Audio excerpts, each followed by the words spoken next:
Chapter 1. In the early 1980s, when I was still going steady with Jim Beam straight up and a beer back, I became part of an exchange program between NOPD and a training academy for police cadets in Dade County, Florida. That meant I did a limited amount of work in a homicide unit at the Miami PD and taught a class in criminal justice at a community college way up on Northwest 27th Avenue, not far from a place called Apalaka. Apalaka was a gigantic pink stucco and plaster nightmare designed to look like a complex of Arabian mosques. In the early a.m., fog from either the ocean or the glades mixed with dust and carbon monoxide clung like strips of dirty cotton to the decrepit minarets and cracked walls of the buildings. At night, the streets were lit by vapor lamps that glowed inside the fog with the dirty iridescence that you associate with security lighting in prison compounds. The palms on the avenues were blighted by disease, the fronds clacking dryly in the fouled air. The yards in the neighborhoods contained more gray sand than grass. Homes that could contain little of value were protected by bars on the windows and razor wire on the fences. Lowrider gangbangers, the broken mufflers of their gas guzzlers throbbing against the asphalt, smashed liquor bottles on the sidewalks, and no one said a word. For me, it was a place where I didn't have to make comparisons and where each dawn took on the watery hue of a tequila sunrise. If I found myself at first light in Apalaka, my choices were usually uncomplicated. I either continued drinking or entered an altered state known as delirium tremens. 4 or 5 nights a week, I deconstructed myself in a bar where people had neither histories nor common geographic origins. Their friendships with one another began and ended at the front door.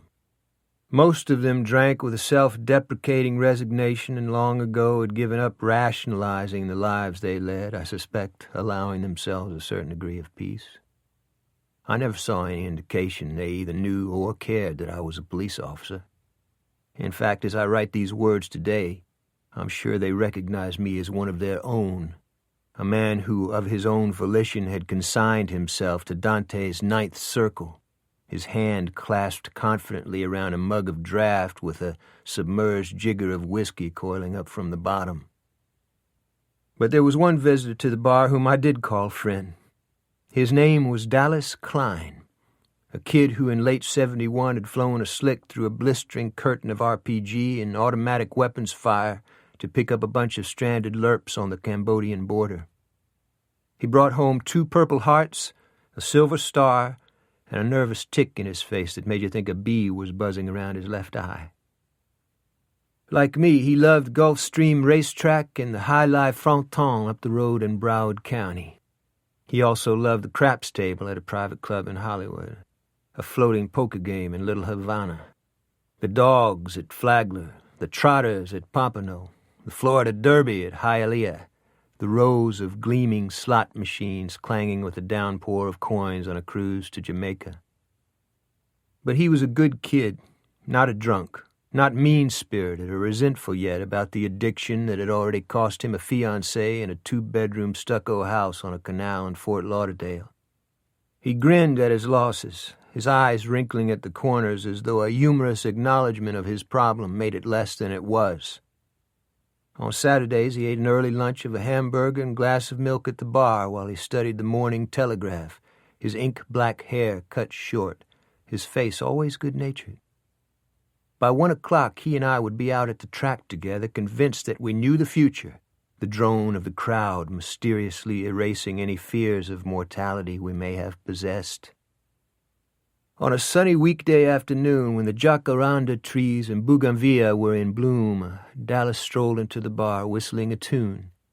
He'd picked 3 NFL winners that week, and today he'd hit a perfecta and a quinella at Hialeah. He bought a round of well drinks for the house and had dinners of T-bones and Irish potatoes brought in for him and me. Then 2 men of a kind you never want to meet came through the front door. The taller one beckoning to the bartender, the shorter man scanning the tables, waiting for his eyes to adjust to the darkness of the bar's interior.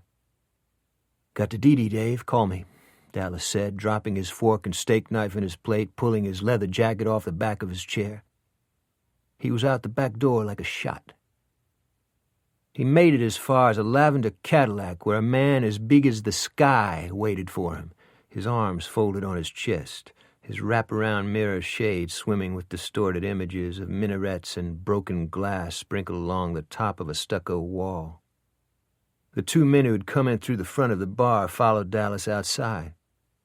I hesitated, then wiped my mouth with my napkin and went outside, too.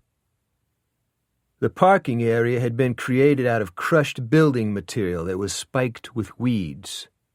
The wind was blowing hard, and the royal palms out on the boulevard thrashed and twisted against a perfect blue sky. The three men whom I did not know had formed a circle around Dallas, as though each of them had a fixed role he had played many times before. The driver of the caddy had the biggest neck I'd ever seen on a human being. It was as wide as his jowls, his tie and collar pin like formal dress on a pig. He chewed gum and gazed at the palm trees whipping against the sky as though he were disengaged from the conversation. The man who had spoken to the bartender was the talker. He wore polyester sports clothes and white loafers and looked like a consumptive, his hair as white as meringue, his shoulders stooped with bone loss, his face netted with the lines of a chain smoker. "Whitey is supposed to carry you for 16 large," he said. "That ain't his money. He's paying a 1.5 vig a week on that. No, Dallas, you don't talk, you listen. Everybody appreciates what you did for your country, but when you owe 16 large, that war hero shit don't slide down the pipe." But the man who caught my eye was the short one. He seemed wrapped too tight for his own body, the same way a meth addict seems to boil in his own juices. His mouth was like a horizontal keyhole, the corner of his upper lip exposing his teeth as though he were starting to grin. He listened intently to every word in the conversation, waiting for the green light to flash, his eyes flickering with anticipation. The consumptive man rested his palm on Dallas's shoulder. "What? You think we're being hard on you? You want a Nesto to drive us out in the glade so we can talk there? Whitey likes you, kid. You got no idea how much he likes you, how kind you're being treated here." "You gentlemen have a problem with my friend Dallas?" I asked.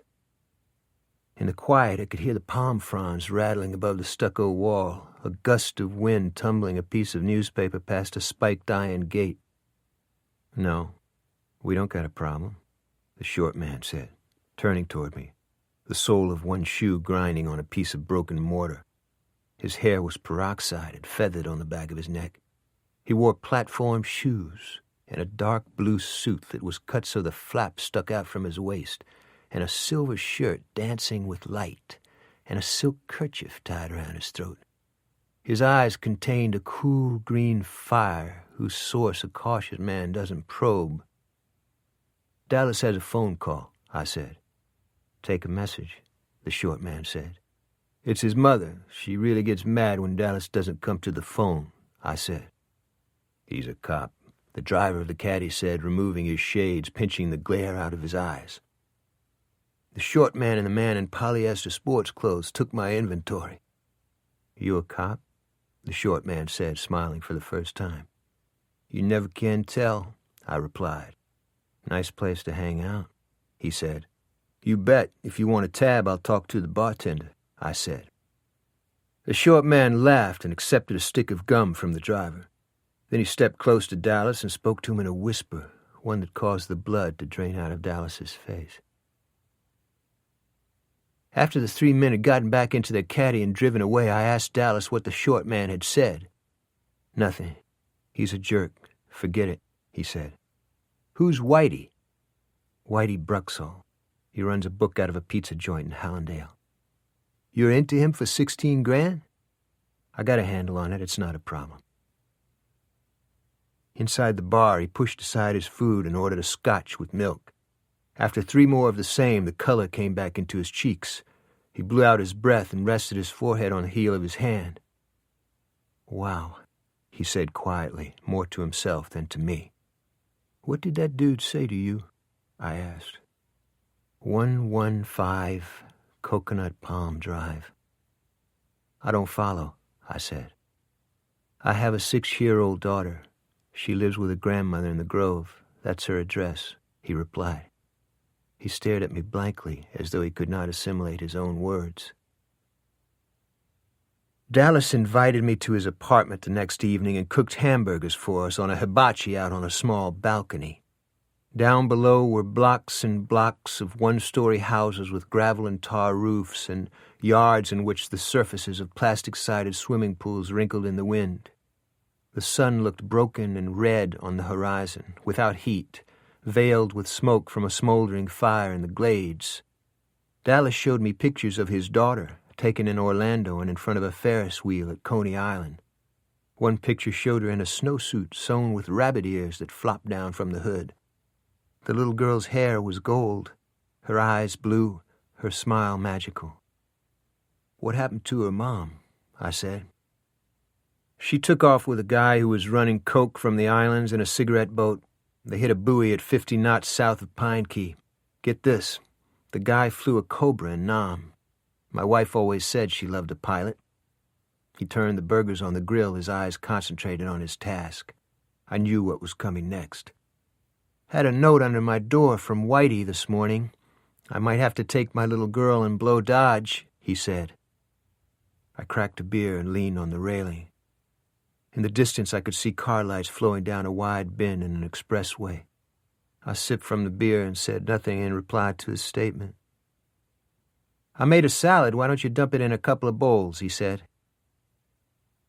The silence hung between us.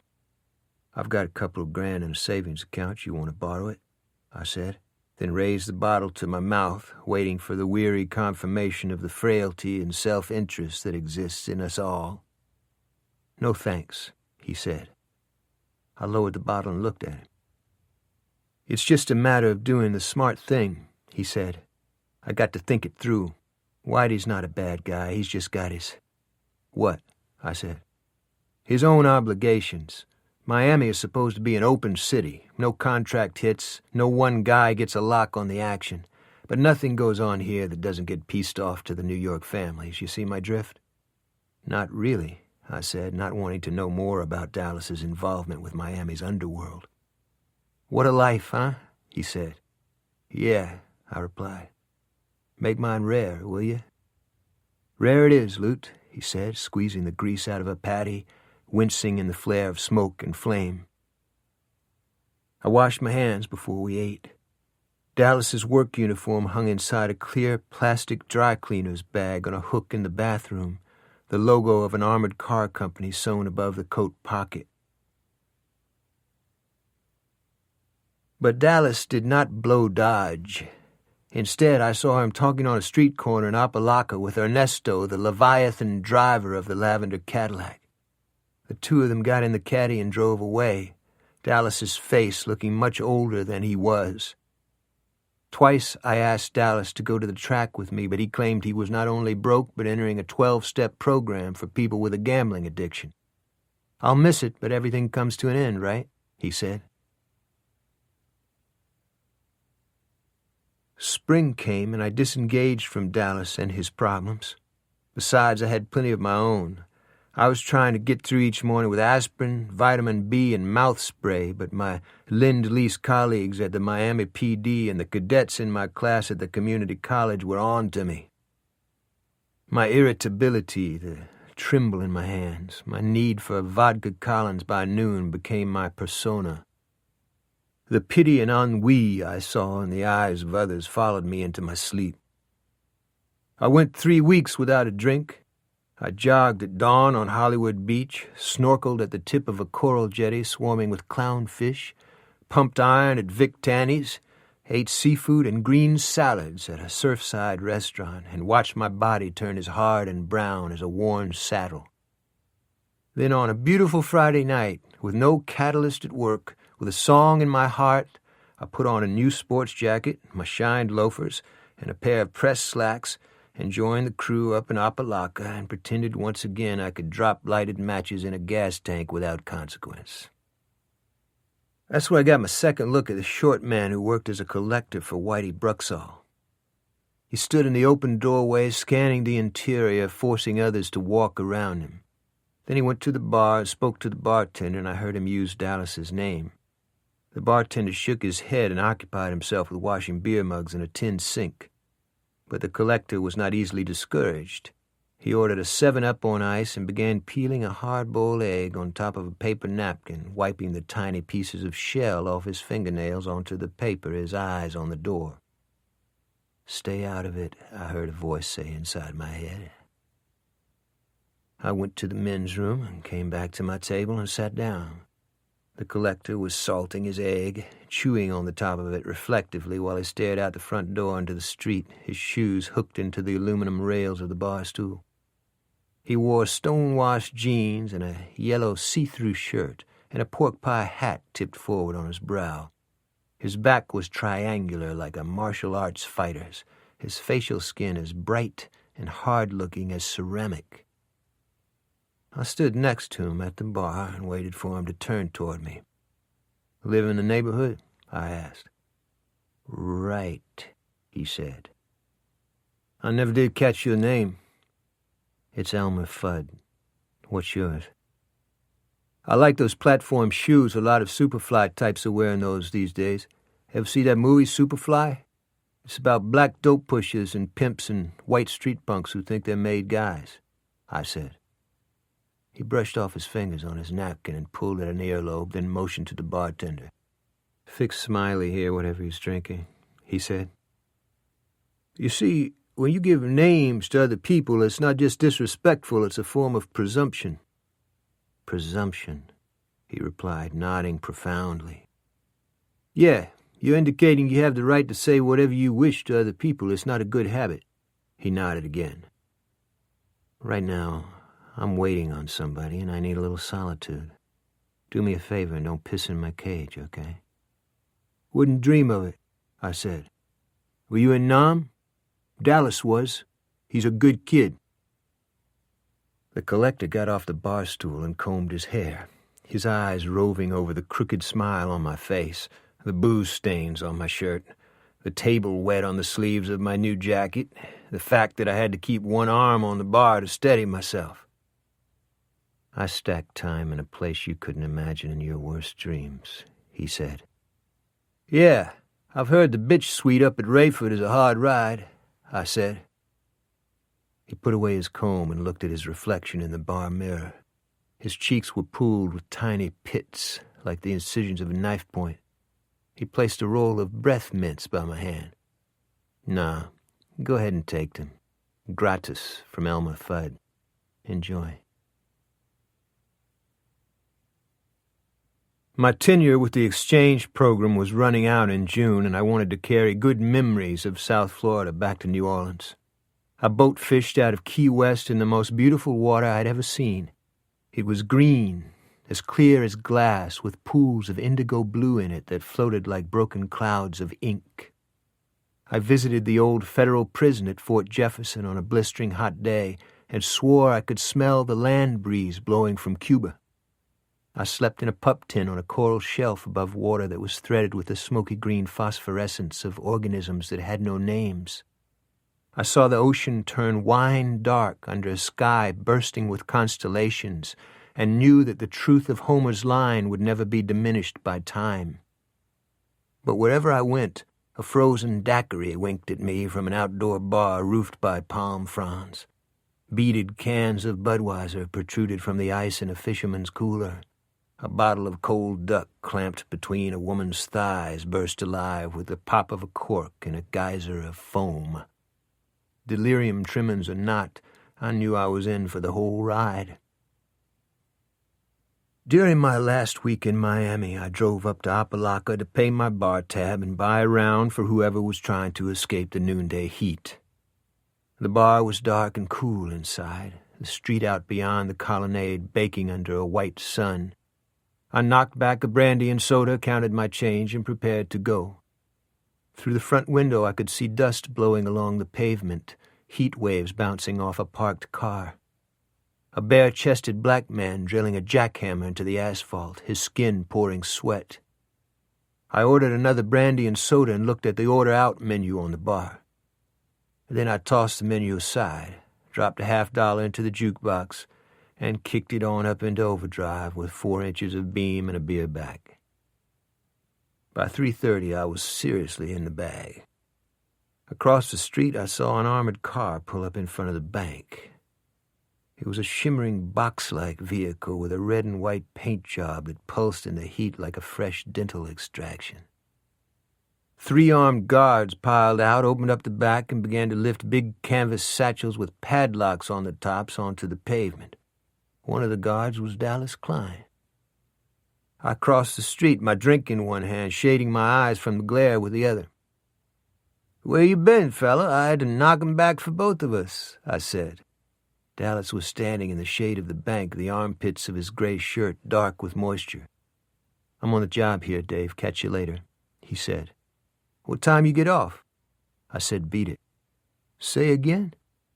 "This is a security area. You're not supposed to be here." "You got things mixed up, partner. I'm a police officer." "What you are is shit-faced. Now stop making an ass out of yourself and go back in the bar." I turned around and walked toward the colonnade, the sun like a wet flame on my skin. I looked back over my shoulder at Dallas, who was now busy with his work, hefting bags of money and carrying them into the bank. My face felt small and tight, the skin dead, freeze-dried in the heat. "Something wrong, Dave?" the bartender asked. "Yeah, my glass is empty. Double beam, beer back," I said.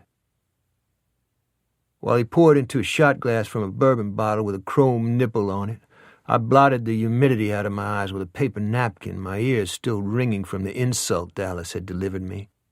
I looked back out the window at the armored car, but the scene had suddenly become surreal, divorced from any of my expectations about that day in my life. A white van came out of nowhere and braked behind the armored car. 4 men with cut-down shotguns jumped out on the sidewalk, leaving the driver behind the wheel. They were all dressed in work clothes, their hair and facial features a beige-colored blur under nylon stockings.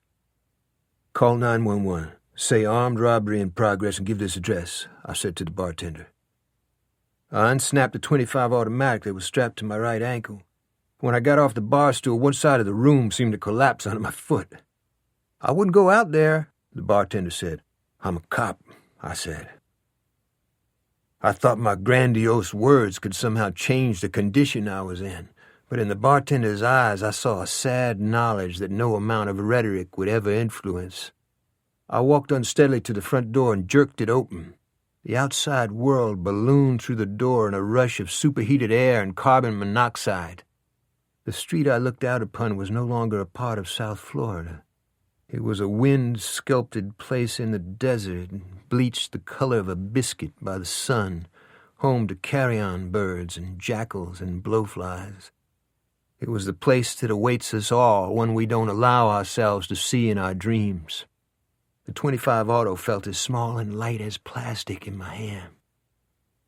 I positioned myself behind one of the Arabic columns under the colonnade and steadied my automatic against the stone. "Police officer, put down your weapons and get on your faces," I shouted. But the men robbing the armored car did little more than glance in my direction as they would at a minor annoyance. It was obvious their timing on the takedown of the car had gone amiss. The van had arrived seconds later than it should have, allowing the guards time to start carrying the canvas money satchels inside the bank. The car guards and the elderly bank guard were down on their knees against the wall of the bank, their fingers laced behind their heads. The robbers simply needed to pick up the satchels that were within easy reach, head out of Apalach and dump the van, which was undoubtedly stolen. A few minutes later, they could have disappeared back into the anonymity of the city. But one of them had gotten greedy. One of them had gone into the bank to retrieve the satchels there, racking around into the chamber of his shotgun. A teller was already pushing the vault door shut. The robber shot him at point-blank range. When the shooter emerged from the bank, he was dragging 2 satchels that were whipsawed with blood, his pump propped against his hip. "I said, on your faces, you motherfuckers!" I shouted. The first shotgun blast from the robbers on the sidewalk patterned all over the column and the metal door of the bar. A second one caved the window. Then the robbers were shooting at me in unison, blowing dust and powdered stone in the air, peppering the metal door with indentations that looked like shiny nickels. I crouched at the bottom of the column, unable to move or return fire without being chewed up. Then I heard someone shouting, "Go, go, go, go!" and the sounds of the van doors slamming shut. It should have been over, but it wasn't. As the van pulled away from the curb, I was sure I heard the robber in the passenger seat speak to Dallas. "You're a joke, man," he said. Then he extended his shotgun straight out from the vehicle and blew most of Dallas Klein's head off. Chapter 2. The robbery of the armored car and the double homicide were never solved. I gave the FBI and the Dade County authorities as much information as I could about Dallas Klein's relationship to the bookie Whitey Bruxall and the 3 collectors who were trying to dun Dallas for his $16,000 tab. But I was firing in the well. The 3 collectors all had alibis, were lawyered up and deaf-dumb and don't know from the jump. Whitey Bruxall returned from New Jersey of his own volition and allowed himself to be interviewed 3 times without benefit of counsel. I came to believe that the account I had given the authorities of Dallas's connection to the gamblers was being looked upon with the same degree of credibility cops usually give the words of all drunks and junkies. You can always tell when they're lying. Their lips are moving. I hung up my brief tenure with law enforcement in the tropics, attended my first AA meeting, a sunrise group that met in a grove of coconut palms on Fort Lauderdale Beach, and caught a flight the same day back to New Orleans. That was over 2 decades ago. I believed Dallas made a deal with the devil and lost. I tried to stop the robbery and failed, but at least I tried, and I did not hold myself responsible for his death. At least that was what I told myself. Later, I was fired from NOPD. Perhaps my dismissal was my fault, perhaps not. Frankly, I didn't care. I went back sober to my birthplace, New Iberia, Louisiana, a small city on Bayou Teche, down by the Gulf of Mexico, and started my life over. "It's always the first inning," I said, and this time I was right about something. Today I'm a detective with the Iberia Parish Sheriff's Department. I make a modest salary and live on Bayou Teche with my wife Molly, who is a former nun, in a shotgun house shaded by oak trees that are at least 200 years old. With a few exceptions, the cases I work are not spectacular ones. But in the spring of last year, on a lazy afternoon, just about the time the azaleas burst into bloom, I caught an unusual case that at first seemed inconsequential, the kind that gets buried in a file drawer or hopefully absorbed by a federal agency. Later, I would remember the pro forma beginnings of the investigation like the tremolo you might experience through the structure of an airplane just before oil from an engine streaks across your window. A call came in from the operator of a truck stop on the parish line. A woman who was waiting on a tire repair had gone into the casino and removed a $100 bill from her purse, then had changed her mind and taken out a $50 and given it to the clerk. "Sorry, I didn't realize I had a smaller denomination," she said. "The 100 is no problem," the clerk said, waiting. "No, that's okay," she replied. He noticed she had 2 100 bills tucked in her wallet, both of them stained along the edges with a red dye. I parked the cruiser in front of the truck stop and entered through the side door into the casino section and saw a blonde woman seated at a stool in front of a video poker machine feeding a $5 bill into the slot. She was dressed in jeans and a yellow cowboy shirt. She sipped at her coffee, her face reflective as she studied the row of electronic playing cards on the screen. "I'm Detective Dave Robichaud with the Iberia Sheriff's Department," I said. "Hi," she said, turning her eyes on me. They were blue and full of light, without any sense of apprehension that I could see. "You have some currency in your wallet that perhaps we need to take a look at," I said. "Pardon me?" "You were going to give the clerk a $100 bill. Could I see it?"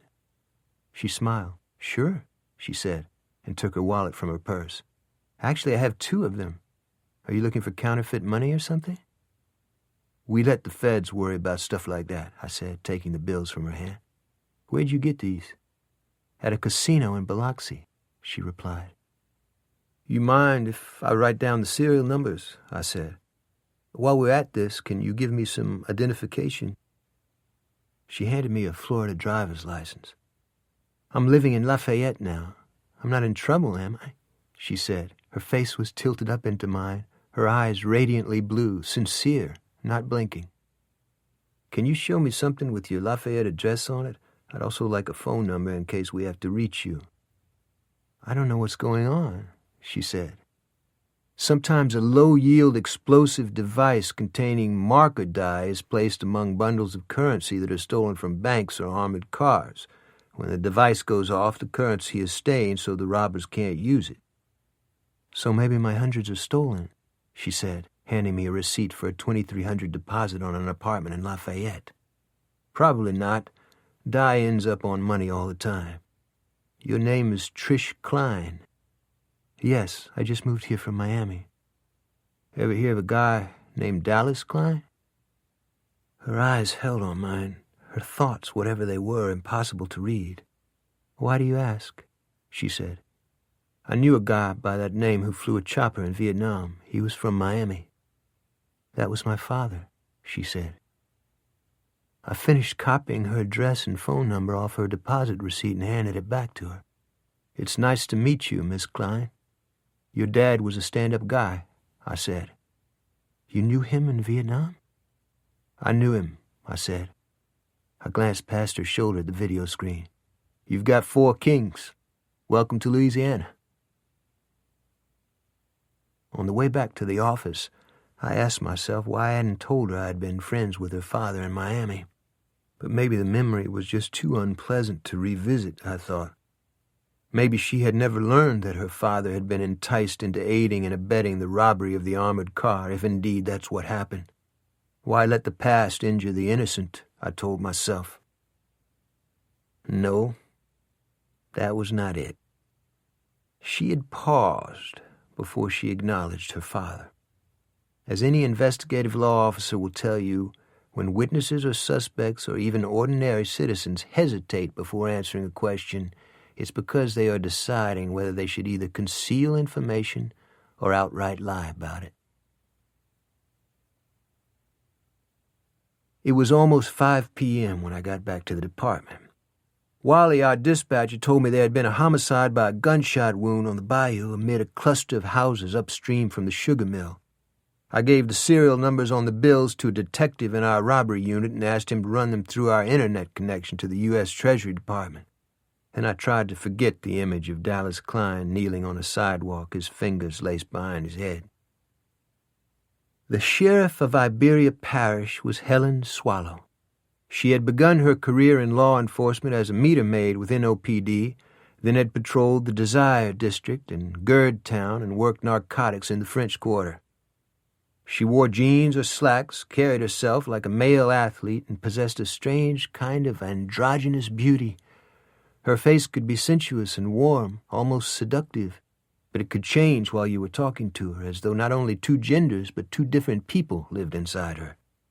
People who saw her in one photograph often did not recognize her in another. I not only admired Helen, I loved her. She was honest and loyal and never afraid.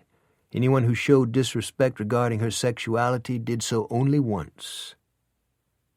A couple of years back, a new Iberia lowlife by the name of Jimmy Dean Stiles, who ran a dump called the Boom Boom Room and who would eventually rape and murder a 16-year-old girl with a shotgun, was drinking from a bottle of chocolate milk behind his bar while he casually told Helen that even though he had overheard her male fellow officers ridiculing her at the McDonald's on East Main, he personally considered her a dyke who's straight up and don't take shit from nobody. Then he upended his bottle of chocolate milk, his eyes smiling at the barb he had inserted under her skin. Helen slipped her baton so quickly from the ring on her belt he didn't even have time to flinch before glass and chocolate milk and blood exploded all over his face. Then Helen dropped her business card on the bar and said, "Have a nice day. Call me again if I can be of any more assistance." That was Helen Swallow. I tapped on her office door, then opened it. "Wally says we have a homicide by the mill," I said. The 911 came in about 15 minutes ago. The coroner should be there now. Where were you? A couple of bills with dye on them showed up at the new truck stop. Who's the victim? She glanced down at her notepad. Yvonne Darbon. She waited tables at Victor's. You know her? Yeah, I think I do. Her daddy used to cane farm and run a bar up the bayou. Bring the cruiser around and let's find out, she replied. We drove through downtown and crossed the drawbridge over Bayou Teche at Burke Street, then crossed the bayou again and headed up a broken two-lane road that led past an enormous sugar mill that almost blocked out the sky. At night, during the grinding season, the fires and electric lights and the giant white clouds of steam that rose from the stacks could be seen from miles away, not unlike a medieval painting depicting Dante's vision of the next world. Hunkered between the mill and bayou was a community of dull, green, company-constructed houses left over from an earlier time. In the winter, the stench from the mill and the thread-like pieces of carbon floating off the smokestacks blew with a northern breeze directly onto the houses down below. The yards were dirt, packed as hard as brick, strung with wash lines, the broken windows repaired with tape and plastic bags. Several uniformed cops, 2 forensic chemists from the lab, the coroner, 3 cruisers, and an ambulance were already at the scene. Who called it in? I asked Helen as we crossed a rain ditch and pulled into a dirt driveway. A neighbor heard the shot. She thought it was a firecracker, then she looked out the window and saw the girl on the ground. She didn't see anyone else? She thought she heard a car drive away, but she saw no one. The girl's father, whose name was César Darbon, had just arrived. Even though he was almost 70, he was a trim, comely man, with neatly parted steel-colored hair and pale turquoise eyes. His skin was brown, as smooth as tallow, marked on one arm by a chain of white scars that looked like small, misshapen hearts. He was also coming apart at the seams. 2 cops had to restrain him from rushing to where his daughter lay in the backyard. They walked him back to a cruiser in the driveway and sat him down in the passenger seat, then stood in front of the open door so he couldn't get out. "That's my little girl back there. Her birthday was tomorrow. Who done something like this to that little girl? She ain't but 18 years old," he said. But the answer was probably not one he wanted to hear. His daughter lay in the Johnson grass by a doorless wood garage, her body in the shape of a question mark. She was wearing a beige skirt and tennis shoes without socks and a T-shirt with a winged horse emblazoned on the front. A blue-black .22 revolver with walnut grips lay by her hand. The entry wound was in the center of her forehead. Her hair, which was dark red, had fallen down in a skein across her face. I squatted down next to her and picked up the revolver by inserting a pencil through the trigger guard. The cylinder looked like one that had been drilled to hold magnums, and all the chambers other than the one under hammer were loaded and appeared unfired. A cell phone lay in the grass less than 3 feet away. Helen handed me a Ziploc evidence bag. "Powder burns?" she said. "Enough to put out an eye," I replied. Helen squatted down next to me, her forearms resting on her knees, her face lowered. "You ever see a woman shoot herself in the face?" she asked. "Nope. But suicides do weird things," I replied. Helen stood up, chewing on a weed stem. The sun went behind a cloud, then the wind came up, and we could smell the heaviness of the bayou. "Bag the cell phone and get it to the lab. Find out who she was talking to before she caught the bus. Has the old man got other kids?" "To my knowledge, Yvonne was the only one," I replied. "Ready to do it?" she said. "Not really," I said, rising to my feet, my knees popping like those of a man who was far too old for the task that had been given him. Helen and I approached Mr. Darbon, who was still sitting in the back of the cruiser. His khakis were starched and clean, his denim shirt freshly ironed. He looked up at us as though we were the bearers of information that somehow could change the events that had just crashed upon his life like an asteroid. I told him we were sorry about his loss, but my words didn't seem to register. "Who was your daughter with today, Mr. Darbon?" I asked. "She gone over to the university for orientation. She was starting classes this summer," he replied. Then he realized he hadn't answered my question. "I ain't sure who she gone with." Was she dating anyone? I asked. Maybe. She always met him in town. She didn't want to tell me who he was. Has she been depressed or angry or upset about anything? Helen said. She was happy. She was a good girl. She didn't smoke or drink. She never been in no trouble. I was looking for work today in Jeanneret. If I'd stayed home, His eyes started to water.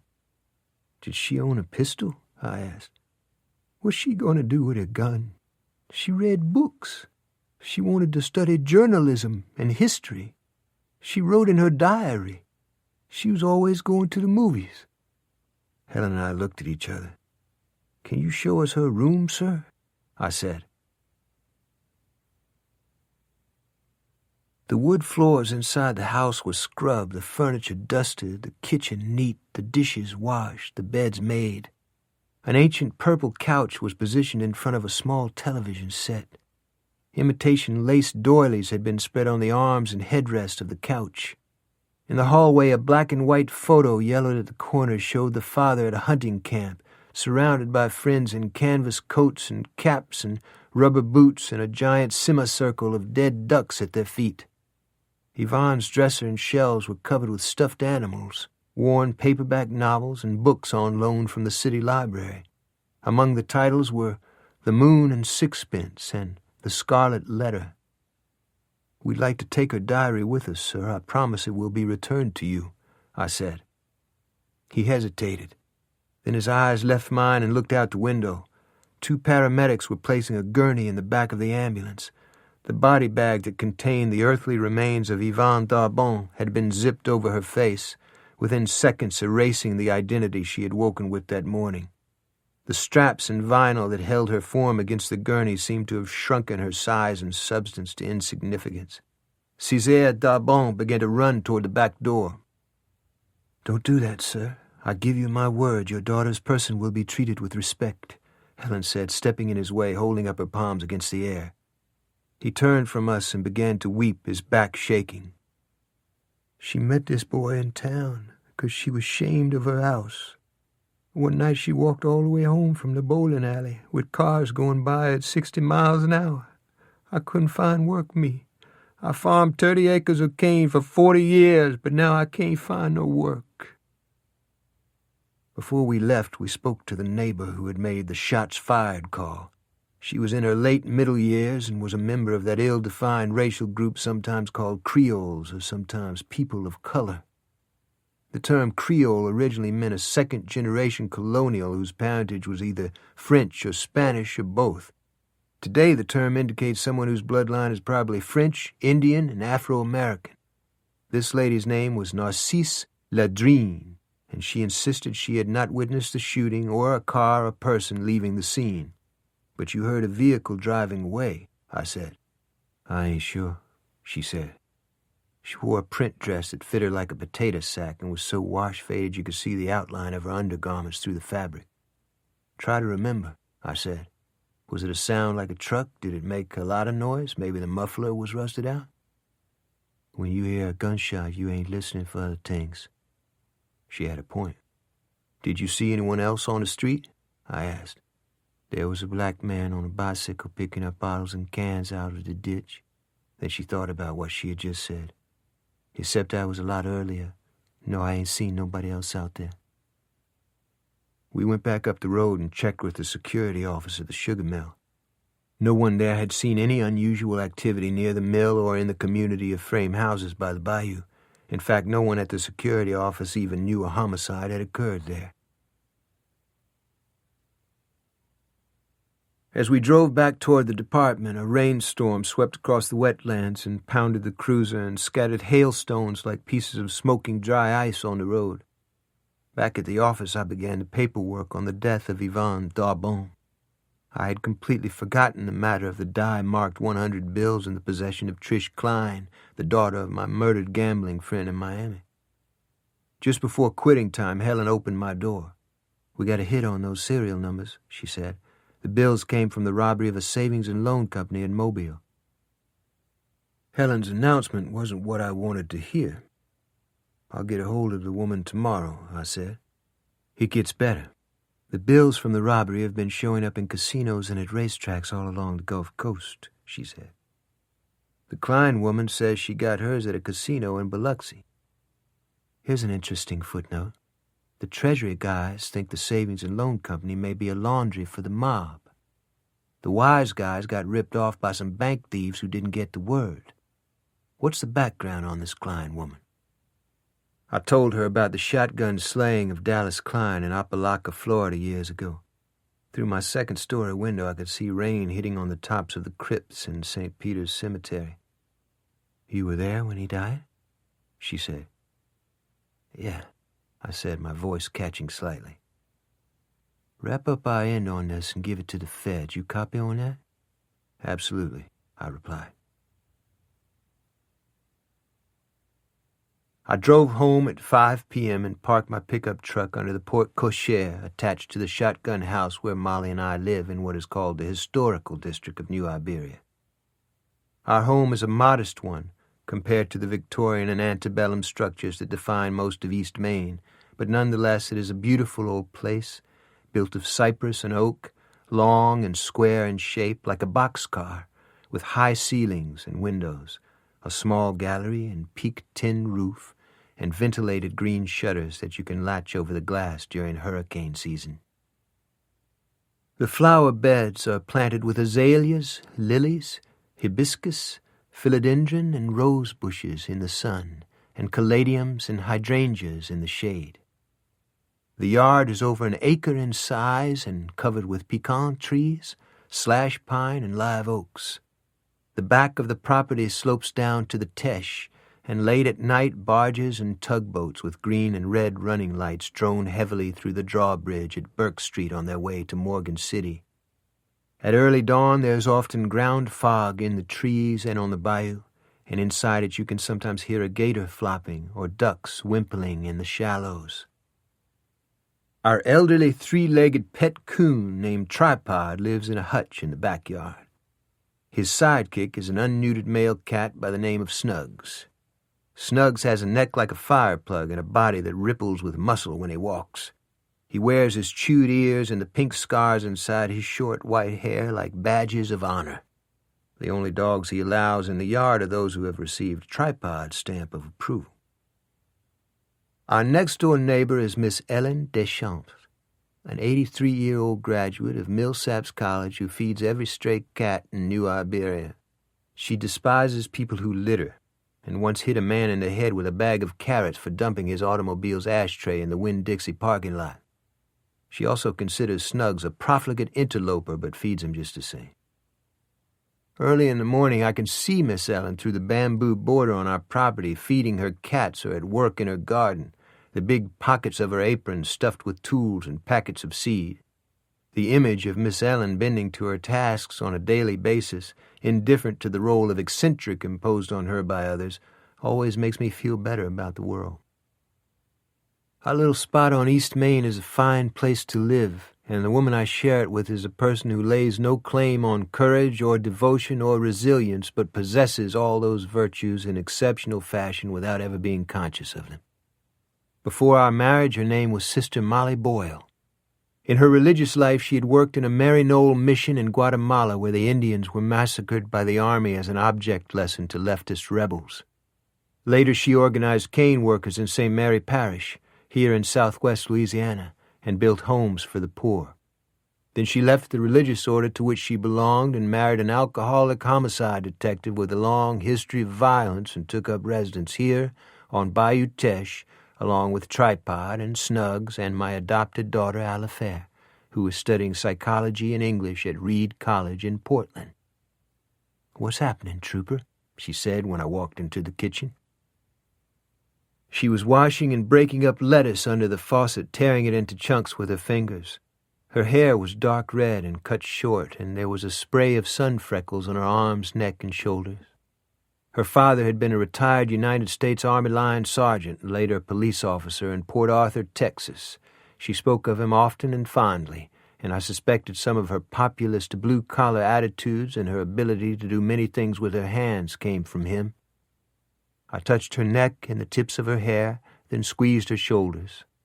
Molly's hair was the same shade of red as the dead girl's by the mill, and I tried to push the image of the wound in the girl's forehead out of my mind.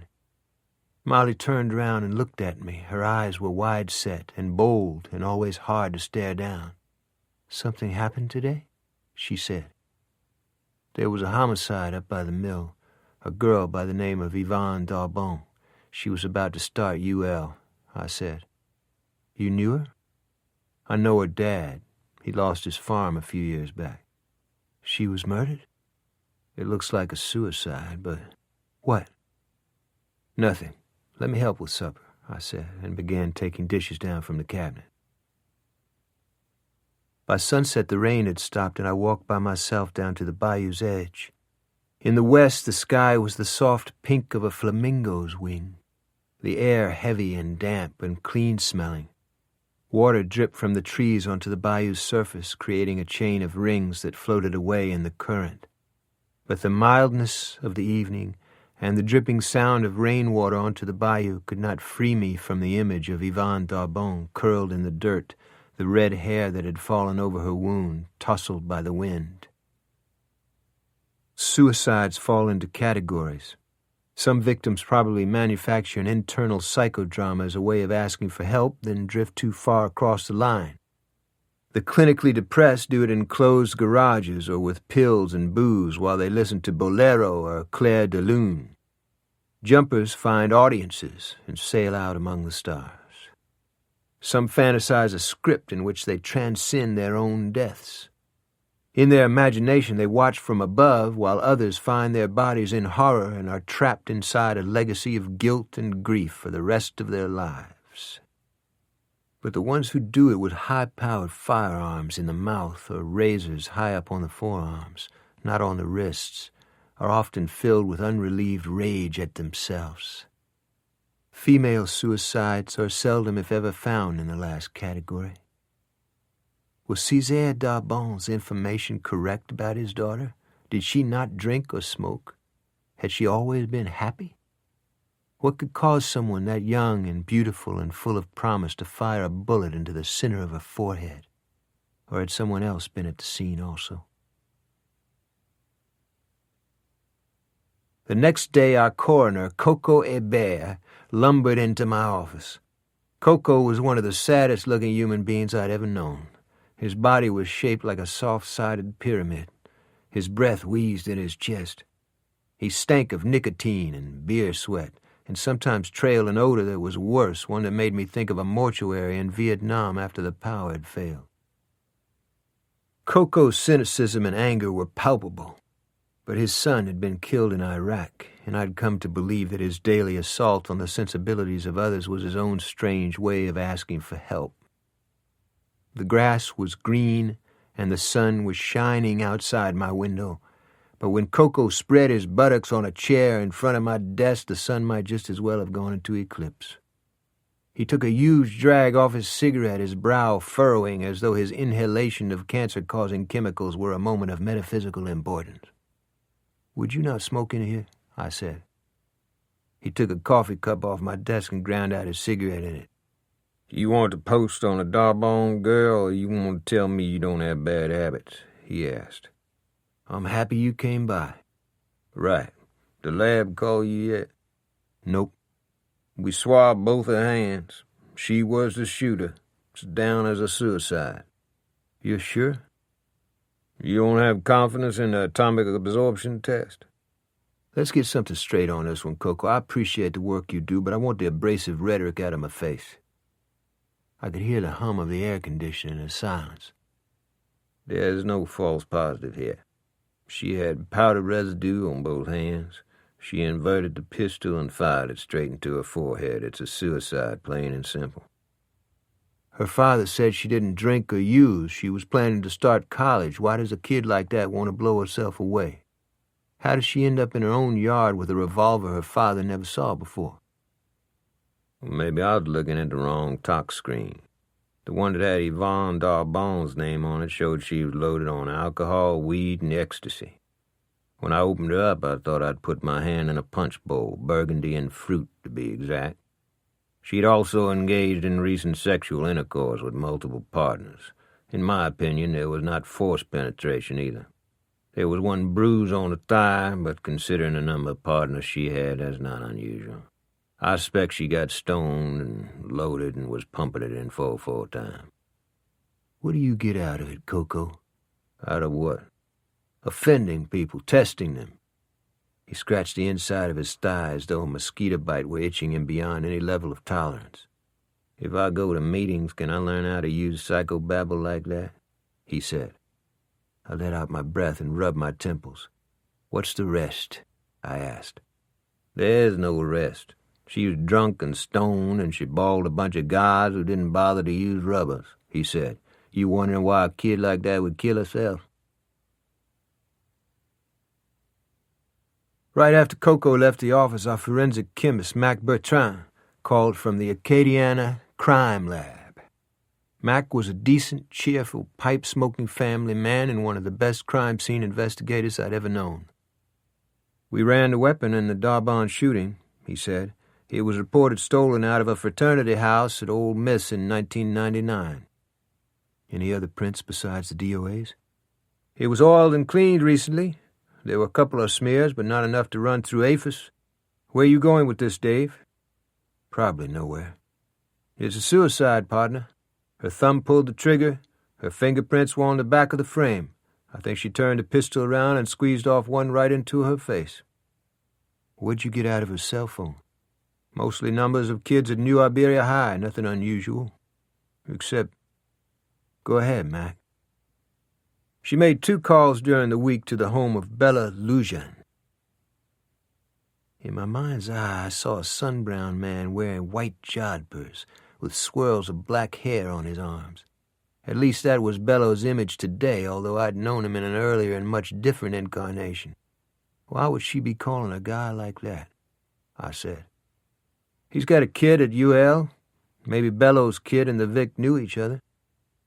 Then Mac paused. Dave? Yeah. The girl took her life. Nothing will undo that. Bello wasn't born. He was poured out of a colostomy bag. Leave him alone. That's strong for you, Mac. Not when it comes to Bello Lujan, he replied. Have you ever seen someone cause a disastrous accident by driving so slowly that others are forced to pass him on a hill or curve?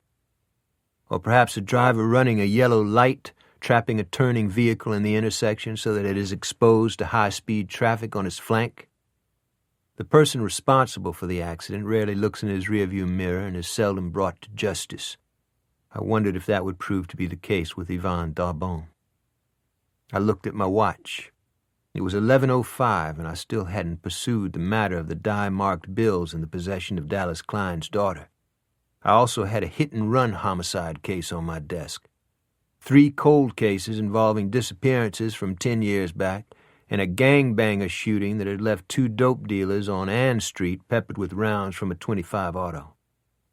Welcome to small-town America in the spring of 2005. Yvonne Darbon's diary lay on my desk. It had a sky-blue vinyl cover with a sprinkle of sunflowers emblazoned on one corner. The first entry was dated 3 months earlier. It read, "Went with him to City Park and threw bread to the ducks and fox squirrels. He put his windbreaker on my shoulders when it got cold. His cheeks were red as apples." She had written on perhaps 30 pages of the book. She had used few names of people and no family names. The last entries seemed filled with happiness and romance and did not indicate any sense of emotional conflict that I could see. In fact, her handwriting and sentence structure and her general grasp of the world appeared to be those of a sensible and mature person. I looked at my watch and all the case files stacked on my desk and all the work sitting in my intake basket.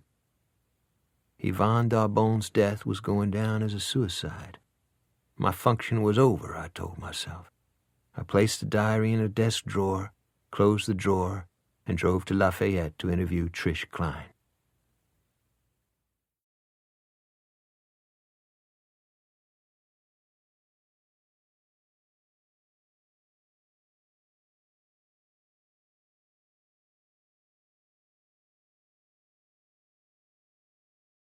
Chapter 3.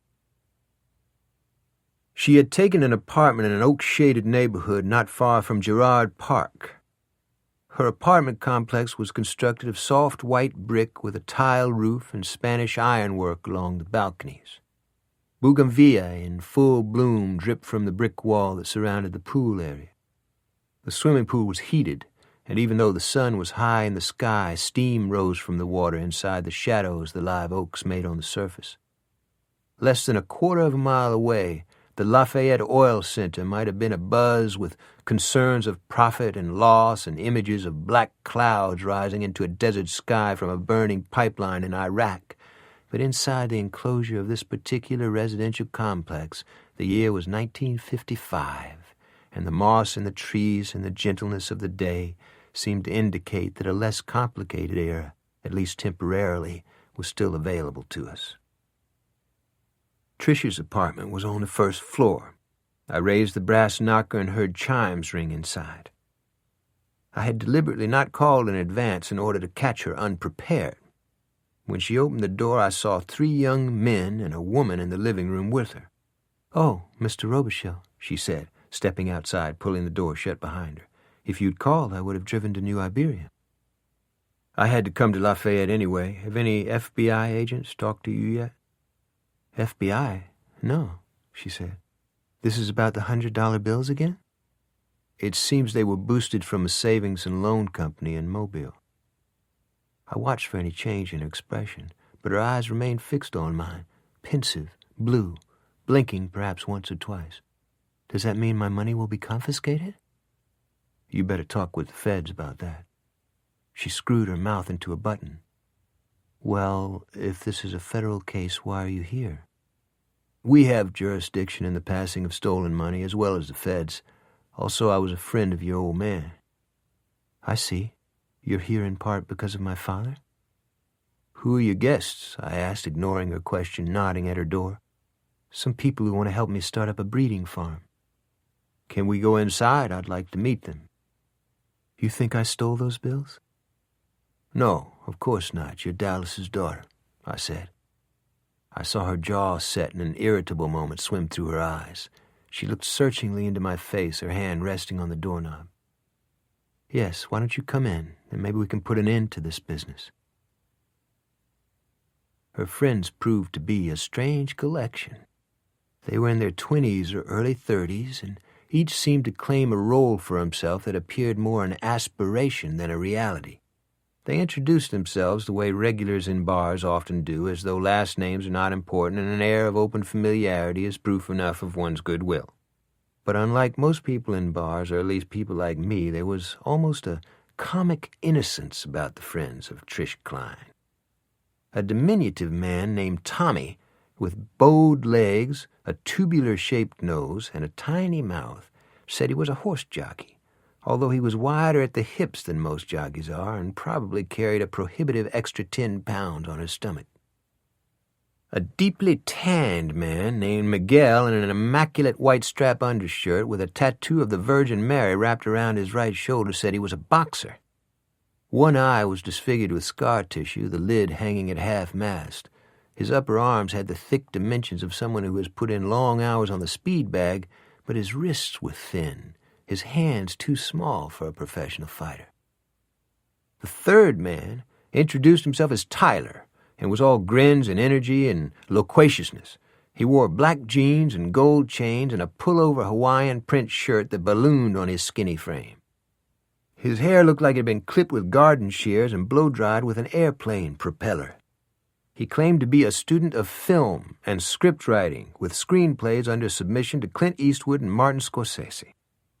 When I asked if he had received any degree of response, he replied, "My agent is supposed to call, but I might do some networking on my own out there. I hear a deal sometimes just needs the right kind of nudge from the screenwriter."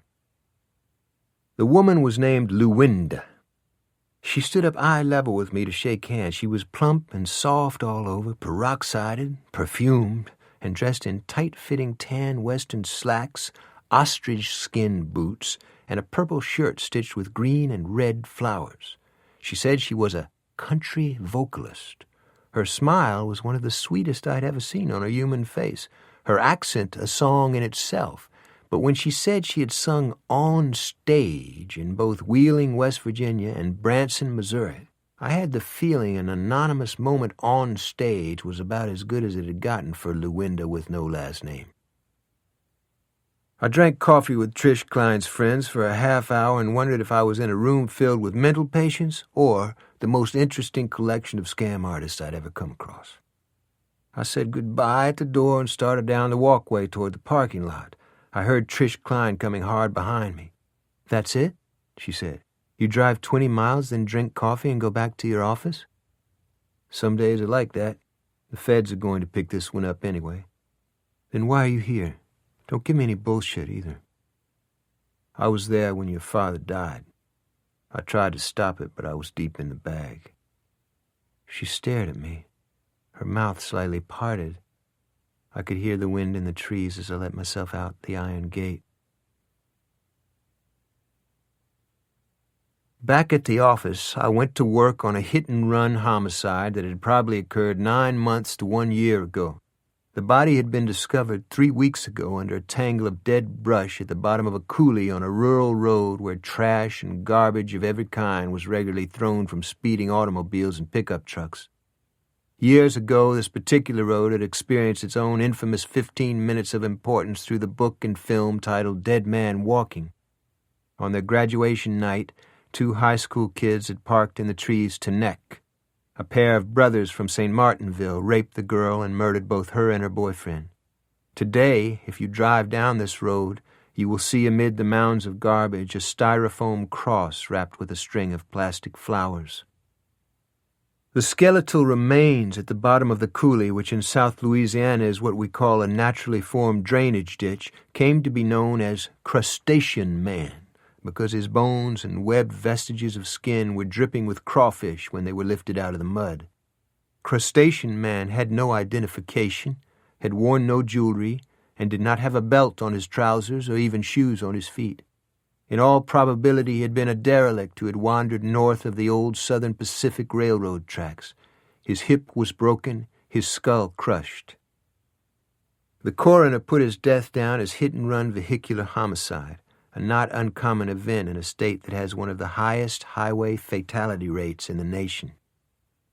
We had contacted numerous auto body repair shops in Acadiana and used the media as much as possible for leads, but had gotten nowhere.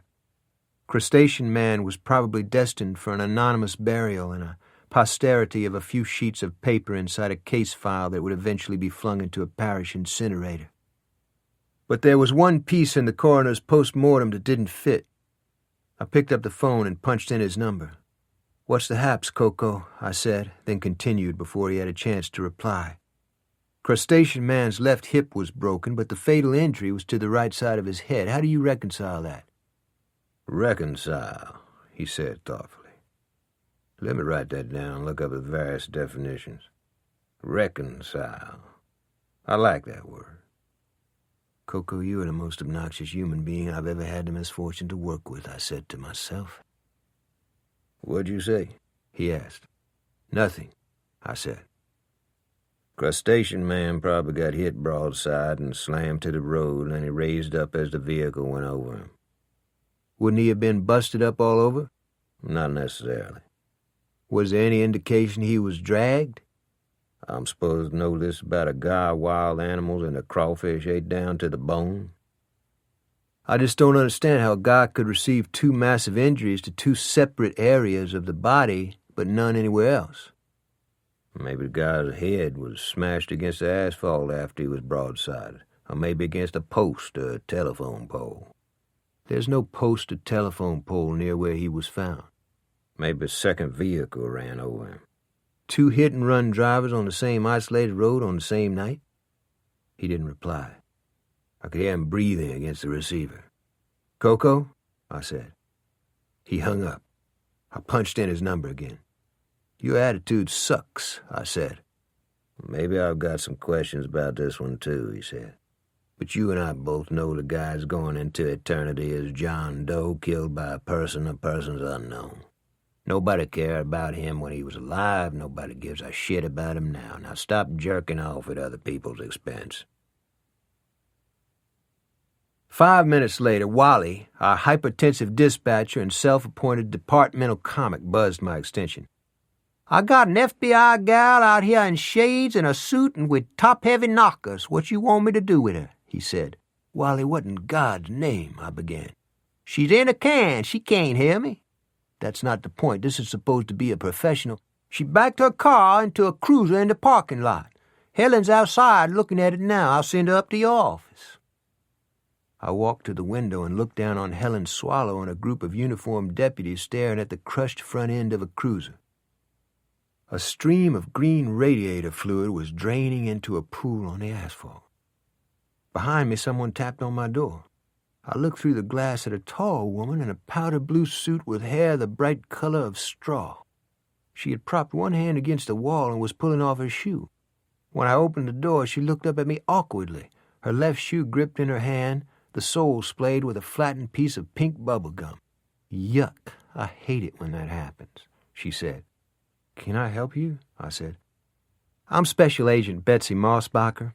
"Phew, what a day," she replied, straightening up, then walking past me to the window, one shoe on, one shoe off. She looked down at the parking lot. "Oh, geez.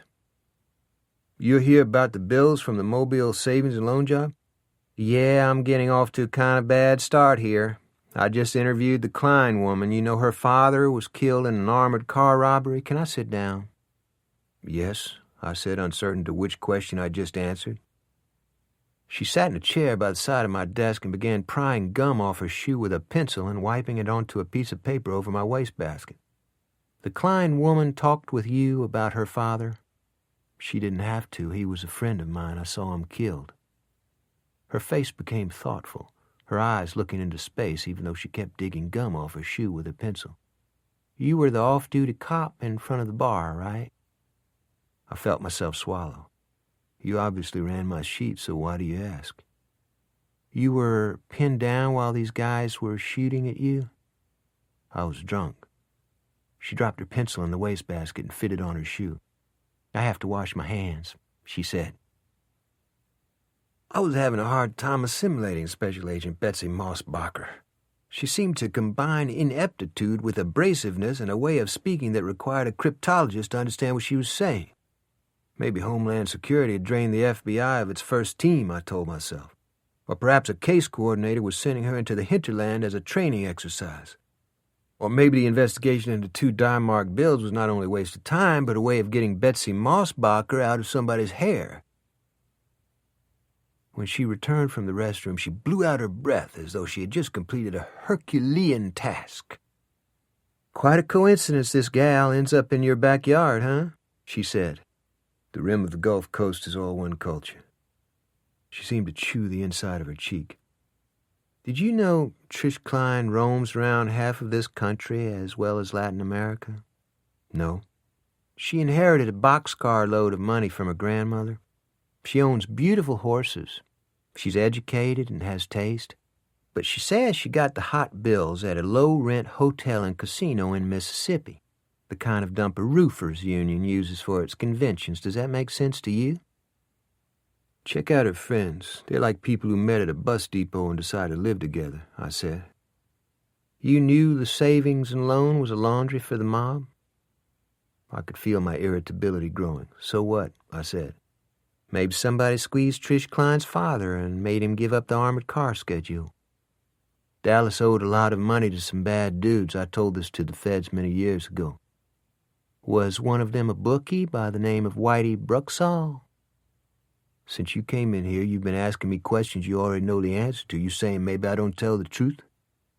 She walked to the window again and gazed down on the cruiser she had struck. "You ever mess with cows?" she said. "Excuse me?" "In calving season, you spend about 6 weeks learning about natural and unnatural law." "You lost me," I said. "The cows have got sunburned bags, and you've got shit, piss, and blood up to your right armpit. You hardly sleep, you're cold most of the time, and you hear animals bawling day and night. When the mommies reject their calves, you graft the orphans to another mommy. You throw everybody a lot of cottonseed cake and pull it off and feel you've done a real good deed. Then one day you ship the whole bunch to the slaughterhouse. Some irony, huh? I've always been poor at allegory, I said. The point is, our best efforts are seldom good enough. You told Miami-Dade PD your buddy Dallas Klein was probably working with the men who boosted his armored car. Consciously or unconsciously, I think you blamed yourself for his death. Are you still carrying guilt, Detective Robichaux?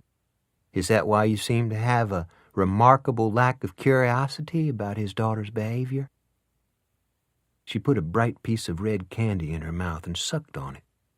I looked her evenly in the eyes but did not answer her question, a bubble of anger rising in my chest like an old friend. Well, she said finally, then turned to go, somehow saddened, even aged by our exchange. Where are you from? I said. Chugwater, Wyoming. They must be frank as hell in Chugwater, Wyoming. That's what happens when you mess with cows, she replied. I didn't need this. Chapter 4. That evening I took Yvonne Darbon's diary home with me, and after supper walked down to the bayou with a folding chair and began to reread the 30 pages of entries that offered a small glimpse into the soul of an 18-year-old Cajun girl who had fallen in love with the world. The last 4 pages contained the following entries. We ate ice cream on the square in St. Martinville and walked out on the dock behind the old church. The moon was high above the oaks, and the moss looked like silver thread against the moon. He kissed me and wrapped me inside his coat. I could feel him against me down there. Today we took a boat out to his father's camp in the swamp. I know he wants to do it, but he's afraid to ask. He touched my breast, then said he was sorry. I told him it's not wrong if people love each other. His eyes are dark brown, the way water is when starlight is trapped inside it. He hasn't asked me if I'm a virgin. I wonder if he'll think less of me. His goodness is in everything he does. Last night he introduced me to his friends. They're nice boys, I think, except for one. He has a hawk's eyes and a mouth that always looks hungry. I saw him watching me in the mirror when he thought no one was looking. But Yvonne Darbon's concern with an imperfection in her newfound world was brief. Her last entry returned to the boyfriend. I told him I wanted him to do it and for him not to be afraid. When we were finished, he kissed my nipples and the tops of my fingers. It was hot in the cabin and his hair was wet and fell in curls on his forehead. I now know I love him in a way that's different from anyone else I've loved. I can't believe we'll be going to college together this summer. He wants to meet my father. He told me never to be ashamed of the place I lived. Molly walked down the slope and placed a hand on my shoulder. What are you reading? She asked. The diary of the Darbon girl. How does a kid like this end up shooting herself? I handed the diary to her with my thumb inserted between the last 2 pages of entries. Molly turned the pages into the light and read for a moment, then closed the covers and looked into space. Who's the boy? She asked. I'm not sure. Her cell phone contained the number of Bello Lujan. Evidently he's got a son at UL. Maybe he and Yvonne Darbon were an item. The Daily Iberian said her death has been ruled a suicide. That doesn't mean someone else isn't responsible. Where'd she get the revolver she shot herself with?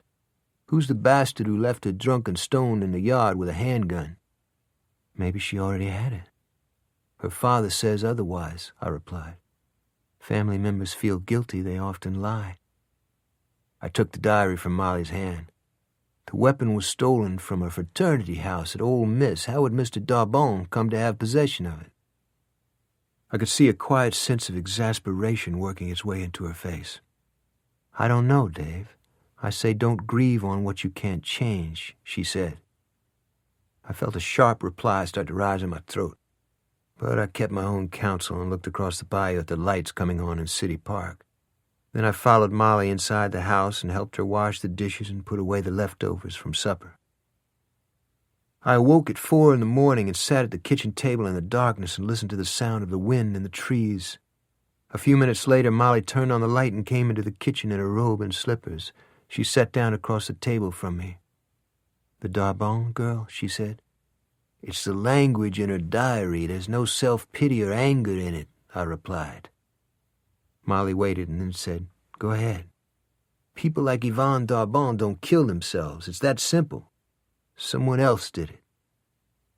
Molly propped her elbows on the table, knitted her fingers together, and rested her chin on her fingers. She gazed wanly into my face, trying to hide her fatigue, her eyes filled with the foreboding sense that the dead were about to lay claim upon the quick. Saturday morning, I drove out to the home of Bello Lujan. His first name was actually Bellerophon, a name that on the surface seems absurd and grandiose in a working-class culture. But South Louisiana is filled with the names of ancient gods and heroes given to our French ancestors during the Reign of Terror when Robespierre and his friends attempted to purge Christian influence from French culture. The irony is that today Cajun pipe fitters and waitresses sometimes bear names that Homer would recognize, but not most contemporary Americans. I can't say I ever liked Bello Lujan. He was aggressive, visceral in his language, naked in his attitudes about wealth and status. When you shook hands with him, he gave you a 2-second squeeze that left no doubt about his physical potential.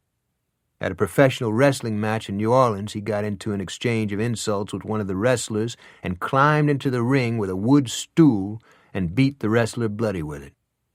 Bello claimed that being a good loser required only one essential element: practice.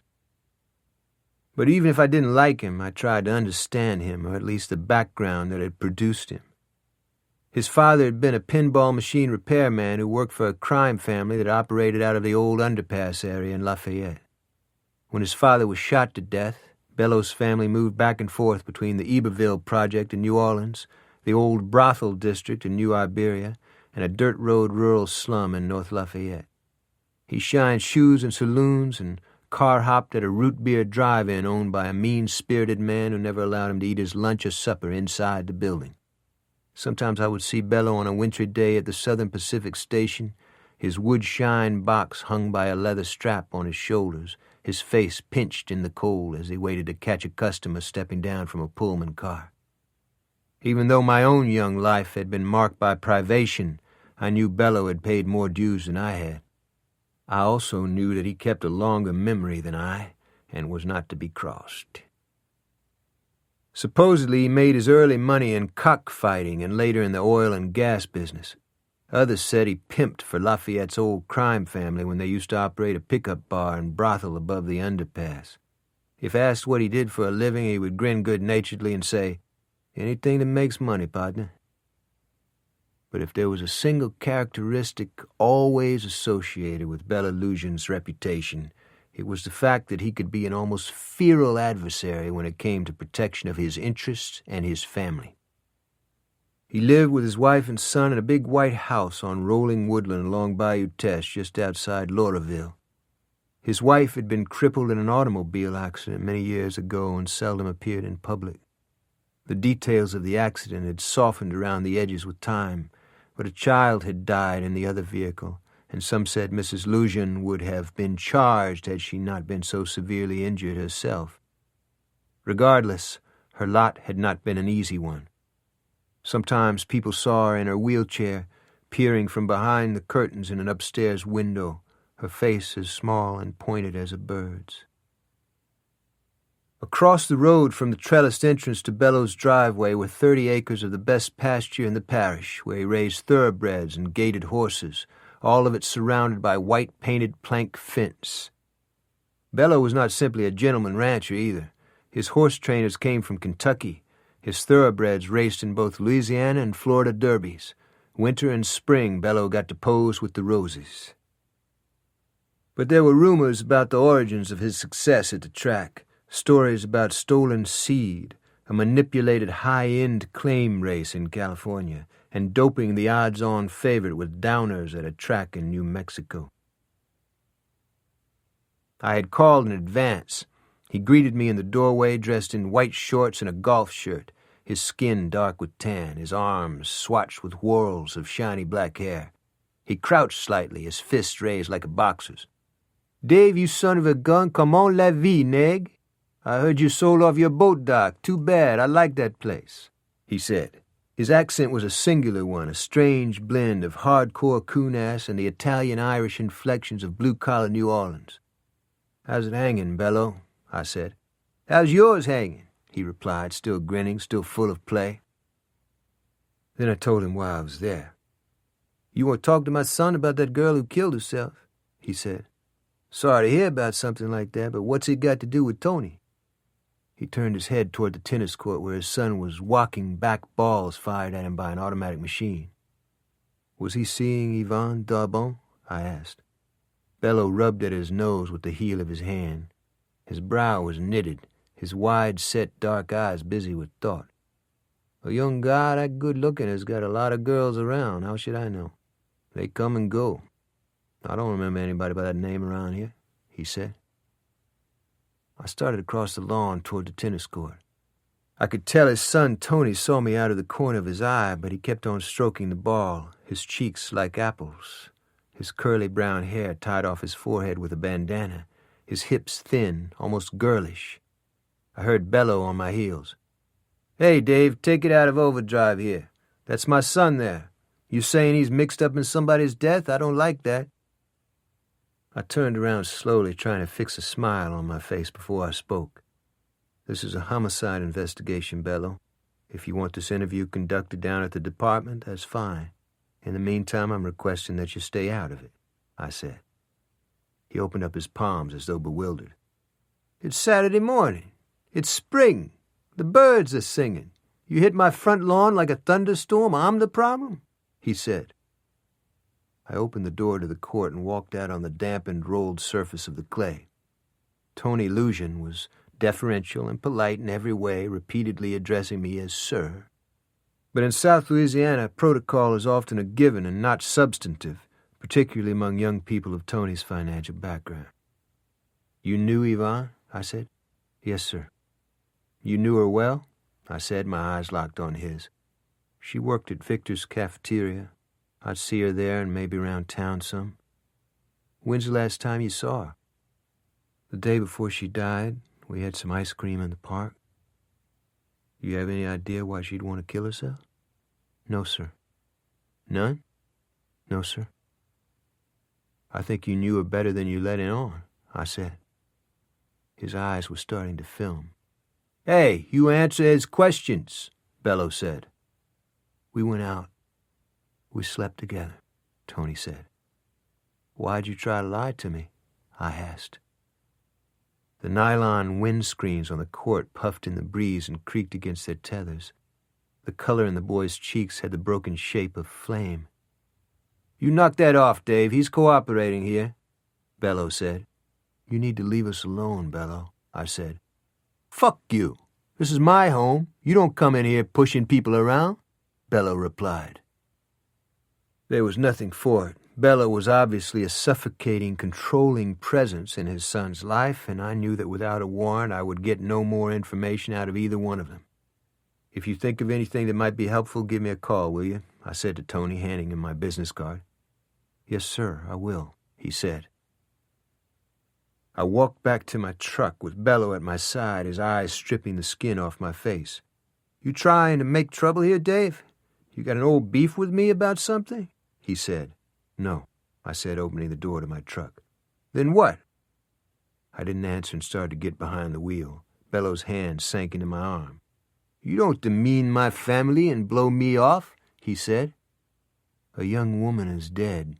Your son tried to conceal information about his relationship with her. Now you take your hand off me." "He's just a kid." "Not anymore," I replied. He stared at me, his face twitching, his lips seeming to form words that had no sound. Cleet Purcell, my old partner from NOPD Homicide, was not in a good mood that night. In fact, he had not been in a good mood all week. ever since a pipehead check writer and bail skip by the name of Frogman Andropont had thrown a television set through his brother-in-law's picture glass window onto the front lawn, then escaped across the roof while Cleet ran from the backyard to the front of the house. Cleet had opened up his own P.I. and bail bond office on Maine and New Iberia, but he'd still chased down bail skips for his former employers, Wee Willie Bimstein and Nig Rosewater in New Orleans. So after Frogman missed his court appearance, Cleet flushed him out of his brother-in-law's house, only to lose him in Henderson's swamp, where Cleet blew out a tire highballing down the top of the levee and was almost eaten alive by mosquitoes. But as a man on the run, Frogman had two disadvantages. His face looked exactly like a frog's, including the eye bags, distended throat, and even the reptilian skin. Secondly, he was a degenerate gambler as well as a crack addict. In Frogman's case, this meant Louisiana's newest 24-hour casino and all-purpose neon-lit hog trough was as close to paradise as the earth gets. He was located in a parish to the north of us and was part of a larger complex that featured a clubhouse and horse track. But the horse races and the upscale dining areas were ultimately cosmetic. The real draw was the casino. The other bars in the parish were forced by law to close at 2 a.m. Not so with the casino. Regardless of the uproar raised by local saloon owners and law enforcement agencies and mothers against drunk driving, the booze at the casino flowed from moonrise to dawn. How could anyone doubt this was a great country? They only had to ask Frogman. Seated at the bar, a martini in his hand, dressed Western in case an unsophisticated country girl or two was floating around, Frogman had a sense of security and well-being that tempted him to forgive the state of Louisiana for all the time it had dropped on his head over the years. Actually, he could afford to be generous.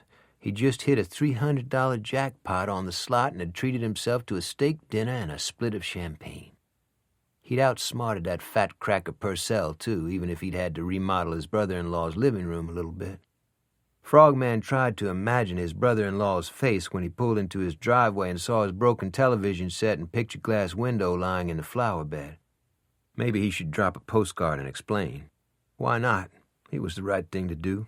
He'd take care of it first thing tomorrow. But Frogman's brother-in-law was not in a forgiving mood and had already dimed Frogman and his probable whereabouts to Cleet Purcell. Saturday night, Cleet cruised the interior of the casino, not knowing that Frogman was taking a break from the machines and getting his ashes hauled by a Mexican prostitute in an Airstream trailer out by the stables. So Cleet set up shop at a blackjack table and quickly lost $473. "You lost how much?" I asked. The dealer had a pair of tatas that would make your eyes cross. She kept hanging them in my face every time I had to decide whether I wanted a hit. How can you think in a situation like that? He said. It was Sunday morning, and he was telling me all this in my backyard in his own convoluted, exhaustive fashion, which usually indicated he had precipitated a disaster of some kind and was using every circuitous means possible to avoid taking responsibility for it. Years ago, Cleet had fried his legitimate career in law enforcement with weed and pills and booze. He'd also managed to kill a federally protected witness and had even done security in Vegas and Reno for a sadistic gangster by the name of Sally Dio, whose plane crashed into a mountain in western Montana. After Sally and several of his gumballs were combed out of the trees with garden rakes, investigators discovered Sally's engines were clogged with sand that someone had poured into the fuel tanks. Cleet Purcell blew Big Fork, Montana like the town was burning down. He was hated and feared by both the mob and many of his old colleagues at NOPD.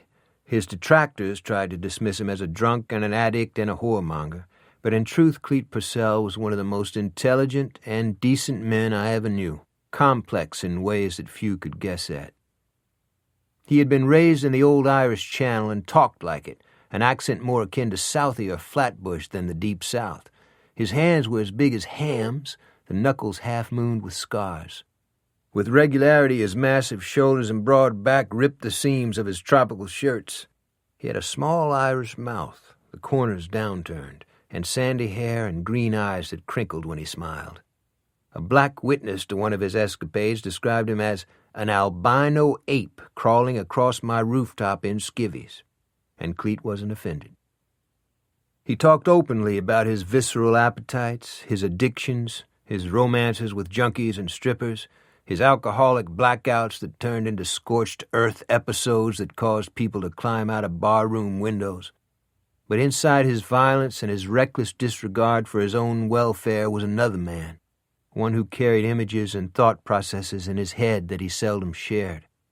A father who used to make a little boy kneel for hours at a time on grains of rice. A wife who dumped him because she couldn't sleep with a man who believed the ghost of a mama-san lived on his fire escape. The grinding sound of steel tracks through a third-world village, an arch of liquid flame, the smell of straw and animals burning, and the screams of tiny men in black pajamas trapped inside a spider hole. These were the memories his booze and pills couldn't even make a dent in. "What happened to Frogman?" I said. "That's what I was trying to tell you," he said. "I got cleaned out at blackjack, so I was watching this great-looking broad shooting craps. You should have seen her ass when she'd been over. Remember that song by Jimmy Clanton, Venus in Blue Jeans? I was getting a boner just watching from the bar." The kitchen window was open, and I could see the curtains blowing inside the screen and hear Molly loading the dishwasher. "Cleet, would you just—" Then I noticed this gal was probably part of a crew, maybe even running the crew. I think 2 of them had been counting cards at my blackjack table earlier. The gal crapped out twice, then the dice came back to her again. Soon as she picked them up from the stick man, a guy collides into the drink waitress and splashes cups of beer all over the place. That's when she switched the dice. It was smooth, too. The boxman didn't have a clue. She made 7 passes in a row. Then she switched them back out to one of the guys who'd been counting cards at my table. "What's the point?" I said, my impatience growing. We were sitting on the back steps. He squinted with one eye at the bayou as though organizing his thoughts. A half hour later, she was back at the same table and switched them out again, except this time she got greedy. She was doubling up her bets until she had about 8 or 9 grand on the felt. Everyone around the table was starting to go apeshit and stacking chips on the pass line. The boxman called up a couple of security guys, and I figured she was dead meat. That's when Frogman showed up. "He was in her crew?" Dig this. The boxman and security guys were just about to bust the broad. Then Frogman came stumbling into the crowd and went down on the floor like he'd stepped on a high-voltage wire. At first I thought it was part of the switch-off. I had to shove my way through the crowd to look at him close up. He was curled in a ball, shivering all over, spit coming out of both sides of his mouth. Then somebody started yelling, "The guy's having an epileptic fit!" Except I knew Frogman didn't have epilepsy. His hands were shriveled up like claws against his chest, and his eyes were popping out of his head. I told the boxman to get a resuscitation cup out of that first aid kit, but he just stared at me like I was talking Sanskrit, so I shouted at him, "Nobody does mouth-to-mouth in a time of AIDS. Get the cup out of your fucking first aid kit." You know what kind of medical aid they have in a dump like that? French ticklers and aphrodisiacs you buy from the rubber machine in a can. I couldn't believe what I had to do next. I don't think Frogman Andropon has gone near a toothbrush since he got out of Angola 5 years ago. I grabbed his nose and opened up his mouth and was just about to do the unthinkable when the broad with the bod that looks like Venus in Blue Jeans pushed me aside and said, "Move it over, bub." She closed off Frogman's nostrils and blew air down his throat and pounded on his chest until he finally made this terrible sucking sound and started breathing again. The security guys still weren't sure if they were watching a scam or not. They were checking the dice on the table, but they couldn't find the one she'd switched into the game. Then the paramedics got there, and Venus in Blue Jeans beat it out the back door. I showed some deputies my papers on Frogman and cuffed him to the gurney and was going to ride to the hospital in the ambulance with him when I saw Venus hauling that beautiful ass of hers across the parking lot. I caught up with her and said, "You just ripped off the casino and saved a guy's life at the same time. Grifters don't do that." She was walking real fast and says, "Grifter up your nose. Who do you think you are?" I go, "I'm a private investigator. I was chasing a bail skip, the guy you saved. I got my clock cleaned at the blackjack table." She says, "You ought to stay out of casinos." I say, "What's your name?" She says, "Trouble." I go, "How about a drink or something to eat?" She looks over my shoulder and sees the security guys coming for us. Then she looks all around for her friends, but she'd already lost them in the crowd. She goes, "I'm up Schitt's Creek, handsome. Can you get us out of here?" My big boy started flipping around in my slacks like it had gone on autopilot and was trying to break out of jail. Molly shut the kitchen window. "Sorry," Cleet said. "What happened?" I asked.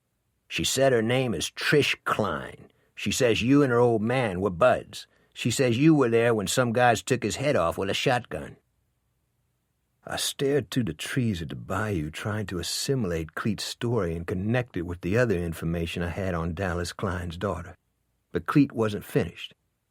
"This morning an FBI broad knocked on my door. Her name is Betsy Mossbacher, and she's got a king-size broom up her ass. The feds had a tail on Trish Klein last night, and now they've connected me with her and you with me. What's this bullshit about, Dave?" "You're getting it on with grifters now?" "Don't change the subject." "I knew Trish Klein's father in Miami. He was a guard on an armored truck. He owed money to some wise guys, and I think they made him give up the truck's schedule. They cleaned the slate when they boosted the truck. I think Trish Klein is here on a vendetta. The feds think she was mixed up in taking down a savings and loan in Mobile that was a laundry operation for the mob." His big arms were propped on his knees. His face pointed straight ahead. But I could tell he was thinking about the girl now and not about her father. "You were in a sack with her?" I asked. "I wish. Do I look old, Dave? Tell me the truth," he said, fixing his eyes on mine. Chapter 5. If you ever become a low-bottom boozer, you will learn that the safest places to drink, provided you know the rules, are blue-collar saloons, pool halls, hillbilly juke joints, and blind pigs where 2/3 of the clientele have rap sheets. Upscale hotel bars and Dagwood and Blondie lounges in the suburbs have a low tolerance for drunks and shut you down or call security before you can get seriously in a bag.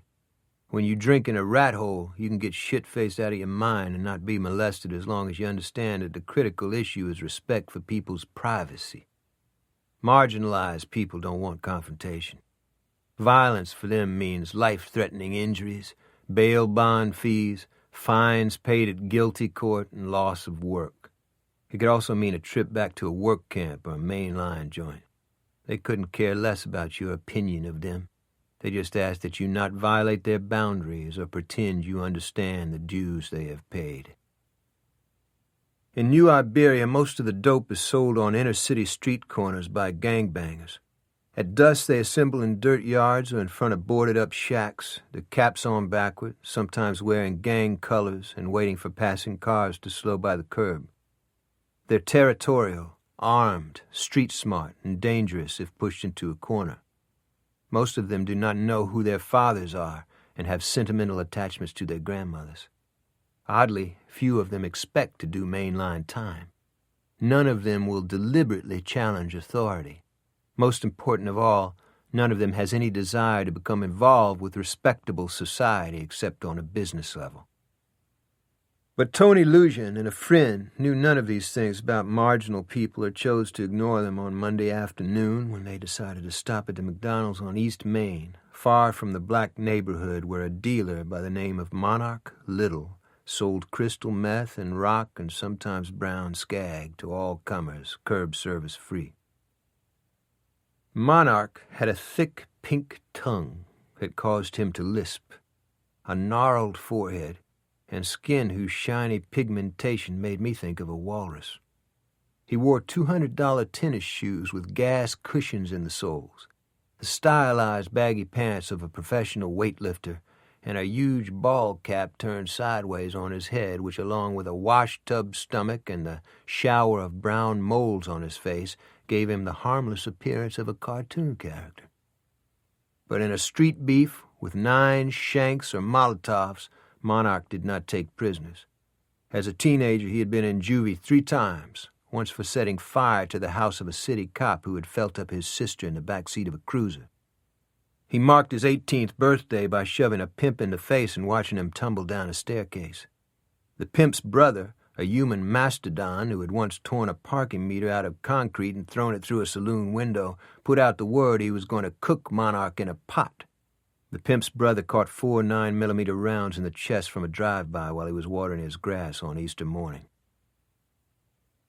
Monday afternoon, the lawns of the Victorian and antebellum homes along East Main were sprinkled with azalea bloom. Great bluish-purple clumps of wisteria hung from the trellised entrances to terraced gardens that sloped down to Bayou Teche. The wind ruffled the canopy of oaks that arched over the street. The air was balmy and smelled of salt and warm flowers and the promise of rain. Monarch, with two of his cohorts, pulled into McDonald's and parked his Firebird next to an SUV in the shade of a live oak tree. He went inside and ordered a bag of hamburgers and cartons of fries while his two friends listened to the stereo, the speakers pounding so loudly the window glass in other vehicles vibrated. Tony Lujan sat in the passenger seat of the SUV, spooning frozen yogurt into his mouth. His friend, the driver, was darkly handsome, his cheeks sunken, his lips thick and sensuous, his hair growing in locks on his neck. He was dressed in black leather pants, a black vest, and a long-sleeved striped shirt like a 19th century gunfighter might wear. "How about it on a two-pack?" he shouted at the black kids in the Firebird, at the same time flinging his half-eaten hamburger over the top of the SUV at a garbage can. "Easy, Slim," Tony said, his eyes raising from his frozen yogurt. The hamburger's trajectory was short. Half of a bun glazed across the Firebird's hood, stippling it with mustard. Monarch had just walked out the front door of the McDonald's. He paused on a walkway, his bag of food in one hand, and fingered the skin under his neck chains. He walked to the driver's window of the SUV. "You just threw baby shit on my ride," he said. "It was an accident," Tony said, leaning forward in the passenger seat so Monarch could see his face. He dipped his fingers into his shirt pocket and removed a 5 and a 1. He extended the money toward Monarch. "It's $6 at the car wash up on Lewis Street." But the driver took Tony's extended wrist in his hand and moved it and the money back from the window. "You said baby fit?" the driver asked Monarch, unable to suppress a laugh. Monarch picked a leaf off his arm and watched it blow away in the wind. He pinched the saliva from the corners of his mouth and looked at the wetness on his fingers, then glanced at the university sticker on the back window. "You going to college?" "College? Yeah, man, that's us," the driver said. "Look, I'd really like to talk to you, but unless you dial down Snoopy Dog Dump or whatever, we're going to have to boogie, because right now I feel like somebody poured cement in my ears. How do you listen to that crap anyway?" "The mustard on my bird needs somebody to clean it off, not at no car wash either," Monarch said. "Look, this is from the heart, okay?" Tony Lujan's friend said. "That lisp you got probably isn't a speech defect. It's because you got damaged hearing. You pronounce words the way you hear them, and you hear them incorrectly because you're blowing out your eardrums listening to guys whose biggest talent is grabbing their dicks in front of an MTV camera." Monarch tilted up his chin and massaged his throat. The moles on his face looked as hard and shiny as almonds. His stomach rose and fell under his shirt. His eyes seemed to grow sleepy. He reached down into his bag of hamburgers and fries and removed a wadded-up handful of paper napkins. Then he proceeded to wipe the mustard off his car hood, his expression flat, even yawning while he cleaned the last yellow smear off the paint. He opened his door to get back in the Firebird, the edge of the door touching the side of the SUV. "That damn nigger," Tony's friend said. "Say what?" Monarch said. "Cool it, Slim. The guy's not worth it," Tony said to his friend. Monarch reached inside his Firebird, gathered an object in his hand, and dropped it in his pocket. Then he turned around and opened the passenger door of the SUV. "Both of you all out on the pave," he said. "You don't want to do this, man," Tony said. "If a nigger scratch your sheen, we got to check it out. Call the insurance man. Make sure everything get done right," Monarch said. Tony's friend was already coming around in front of the SUV. "Hey, man, I told you we don't understand jungle drums. Can you translate sheen for me?" He started laughing. "I'm sorry, man. You ever see those Tweety Bird cartoons? You sound just like him. I ain't dissing you. It's cool. You could turn it into a nightclub act. It's like Tweety Bird married Meatloaf and they had a kid." "That mean you're a machine, see? And the reason I know you was going to college was I seen this sheen before, down on Ann Street, when you and a UL girl was scoring some X. See, we knowed who the UL girl was, 'cause she was balling down the line long before she was balling you. Except none of us would ball her anymore 'cause of her gonorrhea. One guy still lets her give him head, but he say it ain't very good." The street was quiet except for the rustle of the wind, a plastic cup rattling in the parking lot. "Slim can hurt you, man," Tony said. Monarch's right thumb was hooked on the edge of his pants pocket, his knuckles like pale quarters under his skin. His eyes shifted sideways out toward the street. His hand worked its way into his pocket, and Tony Lujan involuntarily stepped back. Monarch smiled and lifted his car keys jingling from his pocket. "Is that where I hit it? That little line in the dust?" he said, examining the SUV's door. He rubbed away the dirt and then dug a bronze-colored key into the paint, peeling it back in a long, curly queue, cutting through the primer, exposing a shiny strip of metal. His face clouded with concern. "No, that ain't where I hit it. It was just a smudge in the dirt. Or maybe I ain't hit it at all. What y'all think?" He raked a long silver line across the first one, forming an X, then straightened up and blew his nose softly into a Kleenex. No one had moved. While Monarch had vandalized the SUV, one of his cohorts had squirmed bare-chested through a window on the passenger side of the Firebird and had positioned himself on the window jamb, his underwear bunched on his stomach, a black bandana tied down tightly on his scalp. In his right hand was a semi-automatic that he held flatly against the roof. The muzzle pointed at Tony Lujan and his friend Slim. Monarch removed a roll of currency from his pocket and peeled off several bills. He crumpled the bills inside his soiled Kleenex and tossed the balled Kleenex on the seat of the SUV. "Them dead presidents is going to take care of the scratch. Y'all want some more X? Come see me. Get tired of white schoolgirl stuff? I can help you there, too. In the meantime, check out Snoop and P. Diddy and improve your musical taste," he said. "You want to call us niggas? Just don't do it where we can hear you." A thick green vein that looked like knotted twine pulsed in Slim's forehead. He inhaled deeply, as though he were deciding whether or not to leap out the door of an airplane at a high altitude. Then he said, "Fuck you," and hit Monarch with a blow that slung a rope of spittle and blood across the Firebird's rolled white leather seat. Monarch clutched his mouth with one hand, breathing hard through his nose as though he could not allow himself to realize how badly he had been hurt. He stared at his palm, his lips as red and shiny as a clown's. He stepped towards Slim, his hands balling into fists. "Don't touch me," Slim said. Monarch swung at the air off balance, tripping on his shoelaces, his body caroming off Slim's shoulder. Slim pushed him away, whirled, and delivered a taekwondo kick that exploded on Monarch's eye and snapped his head sideways, knocking him against the Firebird. Then Slim's foot shot out again, spearing Monarch in the center of his face. "Clear my line of fire, Monarch! That motherfucker dead!" the shirtless kid in the black headscarf shouted. But Monarch behaved like a king. With a siren pealing in the distance, his mouth and nose streaming blood, a piece of broken tooth glistening on his chin, he lifted one hand as though he were giving a benediction, his body positioned between his armed friend and the boy whose nickname was Slim. "Luther," he began. He pressed his palm against his mouth, swallowed, and tried again. "Luther 9. I tripped on the curb. We was just getting burgers. Don't know nothing about these motherfuckers here. Don't got nothing against them," he said. Then he sat down heavily on the white leather seat of his Firebird and vomited on his shoes.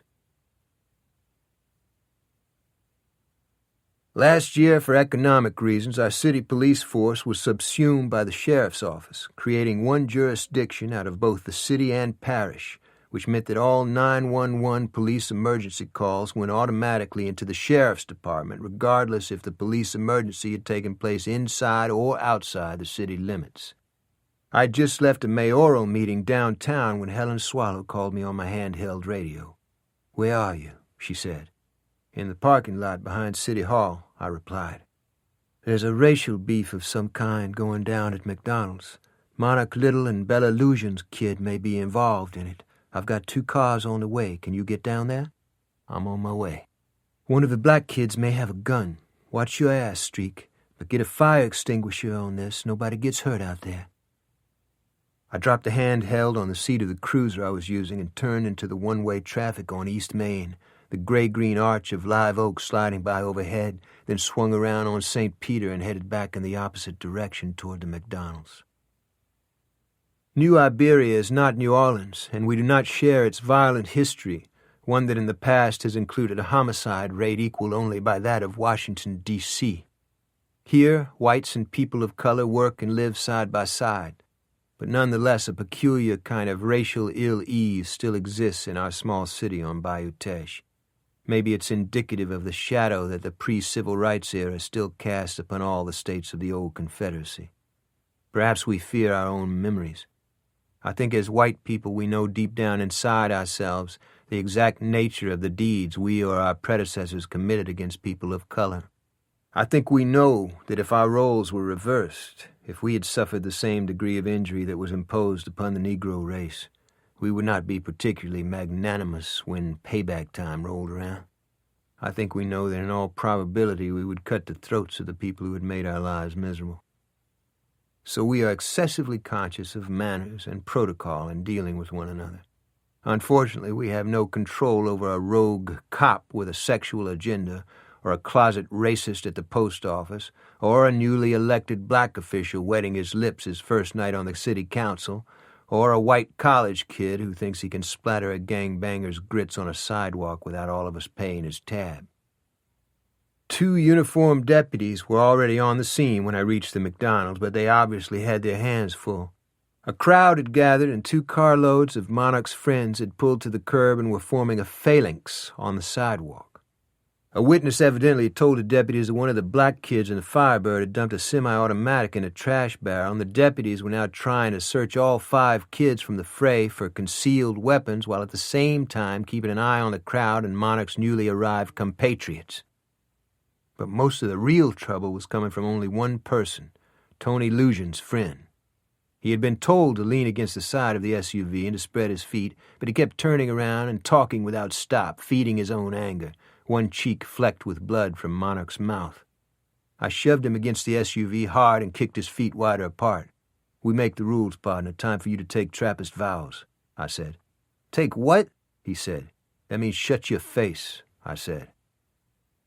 I motioned the deputy away and began to shake down Tony Lujan's friend. When I ran my hands down under his arms, I could feel his body humming with energy the way you can feel an electrical current coursing through a heavily insulated power line. "Put your wrists behind you," I said. "You're arresting me? These guys pulled a gun on us. They vandalized my vehicle." But he put his hands behind him just the same. On one hand, he wore a high school graduation ring. On the other, a gold ring inset with a ruby and the insignia of his fraternity. I snipped the cuffs on each of his wrists and began walking him toward the back seat of my cruiser. Already his manner had changed, and I realized he was exactly like all the middle-class kids we run in for possession or DWI. Many of them are the children of physicians and attorneys and prominent business people. When they deal with someone dressed in a suit or in sports clothes, as I was, someone who represents a form of authority they associate with their parents, their vocabulary becomes sanitized and their manners miraculously reappear. In fact, their degree of humility and cooperation is so impressive, they usually skate on the charges, or at worst receive probationary sentences. "Watch your head," I said as I put him in the back seat of the cruiser. "Sir, we told you the truth about what happened out there," he said. "The fat black guy keyed my father's new paint job. If I had to do it over, I'd just drive away and eat the loss, but that kid with the rag on his head aimed a 9mm at us over nothing." "What's your name?" I asked.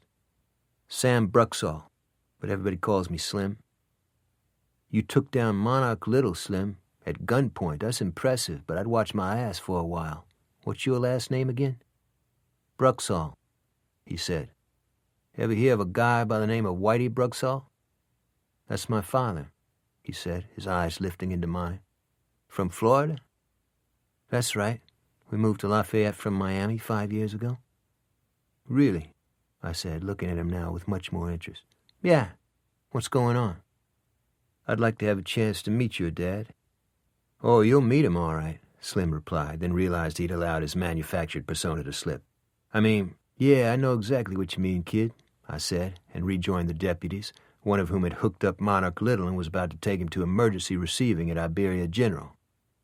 The deputy was a stout, red-haired man with a brush mustache who had been one of the city cops absorbed into the sheriff's department when the 2 agencies merged last year. He was a retired NCO and was called Top by his colleagues, although he had been a cook in the Marine Corps and never a first sergeant. Top's admonition about surviving in a bureaucracy was simple. Make friends with all the clerks, and don't get in the way of a supervisor who wants to be on the links by 2 p.m. "Let me talk to Monarch a minute, will you, Top?" I said. "Take him home to dinner with you," he replied. Monarch was seated in the back of the cruiser, his wrists cuffed in front of him so he could hold a blood-spotted towel to his mouth and nose. "You going to make it, Monarch?" I said. "I done told y'all. I tripped on the curb and busted my face. Ain't filing no charges. Don't even remember what happened," he replied. Through the back window, I saw Helen pull into the parking lot, the reflected image of a giant live oak sliding off a windshield. "You got a history with Slim Bruxall?" I said. "Who?" "The guy who remodeled your face." "A white guy picked me up after I fell. That the one you talking about?" "Cute," I said. But Monarch was no longer looking at me. His eyes were on Helen, who had walked over to the trash barrel where a deputy had just recovered the 9mm dumped by Monarch's friend. "I'm ready to go to the hospital. I swallowed blood. I think I'm going to throw up again," he said, pressing the towel to his face. "Sheriff Swallow might want to talk with you first." "I ain't got nothing to say." I straightened up from the passenger window and looked across the top of the cruiser. "He's all yours, Top," I said. Helen came up to me after the cruiser had disappeared down the street. "Looks like you got the cap on it," she said. "I wouldn't say that at all," I replied. "Oh? That tall white kid is the son of a Miami bookie by the name of Whitey Bruxall. I think Whitey Bruxall is the guy who got a friend of mine killed in an armored car robbery 20 years ago. It's no accident my dead friend's daughter, Trish Klein, is in this area." I saw the connection start to come together in Helen's eyes. "Whatever the Klein's woman's issues are, they're federal. Unless she manages to kill somebody in our jurisdiction, I don't want to hear that name again," she said. "One other thing. I got the impression Monarch wanted to get a lot of gone between you and him." "His mother was a washerwoman who worked for my father. She also turned tricks at the Boom Boom Room. I used to take him for snowballs in City Park," she said. "Funny how it shakes out sometimes, huh, Bwana?" I'd had a slip from my AA program the previous year. The causes aren't important now, but the consequence was the worst bender I ever went on, a 2-day blackout that left me on the edges of delirium tremens and with the very real conviction I had committed a homicide. The damage I did to myself was of the kind that alcoholics sometimes do not recover from, the kind when you burn the cables on your elevator and punch a hole in the basement and keep right on going.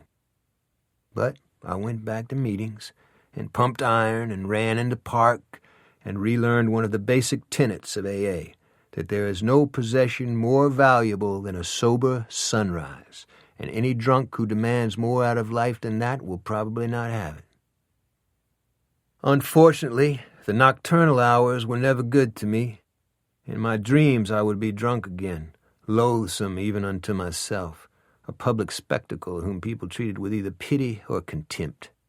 I would wake from the dream, my throat parched, and walk off balance into the kitchen for a glass of water, unable to extract myself from memories about people and places that I had thought no longer belonged to my life. But the feelings released from my unconscious by the dream would not leave me. It's like blood splatter on the soul. You don't rinse it off easily. My hand would tremble on the faucet. The dawn always came as a form of release. The gargoyles and the polka-dotted giraffes disappeared in the light of day, and my nightmares burned into a soft and harmless glow like a pistol flare dying inside a mist. But as William Faulkner said, and as I was about to learn, the past is not only still with us, the past is not even the past. The warning call from Wally, our dispatcher, came in the next day on my cell while I was having mid-morning coffee at Victor's cafeteria. "Some guy named Whitey Bruxall and a geek with him was just in here to see Helen. I told him Helen was in Baton Rouge. You know these guys?" he said. "Bruxall is the father of the white kid we busted in the beef at McDonald's yesterday," I replied. "He was seriously out of joint. When I told him Helen wasn't here, he wanted to talk to you." "What did you tell him?" "That you wasn't here, that he needed to lower his voice, that this ain't New Orleans." Why New Orleans? He talks like he comes from there. I suspected Wally had confused Bruxall's accent, which was probably Eastern Seaboard, with the Irish-Italian inflections that are characteristic of blue-collar people born in New Orleans. "Why'd you call me, Wally?" I said. "He's on his way to Victor's." "You told him I was here?" "The janitor did. Want me to chew him out? He was 73 last week." I paid my check and was about to go out the door when I saw a waxed black Humvee wrapped with chrome pull up to the curb. A muscular man in a powder blue suit with peroxided blonde hair and cords in his neck and tiny pits in his cheeks cut the engine and got out on the sidewalk. He saw me about to push open the glass door. "He's here," he said to a man in the passenger seat. I did not recognize the passenger in the Humvee, but the driver had the familiarity of someone you have met in a dream, or perhaps at a time in your life when you saw the world through a glass darkly and went about making a religion out of your own dismemberment, inviting as many people as possible to bring saws and tongs to the task. The blond man pulled open a door and came inside, bringing the hot smell of the street with him. "I told Whitey it was you. Same name, same guy, just a little older," he said. "Remember me?" "I'm not sure," I lied. "Elmer Fudd, from that bar in Apalaka. The one looked like a French Foreign Legion fort in the Sahara. Last time we saw each other, I gave you some breath mints."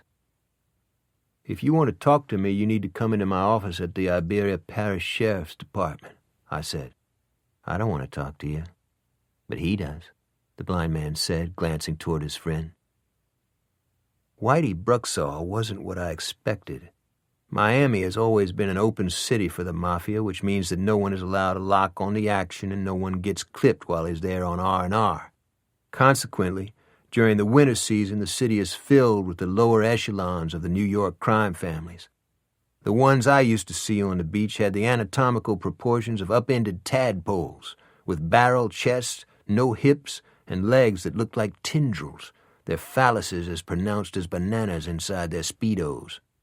But Bruxall was not a run-of-the-mill South Florida bookie. His physique reminded me of a gymnast or a man who plays tennis singles with a mean eye under a white sun, never thinking of it as just a game. "You're the guy who busted my kid," he said, smiling at the corner of his mouth. "I'm the detective who hooked him up and took him in. The charges are up to the prosecutor's office," I replied. "I'll fill you in. The DA is talking about felony assault." "I doubt that," I said, and walked past him out onto the sidewalk. He followed me. His hair was white and thick, clipped GI, as stiff as a brush, his skin tanned, his shirt tight on his chest and shoulders. "Doubt it why," he said. "Monarch Little is a dealer and general lowlife, but he usually takes his own bounce. I doubt he'll press charges." "I got a problem here. Those black kids pointed a gun at my son," he said, still smiling at the corner of his mouth. "Yeah? I haven't heard anything about charges against the blacks. The way I see it, my son and his friend Tony Lujan are the wrong parties. I'm supposed to feel good the head gangbanger isn't trying to send my boy to prison?" "They may take a hit on a firearms charge. Why not wait and see?" "That's what you do when a concrete truck is coming down a center stripe at you?" He was not an unpleasant man, and his beef with the prosecutor's office not without foundation, but I could not get rid of the image of my friend Dallas Klein kneeling in the shade of an Apalaka bank just before a shotgun was fired directly into his face. "I've got a problem of my own, Mr. Bruxall," I said. The blond man, who had been listening quietly, couldn't suppress a laugh. "That's funny," I said to him. His eyes were bright green, his mouth spread open on one side out of his teeth. "You got boons pulling guns on people and you're telling the victim's father you got a problem?" he replied. "What's your name?" "Lefty Ragusa." When he spoke his name, his face was charged with energy, his eyes dancing, his chin lifted. "Thanks," I said, writing his name in a notebook. "What's that for?" he asked. "We like to research who's in town, who's not. You know how it is. Got to keep the down-home folks happy," I replied, winking at him. "You need to finish your statement to me, Mr. Robichaux. Bruxall said, a tanker truck loaded with gasoline passing behind him. Don't say it, I thought.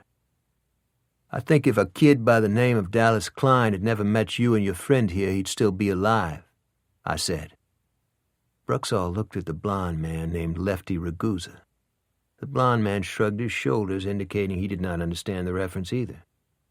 Who's this Dallas whatever? Bruxall asked. Your man here already acknowledged he remembers me. He remembers me because we met in Opelika, Florida, when he was trying to collect $16,000 Dallas owed you a sports book. Just to make sure everything is clear here, I want you to know I'm the dude who dimed you with Miami PD and the FBI on the armored car boost. Bruxall had a square chin and big bones in his cheeks. His expression remained good-natured, his brow unlined, but it was obvious he was thinking, his mind processing information, considering and rejecting various forms of response. Tell you what, I'd like to talk with you more, but I'm going to do like my lawyer says and butt out. I'll ask you a favor, though. You mind? Be my guest, I replied. If you got to hook up my son again, call me first. Slim's dick is too big for his brains, but he's a good kid. I didn't have any judgment at that age. How about you? Your sizzle stick get in the way of your brain sometimes, Mr. Robichaux? A moment later, I watched him drive away in his Humvee with the man who had once ridiculed me when I was stone drunk. Bruxall was slick. He had not challenged me on a personal level, and he had not made any statement that was demonstrably a lie, the handle that every cop looks for in a guilty man. Instead, he had made a personal entreaty on behalf of his son and put the moral onus on me. I had a feeling I was going to see a lot more of Whitey Bruxall.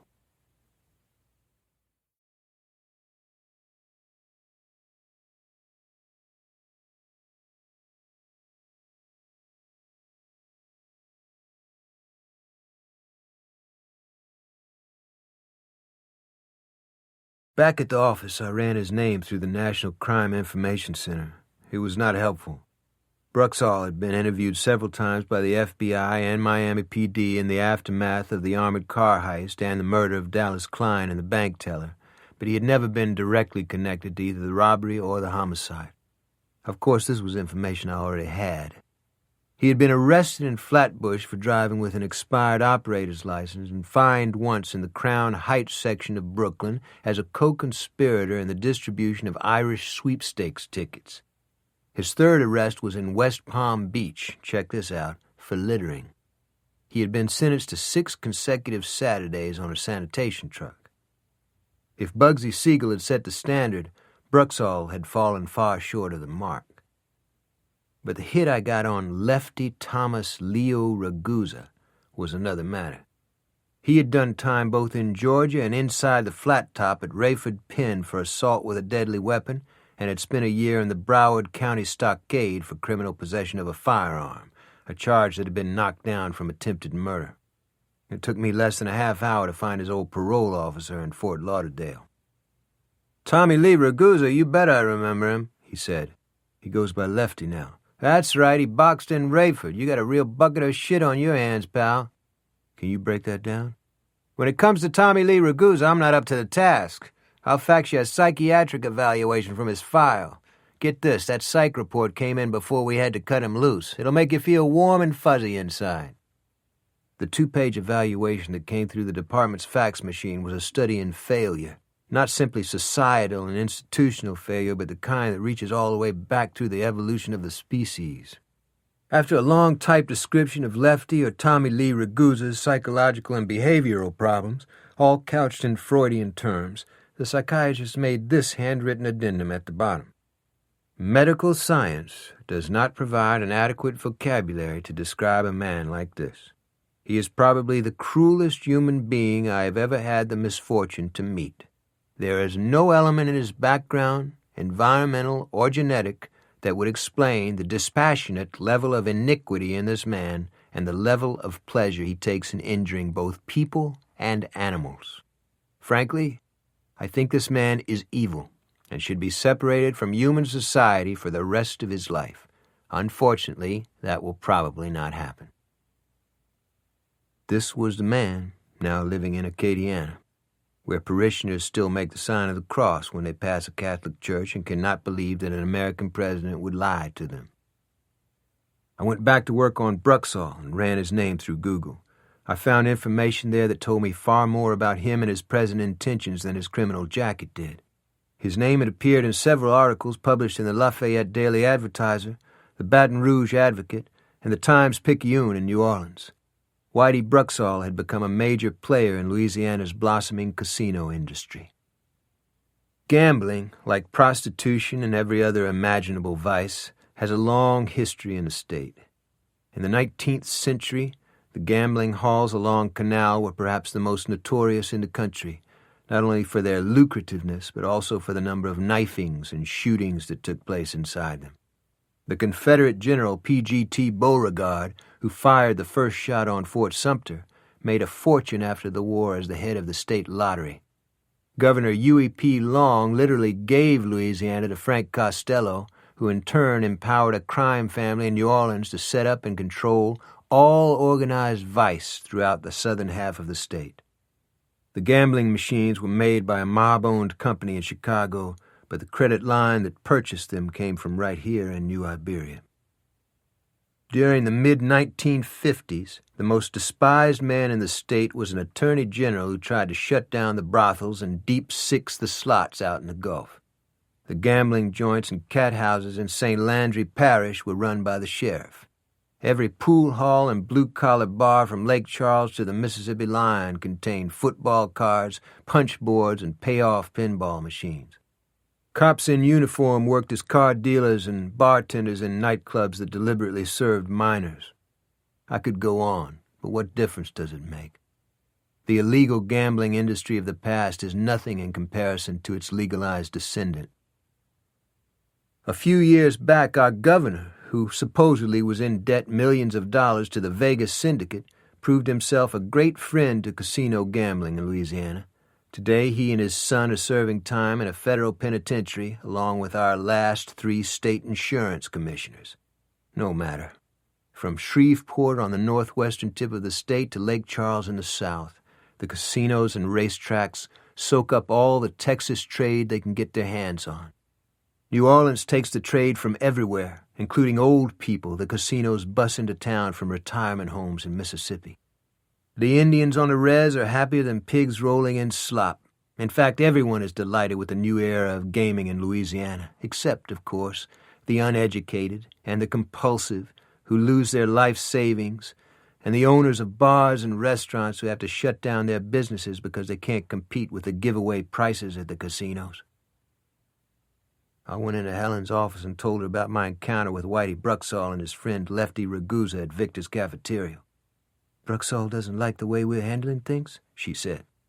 "He thinks his son and Tony Lujan are getting dumped on. I told him the black kids might go down on a firearms charge." "The lab says there are 6 different prints on the 9mm we found in the trash can. So far, nobody from McDonald's has been willing to identify which black kid was holding it. I don't think the DA is going to carry the ball very far on this one." "It looks like Bruxall is mixed up with some floating casinos and a couple of tracks here. I think a lot of big players from Florida have found a new home in Louisiana. Bruxall's hunting on the game reserve." She nodded slowly as though respectfully absorbing my words, but I knew I was bringing problems and complexities into a day that she didn't need. She had heard it all before, and nothing I said would ever change the historical problems of our state. I only wish I had listened more often to my own counsel. "Trish Klein is here to take Bruxall down, Helen. She was switching out dice at the new casino," I continued. "Good. We'll let Calamity Jane take care of it." "Who?" "That FBI field agent, Betsy Mossbacher. She was just in here." Helen glanced at her watch. "She's due back here in 6 minutes. Talk with her, then get her out the door." "Something happened?" "You might say that," she replied. Chapter 6. Exactly 6 minutes later, Betsy Mossbacher was at my office door. She wore Levi's and boots and a black western shirt with pearl-colored snap buttons. Her face had the taut intensity of someone who has just been slapped. "Would you like to sit down?" I asked. "This won't take long." I cut her off. "If something is going on between you and my boss, I don't want to get caught in the middle of it," I said. She called the FBI Fart, Barf, and Itch. That's an old NOPD heirloom. I don't care what it is. I told her we expect a degree of professionalism from her and her department unless I walked into the Tongue and Groove Club by mistake. You said that to Helen Swallow? She widened her eyes and took a deep breath. You don't seem to get what this investigation is about. This Klein woman is trouble, for us and herself. But she seems to have special status with you because of your relationship with her dead father. We already covered that, Agent Mossbacher. Your friend Cleet Purcell helped her elude a surveillance in a casino where she was switching out the dice. But you didn't relay that information to us. I don't think that's my job. I could see the heat intensify in her face. Listen, we have a couple of large issues on the burner. Whitey Bruxall and the robbery of a savings and loan. I don't know how much you know of Bruxall, but he's an extremely intelligent man and not to be underestimated. You know who Meyer Lansky was? The financial brains of the mob. Bruxall used to hang in a Miami coffee shop called Wolfie's. Lansky would challenge anyone in the place to stump him with a mathematical problem. The only person who ever did it was Whitey Bruxall. Lansky was so impressed he used to take Bruxall fishing with him on a charter. God, I need a drink of water. Why do I have days like this? It was like listening to two people talking out of one face. The words rolling chaos went through my mind, and I hoped fervently she had no idea what I was thinking. I'll get you a cup from the cooler, I said. Forget it. You busted Bruxall's son in that racial beef in front of McDonald's. This is the first handle we've had on him. We want to use it. You had me under surveillance? No. I was passing by McDonald's and saw it go down. I see. And you want to go after Whitey Bruxall by prosecuting his boy? Her eyes shifted off mine, and I knew the idea was not hers, that it had come down from someone over her. Monarch Little needs to file charges against Bruxall's kid, she said. Tell it to Monarch. See what kind of reaction you get. That's where you can help us. Not me, I replied. She paused. Bruxall got your friend in Miami killed. Maybe he gave the order for it. It was quiet in the room. I could hear raindrops ticking on the window glass. You know that for a fact? The people above me seem to. Then you tell those sons of bitches they better prosecute him. She paused again, and I saw a strange glint come in her eye. Want me to quote you? Absolutely. For the first time that day, she smiled. They said you were a bit unusual. Who's they? I'm just one of the field grunts. What do I know? Tell your boss I'm sorry I tracked horse shit on her carpet, she said. That's a metaphor? No, I had it on my boots. Give Monarch Little a tumble. Whitey Bruxall is a bad guy. Back in Chugwater, he'd be split open, salted, and tacked on a fence post. I've got to visit this place someday, I replied. 2 days passed, and I heard no more from Betsy Mossbacher. On Friday, I went back to my file on Crustacean Man, the victim of a hit-and-run whose earthly remains had been left as food for crawfish at the bottom of a coulee. I still did not buy Coco Hebert's explanation of Crustacean Man's death. I had investigated many hit-and-run homicides over the years, both in Iberia Parish and New Orleans, and I had never seen one instance in which the victim had received two massive traumas on opposite sides of his body and no obvious ancillary damage that linked the two. If they were bounced off the grill into the air and they caromed off the windshield, you knew it. If they were dragged under the vehicle, the damage was usually horrendous and pervasive. I looked at the photos taken of the remains at the crime scene. The body looked like one that could have fallen out of a boxcar at Bergen-Belsen. The skin was as tight as a lampshade against the bone, the round mouth and eyes like the soundless scream in the famous painting by Edvard Munch. Who are you, partner? What did somebody do to you? Then a strange conjunction of thoughts came together in my head. Betsy Mossbacher had tried to pressure me into persuading Monarch Little to press charges against Whitey Bruxall's son. Although it was a cynical legal maneuver, it was a good one. I suspected that Slim Bruxall, in spite of his good manners, was a vicious fraternity punk who had taken immense pleasure in tearing up Monarch Little's face and consequently deserved any fate the court dropped on his head. By the same token, Monarch had been cruising for a serious fall a long time. If his denouement happened to come from Whitey Bruxall, the brakes. In the meantime, Monarch was of special interest to me for another reason. Before he had started dealing narcotics, he had worked for 2 or 3 shade tree mechanics and backyard body and fender men. In fact, Monarch was something of an artist at his craft and could have made a career out of customizing and restoring vintage collectibles. But Monarch had discovered it was easier and more profitable to steal automobiles than it was to repair them. I found him under a shade tree with 5 of his men in the city's old red light district. The wind rustled the leaves in the tree, and a rusted weight set rested inside the dirt apron that extended from the trunk out to the tree's drip line. Monarch and his friends were listening to music from the radio in Monarch's Firebird and drinking Coca-Cola and crushed ice from paper cups that they threw on the ground or in the street when they finished. It could have been a mid-afternoon scene in any inner-city neighborhood, but it wasn't. The old brothels are gone or boarded up with plywood and are nests for rats now, but at one time they serviced Confederate soldiers from Camp Pratt out by Spanish Lake in the early months of the Civil War. Then the same women in them serviced any number of the 20,000 Yankee soldiers who marched through New Iberia in pursuit of General Alfred Mouton and his boys in sun-faded butternut. Decades later, the $5 white cribs on Railroad Avenue and the $3 black ones on Hopkins continued to flourish right up until the sexual revolution of the 1960s. But the industry did not disappear. It morphed into a much more pernicious and complex enterprise. The whores are window dressing today. The issue is dope. The whores work for it. Men like Monarch sell it. Cops go on a pad for it. Pimps use it as their control mechanism. Attorneys make careers defending its purveyors. The government subsidizes the cottage industries that screen for it. Its influence is systemic, and I doubt if there is one kid in our parish who doesn't know where he can buy it if he wants it. College kids get laid on X, black kids carrying 9mm melt their heads with crack, and whores do crystal because it burns off their fast food fat and keeps them competitive in the trade. The short version? It's an ugly business, and it dehumanizes everyone involved with it. Anyone who thinks otherwise should do an up-close observation of one day in the life of a crack baby.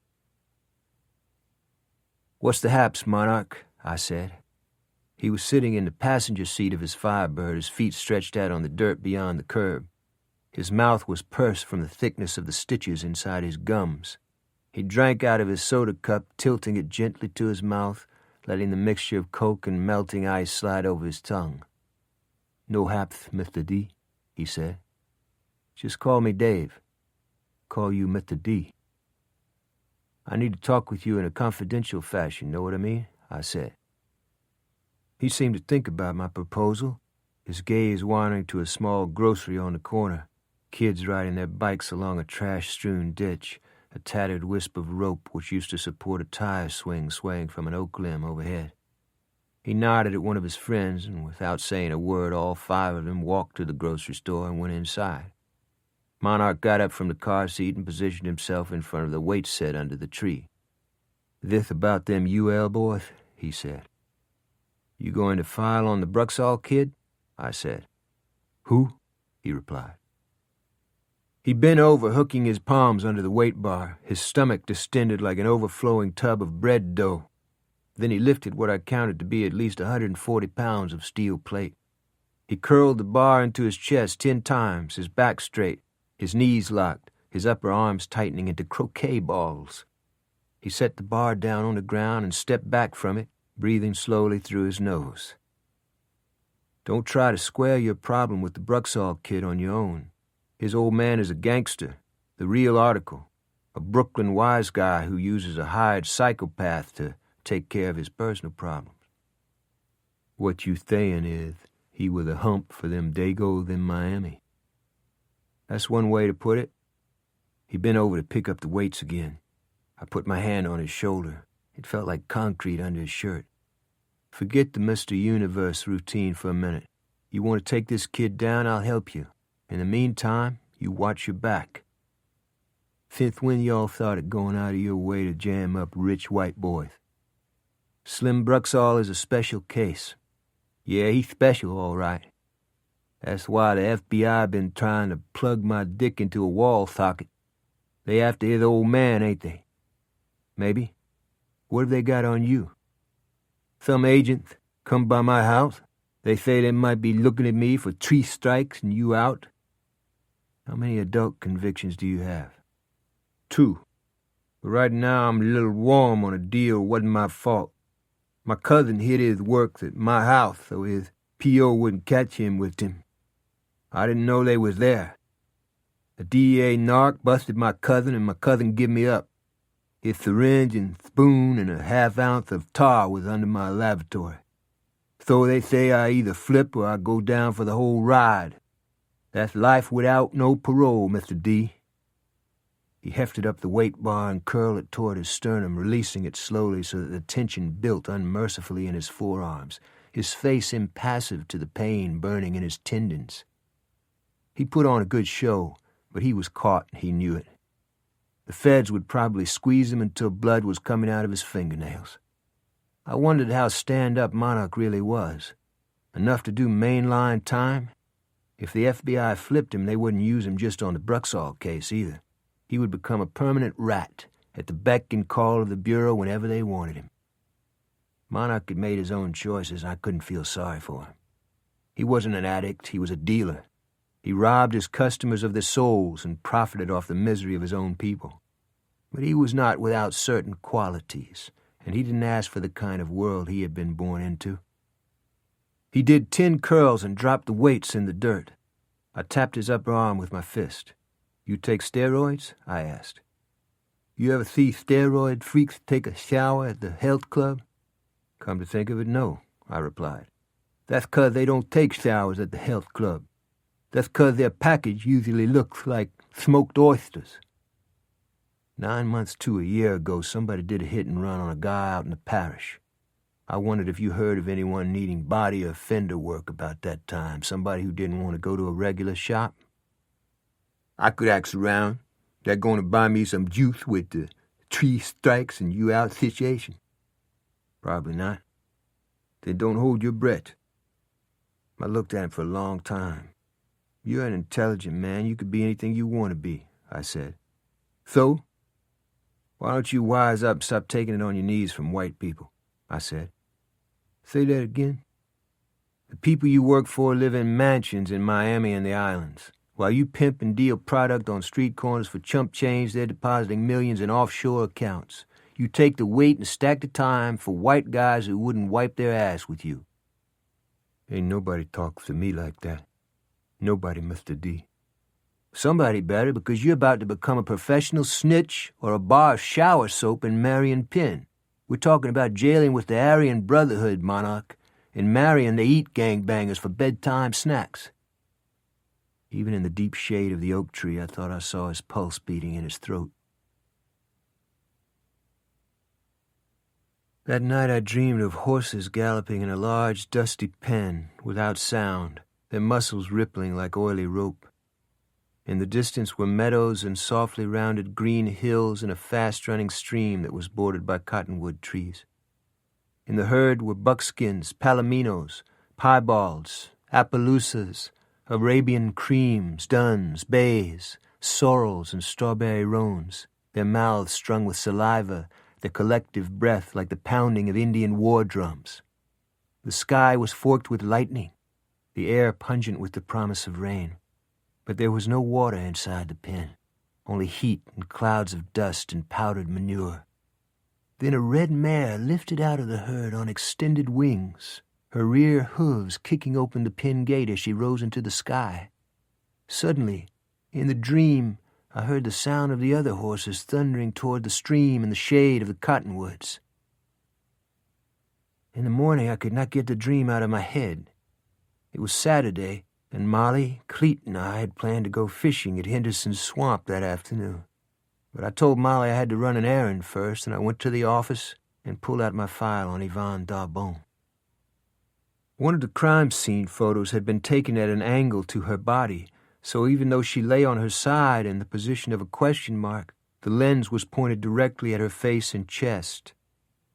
A red-winged horse was emblazoned on the front of her T-shirt, and through a magnifying glass I could make out the name of a racetrack inside the folds of the fabric under her breasts. It was the name of the new track and casino north of Lafayette where Trish Klein had been switching out dice at the craps table. I looked at my watch. It wasn't quite noon. Cleet was supposed to meet Molly and me at the house at 2. There was still time for a visit to the home of Bello Lujan and his son Tony. 15 minutes later, I was standing on the front porch of the Lujan house just outside Lauraville, the sun winking at me through a mimosa tree, the wind puffing a fringed pale green canopy by the bayou's edge where a buffet table was covered with half-eaten food and empty cold duck bottles. Tony answered the door, barefoot, shirtless, a towel hung around his neck, his hair still wet from a shower. Behind him, I saw a college-age girl thumbing through a magazine on a couch. She looked at me uncertainly, then picked up her drink glass and went into the kitchen. Tony still had not spoken. "You're not going to ask me in?" I said. "Yes, sir, sure," he said. "Y'all have a party last night?" I said, stepping inside. Mounted on the staircase wall was a mechanical apparatus that would allow a seated infirm person to ride up and down the stairs. "My parents did. They hosted my fraternity and our little sisters," he replied. "Your little sisters? It's a sorority we call our little sisters. Where are your parents?" "My father went to New Orleans for the rest of the weekend. My mother's upstairs. You want to talk to her?" "No, my question is to you, Tony. Say, who's your friend back there in the kitchen?" "A girl I go to UL with." "Was she a friend of Yvonne Darbon, too?" A flush of color spread across his cheeks, but I'd come to believe that Tony Lujan was less shy and awkward than he was fearful and ridden with guilt. "I'm not sure what you're saying," he said. I didn't pursue it. Actually, I came out here because of a photo taken of Yvonne before she was put into a body bag. She was wearing a T-shirt with a winged horse on it, know the one I mean? "I gave it to her," he replied. "It's a promo shirt from the new casino and track. My dad's an investor in it. He's partners with Mr. Bruxall. That's how I got to know Slim. My dad was going to give Yvonne a job in the restaurant." "That's funny. Your father told me he didn't know her." His face strained. "I thought maybe you were here about those black guys. My dad thinks they might try to file a civil suit and milk us for whatever they can get. That's why I thought you wanted to talk to my parents." Tony Lujan's attitude toward law enforcement was one that no amount of experience has ever allowed me to deal with in an adequate way. Every police officer who hears this knows what I'm talking about, too. Certain groups of people in our society genuinely believe police agencies have only one purpose for existing, and that is to protect and serve the interest of a chosen few. Guess which income bracket they belong to. I had gotten what I wanted and probably should have left at that point, but I didn't. See, we don't get involved in civil suits, Tony. In fact, it's the prosecutor's office that determines which criminal charges we pursue in a given case. Personally, I don't think you need to worry about a guy like Monarch Little fooling around with civil suits. The truth is, Monarch Little is one badass motherfucker who swallows his blood in a fight and comes at you right between the lights. He's not above doing serious collateral damage either. I heard a glass break in the kitchen. I was hooking up my boat trailer to my truck when Cleet's caddy bounced into the driveway, his spinning rod propped up in the back seat, a Rapala flopping on the tip. "Ready to rock?" he said. "Almost," I said. He got out and watched me load our rods, tackle boxes, and the cooler into the boat. He was wearing shined loafers, cream-colored golf slacks, and a Hawaiian shirt I hadn't seen before. "Dressed kind of sharp, aren't you?" I said. "Not really," he replied, ripping the tab on a beer, looking off casually at the thick green arch of oak limbs over East Main. "Where's Molly?" "Right there," I said, nodding toward the porte cochere, where Molly was coming out the side door with an armload of food. What are you up to, Cletus? Maybe I like to wear some decent threads once in a while. Will you give it a rest? Because my pickup truck was not big enough for the three of us, he followed us in the caddy to Henderson Swamp. In the rearview mirror, I could see he was sneaking sips from a beer can on the floorboards. I thought about stopping and possibly preventing legal trouble on the road, but reason and caution and even common sense held little sway in the life of Clete Purcell. I was even more convinced of that fact when I saw him upend the can, crush it in his fist, and drop it over his shoulder into the back seat where any cop who stopped him would be able to see it. "What are you looking at?" Molly said. "Clete, what about him?" "That's like asking about the flight plan of an asteroid." She looked at me quizzically, but I didn't try to explain further. I backed the trailer down the concrete ramp at Henderson, and we slid the boat into the water. It was a perfect afternoon for fishing. The day was hot, the wind down, the water dead still in the coves. Out on the vast expanse of bays and channels and islands of willow and gum trees that comprised the swamp, I could see other fishermen anchored hard by the pilings of the interstate highway and the desiccated wood platforms of oil rigs that had long ago been torn down and hauled away. The air contained the bright, clean smell of rain in the south, which meant the barometer was dropping and the bass and bream would begin feeding as soon as one rain dropped in at the surface of the water. Molly and I sat in the boat's stern, and Clete sat up on the bass seat by the bow, flicking his rapala in the lee of the willows that grew along the entrance to a wide bay. He had spread a paper towel over the seat cushion, and I noticed that whenever he took a hit off a can of Budweiser or ate one of the po' boy sandwiches Molly had made, he leaned forward to avoid staining his clothes. At 6 o'clock he looked at his watch, removed his aviator shades and his pork pie hat, and combed his hair. His face was red from beer and sunburn, the area around his eyes still pale. He grinned happily. "Look at that sky," he said. Then a bass that must have weighed 8 pounds rolled the surface by a nest of lily pads and took Clete's rapala with such force it blew water up into the willows. "Jesus Christ," Clete said, dropping his beer can in his lap. I got the net from under the seat, and Molly swung the electric trolling motor about to keep Clete's line at 11 o'clock from the bow so the bass would not tangle it with ours. Clete cranked the handle on his reel and jerked the tip of his rod up at the same time, bowing his rod into a severe arch. "Ease up," I said. "I'll get the net under him." The bass broke the surface in a flash of gold and green and a roll of its white belly. Then it stripped the monofilament off Clete's drag and dove for the bottom, sawing the line against the boat. "Pull your line around the bow and let him run," I said. Too late. The line snapped and the tip of Clete's rod sprang back toward his face. "Wow," he said, wiping at the beer on his slacks with a paper towel. "Tie on him, Meps. We'll try the next island up the channel," I said. "No, that's it for me," he replied. "You want to quit?" I said incredulously. "It's been a great day. I don't always have to catch fish." "Right," I said. Molly looked at me. "I could go for a red snapper dinner up at the restaurant," she said. We had at least an hour of good fishing left, and I wanted to stay out, but Molly had obviously chosen to act charitably toward Clete's mercurial behavior, and I didn't have it in me to go against her wishes. "You bet," I said. Molly cranked the engine, and we headed across a long bay toward the landing. The surface of the water was the color of tarnished bronze against the sunset, and the new bloom on the cypress trees lifted like green feathers in the wind. Cars with their lights on streamed across the elevated causeway behind us, and ahead I could see the boat ramp and the levee and a lighted restaurant on pilings with a walkway that extended out over the water. We winched the boat back up the trailer. Then I saw Clete's face soften as he glanced up at the railing on the restaurant walkway. "I better head on out. Thanks for the afternoon," he said. A solitary woman stood on the walkway, her face turned into the sunset, her hair moving in the wind. "Who's your lady friend?" I asked, afraid of the answer I would get. "I love you, Streak, but at some point in your life, can you give me some space?" he said.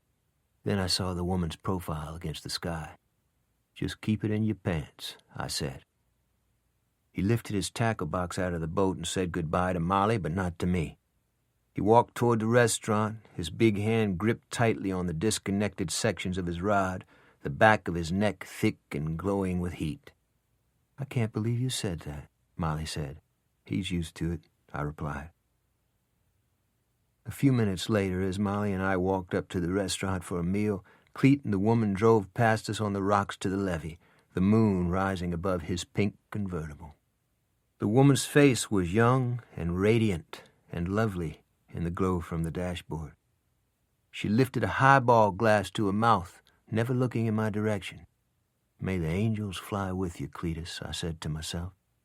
"Who was that?" Molly said.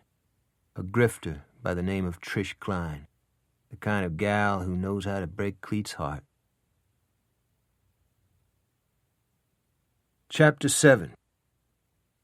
I had thought Monarch might be stand-up, might let the FBI do its worst, even if that meant he had to go down on what recidivists used to call the bitch, short for habitual offender, which was the old-time term for the Clinton-era equivalent known as the 3 strikes and you're outlaw. But on Monday morning, Monarch came to the prosecutor's office with his attorney and filed felony assault charges against Slim Bruxall. It was obvious the previous night had not been an easy one for him. He was raccoon-eyed, morose, and stank of beer sweat and weed. When he tripped on a carpet and knocked his head against a door, 2 teenage girls snickered. I suspected Monarch's life was about to unravel. How badly was up for debate. But there are no secrets in our small city on the Teche. In a short time, the word would be on the street that Monarch Little had become a hump for the feds to avoid taking his own bounce. It wouldn't be improbable for his peers to conclude that he was not to be trusted and that he might start diming the same gangbangers who now hovered around him like candle moths. In the meantime, he had empowered the Iberia Parish District Attorney to go forward with assault charges against Slim Bruxall, by extension, giving the FBI enormous leverage they could use against Slim's father, Whitey Bruxall, in what I guessed was a RICO investigation. I saw Monarch in the parking lot on the way to his Firebird. "You helped set this up, Mr. D?" he asked. "I never jammed you, Monarch. Show a little respect," I replied. "Before I come down to the courthouse, I tried to join the Army." "Really?" I said, my face deliberately empty. "Guy said I might have a weight problem." It was hot and bright in the parking lot, and the crypts in St. Peter's Cemetery looked white and hard-edged in the light, the weeds wilted and stained yellow by herbicide. Several deputies in uniform walked past us, talking among themselves, their cigarette smoke hanging in the dead air. "I need to talk to you," I said to Monarch. "I ain't feeling so good right now. I'm going home and sleep." "Suit yourself," I said. "Hey, you the man called me a pimp. I sell dope, but I ain't no pimp. Maybe you the one need a little humbleness." The prosecutor's office lost no time serving the arrest warrant on Slim Bruxall. By lunchtime the same day, 2 Lafayette City police officers and an Iberia Parish detective were at Slim's fraternity house a few blocks from the university campus. Evidently, he was not in a cooperative mood. The arrest report stated that after he was hooked up, he fought with officers and fell down a flight of stairs. I recognized the name of one of the arresting officers. His name had a way of appearing in news stories involving the apprehension of suspects who always seemed to resist arrest.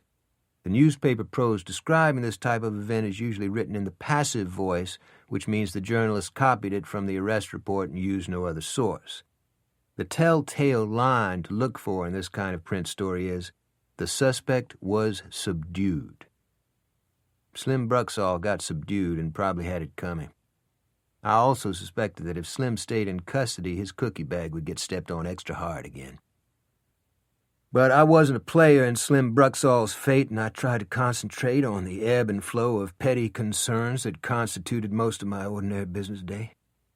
These included a terrorist bomb scare involving a suitcase someone abandoned in front of Victor's cafeteria, a sexual battery charge filed by a man who claimed his 300-pound wife was forcing him to have sex with her 4 times a week, the disappearance from a picnic bench of a roasted pig, which turned out to have been eaten by a 9-foot alligator we found floating contentedly in the family swimming pool, the flight of a homemade airplane down the bayou 3 feet off the water that ended with the crash landing of the plane on a cockfighting farm and the shredding by propeller of at least a dozen roosters, the theft of bones from crypts in St. Peter's Cemetery by a bunch of kids with rings in their lips and nostrils and pentagrams tattooed on their shaved heads. How the bones could add to what the kids had already done to their faces and heads remained a mystery. A house creep cut a hole through an attic roof to avoid setting off the alarm system and electrocuted himself when he tapped into a breaker box. A biker, blitzed on weed and downers, roared through a church picnic in City Park, punched a hole in a hedge, and almost decapitated himself on a wash line. But my favorite caper of the week was a 911 call we received from a meth addict who was outraged that his dealer had shown up at the door without the drugs the caller had paid for, committing fraud, according to the caller, and adding insult to injury by robbing him at gunpoint of $78 and his stash. It was 3:16 p.m. when I looked at my watch. I couldn't concentrate any longer on the pool, my term for that army of merry pranksters and miscreants who win their way endlessly through the turnstiles of the system. I dropped all the paperwork on my desk into a drawer and headed for Monarch Little's house, where he lived in a rural black slum paradoxically located on a pastoral stretch of oak-shaded land along Bayou Teche, not far from the sugar mill community where Yvonne Darbon had died. I knocked on the screen door. Monarch's house was made of clapboard, with a peaked tin roof, and was set amid a cluster of water oaks and pecan trees and slash pines down by the water's edge. An old Coca-Cola machine beaded with moisture throbbed under an improvised porte cochere where his Firebird was parked. He was wearing boxer shorts and a strap undershirt when he opened the door. "What you want now?" he asked. "Can I come in?" "Don't matter to me." If Monarch was getting rich in the dope trade, the interior of his house didn't show it. The furniture was worn, the wallpaper spotted with rainwater, the linoleum in the kitchen split and wedged upward in a dirty fissure. A floor fan vibrated in front of a stuffed couch where he had probably been napping when I knocked. "I think Slim Bruxall's old man was mixed up in the murder of a friend of mine," I said. "That means I want to see Whitey Bruxall brought up on homicide charges. That doesn't mean I want to see you turned into fish chum." "I ain't buying this, Mr. D." "You calling me a liar?" "No. You just got your own reason for doing what you doing. It don't have nothing to do with me." I saw my friend shot point blank in the face with a 12-gauge. I tried to convince both the feds and Miami-Dade PD that Bruxall or his friends were behind it. But I was a drunk back then and didn't have much credibility. Now I have a chance to nail him, but I'm not going to do it by feeding a guy to the sharks. It's not a complicated idea. "That's all fine, but right now I ain't got a lot of selection thoughtin' with how I make a living." I handed him my business card with a name and telephone number I'd already penciled on the back. "This is the name of the United States Attorney in Baton Rouge. He's a friend of mine. You tell him you're cooperating with the FBI, but you need some protection. You have that right. Because you have a sheet doesn't mean you don't have constitutional guarantees." "Yeah, we all be having constitutional guarantees, but that ain't my way." "You know what bruising the freight means?" "Yeah." "Well, that's what happened to Slim Bruxall when he got busted today. He also got dumped in a cell with a couple of black guys who haven't had a fresh bar of white soap in a while. Who do you think the Bruxall family is going to blame for all this?" He sat down on the couch and looked at his feet. "They took my 9, he said. "Who?" "Them FBI agents. They say ain't nobody gonna bother me." I sat down on a wood chair across from him. I removed my business card from between his fingers and wrote 2 more telephone numbers on it, then handed it back to him. "If I'm not at the department, you can call me at my house or on my cell," I said. Outside, the willows along the bayou were bending in the breeze. An old man and a child were cane fishing in the shade. A pretty country woman in a sunbonnet was hoeing out a vegetable garden. A strand of black hair curled on her cheek. I had a feeling these ordinary moments in the ordinary day of ordinary people were possessions that Monarch would soon pay a great deal to own. "Them FBI agents want Bruxall to put up a kite on me, don't they? Miss Helen sent you out here to warn me?" I didn't want to tell him that Helen had nothing to do with my visit. "You loaded their gun, partner. They're just doing their job. They win, you lose. The question is, how badly do you lose? Just don't take things into your own hands. That's why I gave you those phone numbers. I got up to go. You still interested in somebody who might have done a hit and run last year sometime? He asked. What about it? A friend of mine up the bayou got a little shop in his backyard. Last summer, a man brung a big Buick in there with the headlight knocked in and the right fender scratched up. Said he hit a deer. Said he heard my friend done real fine work, and he didn't feel like paying the Buick dealer a lot of money when my friend could do the job just as good. Who was the guy? Monarch looked up at me and let his eyes hold on mine. You gonna think I set it up? Who was it, Monarch? Better go out to my friend's place and ask him yourself. The friend's auto repair business was conducted in a pole shed behind an ancient, rust-leaking trailer that sagged on cinder blocks just outside St. Martinville. The sun was down in the sky now, red and dust-veiled above a line of live oaks on the opposite side of Bayou Teche. The air was breathless, the clouds crackling with electricity in the south. Monarch's friend was one of the most unusual-looking human beings I had ever seen. He was an albino, with negroid features and gold hair and pink-tinted eyes, his entire body encased in long-sleeved coveralls zipped to the throat. He had been working next to a gas-fired forge. I couldn't imagine what the temperature was like inside his clothes, but he grinned constantly, just the same, as though a grin were the only expression he knew. He seemed delighted at my visit. I had the feeling he was one of those rare individuals who genuinely loves life and has no issue with the world or grievance against his fellow man, regardless of what they may have done or not done to him. Your name is Prospect Desmilro? I said. That's me, he said. But like every other mismatched element in his makeup, his accent didn't fit.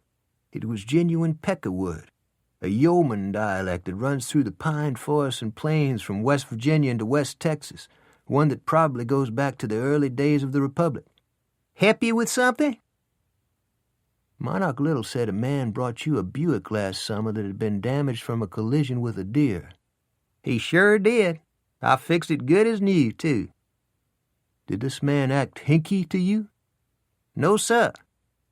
What was this fellow's name? Prospect Desmiro looked at the wind ruffling the bayou, an amber blaze of late sunlight on its surface. But no matter where his eye traveled, he never stopped grinning. Mr. Bello brought it in, he said. Bellerophon Lusion? Yes, sir. He give me a $20 tip. Where was the damage? Passenger side fender, passenger side headlight. Did you see any material on the car body that indicated Mr. Bello hit a deer? Hair, a piece of antler embedded in the headlight? Looked to me like somebody had already hosed it down and wiped it off. People do that sometimes when they plow into livestock and such. You looking for somebody done a hit and run on a pedestrian? That pretty well sums it up, Prospect. There was blood inside the headlight glass. I didn't see no deer hair, though. Least none I remember. Don't mean wasn't none there. There's no way you saved the headlight glass, huh? I said, putting my notebook back in my shirt pocket. You want to look at it? Sir? I got a pile full of trash and junk on the other side of the barn. About every 2 years, I haul it to the dump. I know right where that glass is at, 'cause I seen it just the other day when I was hunting around in the pile for a radio speaker I pulled out of a 55 Chevy. Broken glass with blood on it? Yes, sir. It's been under an old piece of tarp. I seen it. I stared at him stupidly. Prospect, I think you're a remarkable man, I said. Women tell me that all the time. He dragged a large tangle of canvas off the pile, spilling a shower of wet pine needles and pooled water onto the ground. He lifted a jagged half-moon piece of broken glass from a circle of chrome molding. Right there on the edge, you can still see the blood. I took a Ziploc bag from my back pocket and spread it open. Just drop it right in there, partner. I need that molding, too. Is there anything else in here from Mr. Bellows' Buick? No, sir. I don't think so. On another subject, how well do you know Monarch Little? I taught him body and fender work. Taught him when he was knee-high to a tree frog. Too bad he doesn't make use of it. Folks don't always get to choose what to do, he replied. You seem like a smarter man than that. I said. His mama is at M.D. Anderson in Houston. She's had every kind of cancer there is. Monarch ain't told you that? He said, his pink-tinted eyes squinting in the sunlight. I drove directly to the Acadiana crime lab and logged in the evidence with Mac Bertrand. It was late, and I could tell Mac was anxious to get home to supper and his wife and family. "What are you looking for on this?" he asked. "A DNA match or an exclusion on crustacean man." "How soon you need it?" "The owner of the vehicle is probably Bello Lujan. I doubt he's a big flight risk." Mac raised his eyebrows. "Use the process as a buffer between you and him, Dave. No matter what he does, don't react. Don't let it get personal." "What's the big deal about Bello?" "I think he's a driven man. He came to our church for a while, but we had to encourage him to attend one that's probably more suited to his needs." "Can you translate the hieroglyphics for me?" "He's got sex on the brain. He's full of guilt. He shouts in the middle of the service. He may be dangerous, at least to himself. We sent him to some holy rollers who speak in tongues, but I'm not sure even they can deal with him. Does that give you a better perspective?" I couldn't help but laugh. "What a sense of humor. I'll have the DNA report for you in 3 days, he said. That evening, I tried to disconnect my thoughts from Bello Lujan, in the same way that as a child I tried not to believe that a schoolyard bully had become an inextricable part of my life. But I also remembered how, for some unexplainable reason, my path and the bully's crossed regularly, as though by design, and regardless of what I did to avoid encountering him, my actions always led me back to a choice between public humiliation or the end of a fist. Saturday morning I had visited Bello's home and questioned his son Tony about the T-shirt emblazoned with the image of Pegasus that Yvonne Darbon had been wearing the day she died.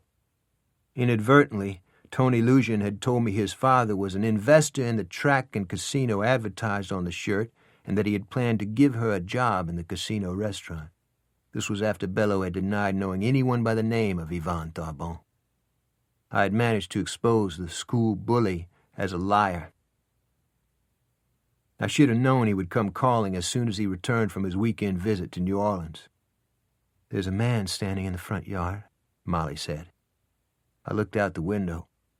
Bello's Buick was parked in the driveway, his son in the passenger seat, but Bello was staring at the street as though he couldn't make up his mind what he should do next. I walked out on the gallery. A sun shower had just stopped, and water was ticking out of the trees. I remembered Mac Bertrand's cautionary words about using procedure as a buffer between me and Bello Lujan. "I suspect this is a business call. If that's the case, I'd rather talk about it at the office, Bello," I said. "You questioned my boy while I was in New Orleans about the T-shirt that dead girl was wearing?" he said. The sunlight was tea-colored through the oak branches overhead, the air cool from the rain, the sky throbbing with the sound of tree frogs. It was too fine an evening for an angry encounter with a primitive, tormented, and violent man. I stepped off the gallery into the yard so I would not be perceived as speaking down to him, but I did not offer him my hand. "Come see me tomorrow, partner." "My boy told you I was going to give the dead girl a job waitressing at the track clubhouse. I told you I didn't remember her name. That's 'cause I give jobs to lots of kids, particularly ones wanting to go to college. You making me out a hypocrite in front of my family?" "That's a term of your own choosing." "You cracking wise now?" "What I'm doing is telling you to get out of here." "You told my son, this colored kid, what's his name, Monarch Little, is a badass motherfucker who might put out his lights?" "I don't think I phrased it exactly that way." "Come over here, Tony," Bello said. His son stepped out of the car. His face was bloodless in the shade, his jaws slowly chewing a piece of gum. "What did Mr. Robichaud here say to you?" Bello asked. "It's like you say, Daddy.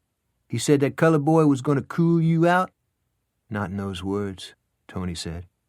"He said this kid was a badass motherfucker and was going to hurt you?" "Yes, sir." "My son is lying here?" Bello said to me. You don't argue with drunks, and you don't engage with stupid or irrational people. But when they insist that you are the source of all the unhappiness in their lives and denigrate you without let-up, When they stand so close to you that you can smell their enmity in their sweat, at some point you have to take it to them, if for no other reason than self-respect. At least that's what I told myself. You've got a lot more to worry about than just me, I said. No, my life is fine. It's you that's the problem. I didn't finish high school or go to college, but I did pretty good. Maybe that don't always sit too well with some people. Think that might be the trouble here, Dave? I rested one hand on the hood of the Buick. I rubbed the finish in the passenger side headlight molding and brushed away a leaf that was stuck to the glass. Fine car you have here. Ever have any work done on it? Looks like somebody might have had a sander on your fender. He tried to keep his face empty, but I saw my words take hold in his eyes. Tony gazed down the driveway at the bayou as though he had never seen it before. I always treated you good, Bello said. We both go back to the old days when people talked French and kids like us didn't have 10 cents to go to a picture show. How come you can't show respect for our mutual experience? How come you treat me like some kind of bum? Because you lied to me. The skin on his face flexed, just as though I had spit on it. I started back toward the gallery, wondering if he was not about to attack me. Just as I reached the steps, I felt his fingers touch me through my shirt. That's my only son there, he said. He's going to be a doctor. He never done anything to deliberately hurt anybody, particularly not to some poor girl who shot herself. Why are you trying to mess him up? You got colored kids shooting each other in the streets. Why you got to go after my boy? But the hand had already been dealt, for both Bello and me, and his son as well. None of us at that moment could have guessed at the outcome. I heard a flapping of wings above our heads, like a giant leathery bird rising from the oak tree's crown into the sky. Chapter 8. Thursday morning, Mac Bertrand called from the crime lab. The blood on the Buick headlight fragment came from Crustacean Man, he said. No gray area? No contamination? No dilution of the specimen? None of that stuff? This one is dead bang. It even gets better. You actually brought me 2 specimens. Say again? A microscopic piece of bone was on the inside of the molding. My guess is it came from the collision of the fender against Crustacean Man's hip. You don't think it came from the blow to his head? Maybe. But the body and fender guy told you the glass and molding came from the passenger side of the vehicle, right? Correct. Crustacean Man's left hip was crushed. My guess is he either walked in front of the vehicle or he was walking on the side of the road in the same direction as the Buick when he was hit. Here's the problem with that scenario, Mac. The cause of death was massive trauma to the right-hand side of the cranium. Death was probably instantaneous. He ended up in the coulee, which means he wasn't slammed to the asphalt. He wasn't knocked into a post or telephone pole either. You're saying the fatal injury wasn't caused by the Buick? Maybe a second vehicle killed him? Mac said. There's another possibility. What? The second blow didn't come from a vehicle, I said. Maybe he got hit by a chunk of meteorite. Ease up on the batter, Dave, he said. A few minutes later, I went into Helen's office and told her of Mac Bertrand's findings. She was hunched over a desk, her short sleeves folded in tight cuffs on her arms. She thought for a moment before she spoke. Okay, so we've got a dirty vehicle, but we can't put Bella Lusion behind a wheel, she said. We can make a case for destroying evidence and aiding and abetting, provided we can prove he had knowledge a crime was actually committed. What if his kid was the driver? What if one of the kid's fraternity brothers borrowed the car? How about the wife? She's an invalid. She doesn't drive. These wouldn't be issues if the victim wasn't a wino, I said. If there were no gravity, monkey shit wouldn't fall out of trees either. I don't think this is a simple hit and run, Helen. Something else is involved. Like what? She asked. I don't know. Dave, there are times I want to kill you. I mean, actually pound your head with my fists. I gazed out the window, choosing reticence as the better part of valor. Go back to that business about it not being a simple hit and run, she said. Mac believes the Buick either struck Crustacean Man in the hip while he was walking down the right-hand side of the road, or Crustacean Man walked out in front of the car. But neither Mac nor Coco can explain the origin of the fatal injury which was to the head. I think we're starting to drown in more information than we need here. Look, somebody hit this guy with the Buick. He was left to die on the side of the road. The DNA evidence on that is absolute. Somebody is going down for what we can prove happened. Whoever it is, Bello or somebody else, will probably not receive the punishment he deserves. But we're going to do our jobs as best we can and leave the rest of it to God. Am I putting this in words you can understand? Bello's son is the key. Why? Because his face is full of secrets. Be honest with me. Are you trying to tie all this to the suicide of Yvonne Darbon? I have the feeling it's connected, but I can't tell you how. She rubbed the back of her neck, her starched shirt tightening across her chest. Then she laughed to herself. Want to let me in on it? I asked. No, I want to keep you as a friend. Get a warrant on Bello and bring his kid in as a potential material witness. Time to deep six the role as receptacle for Helen's invective at my expense, I thought. Tony Lujan's name is now involved in 3 separate investigations: the assault on Monarch Little, the shooting death of Yvonne Darbon, and a vehicular homicide. You think I'm obsessive or being unfair to him? How often does the average pre-med student get in this much trouble? Helen rolled her eyes and brushed a strand of hair off her forehead, but this time she had nothing to say. After lunch, she and I met with our district attorney, Lonnie Marceau. When I first met Lonnie a few years ago, I thought he was one of those people whose attention span is limited either by an inability to absorb detailed information or a lack of interest in subject matter that isn't directly related to their well-being. I was wrong, at least partially. Lonnie was usually 3 or 4 jumps ahead in the conversation. He had been Phi Beta Kappa at Tulane and had published in the Stanford Law Review, but the real content of his thoughts on any particular issue remained a matter of conjecture. Lonnie was blade-faced, 6 1/2 feet tall, and had a body like whipcord from the marathons he ran in New Orleans, Dallas, and Boston. His scalp glistened through his crew cut. His energies were augmented rather than diminished by the 2 hours a day he spent on a Stairmaster. When he turned down a position as United States Attorney in Baton Rouge, his peers were amazed at his sudden diffidence. But it didn't take us long to see the true nature of Lonnie's ambitious design. In spite of his own upscale background, he charmed blue-collar juries. The press always referred to Lonnie as charismatic and clean-cut. No high-profile case in Iberia Parish ever went to an ADA, and God help the man or woman Lonnie got in his bomb sights. He was on his way up in the sweet sewer of Louisiana politics, and I believe long ago had decided it was better to be first in Gaul rather than second in Rome. Lonnie kept nodding his head as Helen and I explained the chain of evidence on Bella Lujan's involvement with Crustacean Man's death. Then he crossed his legs and began playing with a rubber band, stretching and twisting it into rhomboids and triangles on his fingers, while he spoke with his gaze focused above our heads. So the kid is the weak sister. We squeeze him, scare the piss out of him, and force him to come clean on who clobbered the homeless guy with the Buick? But before we could answer, he resumed talking. Okay, let's do that. But a couple of things we have to remember. Monarch Little gave you the lead on the bloody headlight.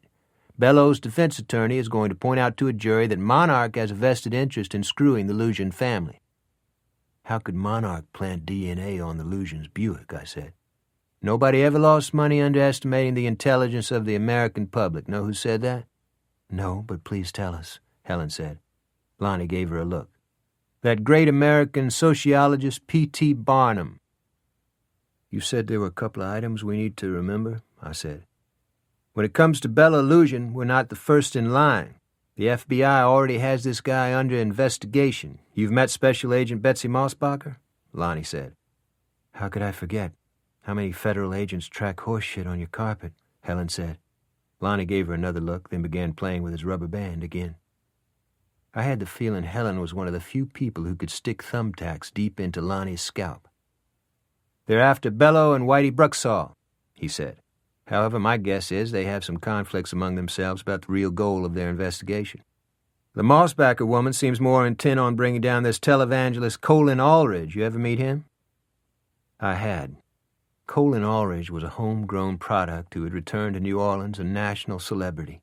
He was not simply telegenic either. In person, he seemed to exude goodness and rectitude. Outside of Mickey Rooney in his role as Andy Hardy, I could not think of a public figure who was more representative of Norman Rockwell's America. But I didn't respond to Lonnie's question, in part because I wanted to know Lonnie's attitude toward Aldridge.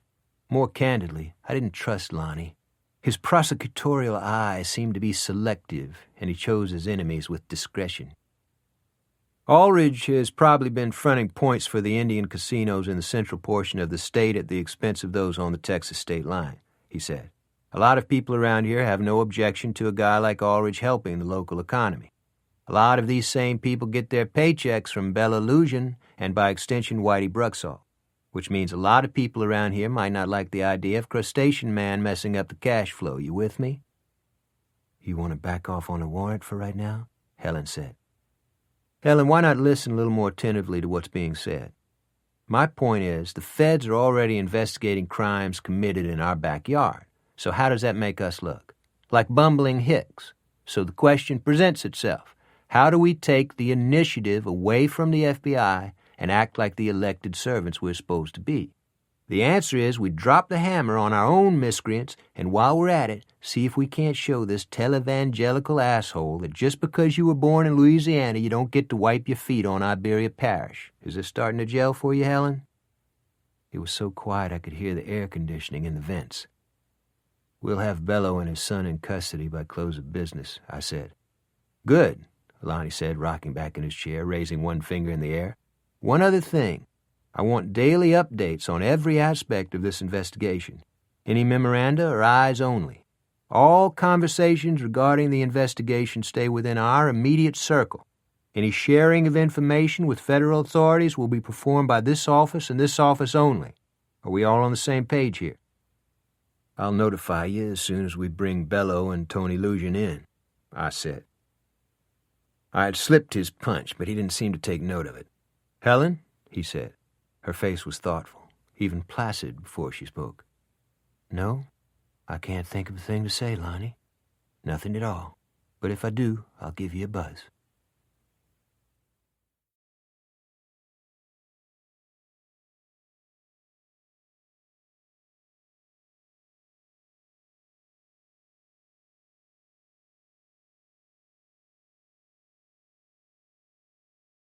The next morning, Friday, Bello Lujan was placed under arrest for destruction of evidence in a vehicular homicide. He was not told that simultaneously his son was being removed from a classroom at UL by me, a uniformed Iberia Parish Sheriff's deputy, and a Lafayette City Police detective. When Tony Lujan protested, we cuffed his wrist behind him and led him across the quadrangle. Just as a bell rang and his peers poured out of the surrounding buildings and filled the colonnaded walkway that surrounded the main campus, Tony's face was as red as raw hamburger. We left him cuffed behind the wire screen in the cruiser and headed for New Iberia, with me in the passenger seat and Top, our retired Marine Corps NCO, behind the wheel. You treated me like I'm a rapist or a drug dealer in front of all those people. You can't do that unless you charge me with something, Tony said. We don't have to charge you because you're not under arrest, I said. Then why am I in handcuffs? You gave us a bad time, I replied. If I'm not under arrest, take the cuffs off. When we stop, I said. I saw Top look into the rearview mirror. His red hair was turning gray and 2 pale furrows ran through it on each side of his pate. His mustache looked as stiff as a toothbrush. I'm not as forgiving as Dave here, he said. What'd I do? You stepped on my spit shine. You scratched the leather on my brand new shoes. Those are $40 shoes. I'm sorry, Tony said. How would you like it if somebody stepped on your new shoes? Top said. This is crazy. I want to call my father. Your father is under arrest. I don't think he's going to be of much help to you, I said. Arrest for what? I turned around in the seat so he could look directly into my face. Either you or he or your mother killed a homeless man with your automobile. Y'all thought you could get away with something like that, Tony? How old are you, anyway? 20. The handcuffs were on tight, and he had to lean forward on the car seat to keep from pinching them into his wrist. You're studying to be a doctor? I said. I'm in my second year of pre-med. And you're starting out your career with blood splatter all over you? I said. I didn't kill anybody. How did the dead guy's blood get on your headlight? Top said. I'm not saying anything else. I want to talk to my father. I want to talk to a lawyer. Glad to hear that, kid, because I'm very upset over what you did to my shoes, Top said. You just graduated from friend of the court to punch of the day in the stockade shower. I hear if you close your eyes and pretend you're a girl, it's not so bad after a couple of months. Then both Top and I turned to stone and watched the billboards and fields of young sugar cane slide past the windows. After we had crossed into Iberia Parish, I gestured toward a turnoff. We left the 4-lane and drove through a community of shacks and rain ditches that were strewn with litter and vinyl bags of raw garbage that had been flung from passing vehicles. Thunderclouds moved across the sun and the countryside dropped into shadow. The wind smelled like rain and chemical fertilizer and dead animals that had been left on the roadside. Beyond a line of trees, I could see the ugly gray outline of the parish prison and the silvery coils of razor wire along the fences. Stop here, I told Top. He wants to lawyer up. He's a fraternity punk who deserves to fall in his own shit. Don't end up with a bad jacket here, Top said. I'm going to do it my way. Now stop the car. I got out of the cruiser and opened the back door. Tony looked at me cautiously. Outside, I said. What are we doing? I reached inside and pulled him out on the road and marched him toward a clump of cedar trees. He twisted his head back toward the road, his face stretched tight with fear. People at UL know we left together. You can't do this, he said. Shut up, I said. I pushed him into the shade of the trees. He began to struggle, and I shoved him against a tree trunk and held him there. I'm going to uncuff you now. The conversation we have out here is between you and me.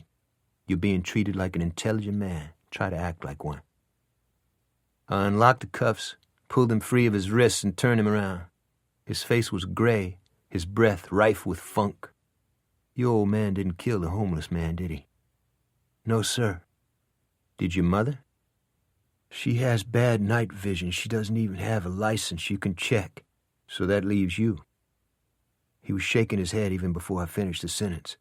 If I'd killed a homeless guy, it would have been an accident. Why would I want to hide it? But it's obvious you know when and how it happened. I didn't kill anybody. You said your mother has bad night vision. How do you know the homeless guy was struck at night? He closed and opened his eyes like a man who has just stepped on the trap door of a hangman's scaffold. You got to let me see a lawyer. It's in the Constitution, isn't it? I'm guaranteed at least a phone call, right? Listen to me. A man with no name was killed by an automobile your family owns and drives. The dead man was probably a wino, a guy with few, if any, friends, no family, and no known origins. He was the kind of guy who gets bagged and tagged and dropped in a hole in the ground, case closed, except that's not going to happen here. That guy had a right to live, just like you and I do. Whoever ran over him is going to be indicted and sent to trial. I give you my absolute word on that, Tony. You believe me when I say that? Yes, sir. You're a young man, and young people make mistakes. Usually the cause is a lack of judgment. People get scared, they can't think straight, they make bad decisions. They want to run from the deed they've committed because it's almost as though it didn't happen. It's not them. It's like someone else did it. If they could only go home, this terrible moment in their lives would be erased. That's what happened, didn't it, Tony? You just didn't think straight. It's only human in a situation like that. Tell us your version of events before somebody else does. Don't take a fall you don't deserve. That's not stand-up, it's dumb. Just tell the truth and trust the people trying to help you. He watched me carefully while I spoke. His face turned slightly aside as though he didn't want the full measure of my words to undo his defenses. But I had not convinced him. I took another run at it. You ever read Stephen Crane? I said. The writer? Yeah, the writer. No, he said. Crane said, few of us are nouns. Most of us are adverbs. No tragedy is orchestrated by one individual. An event we blame ourselves for may have been years in the making and may have much more to do with others than ourselves. Without recognition of that fact, we never acquire wisdom about anything. Our case name for the homeless guy is Crustacean Man. Help us give back this guy his name. You can start correcting things, turning them around, right now, as we speak. It's that easy. His eyes were locked on mine, his eyelids stitched to his brows. His bottom lip was white on the corner where he was biting down on it to the point I thought the skin would break. I could almost hear words forming in his throat. Then his gaze broke and the moment was lost.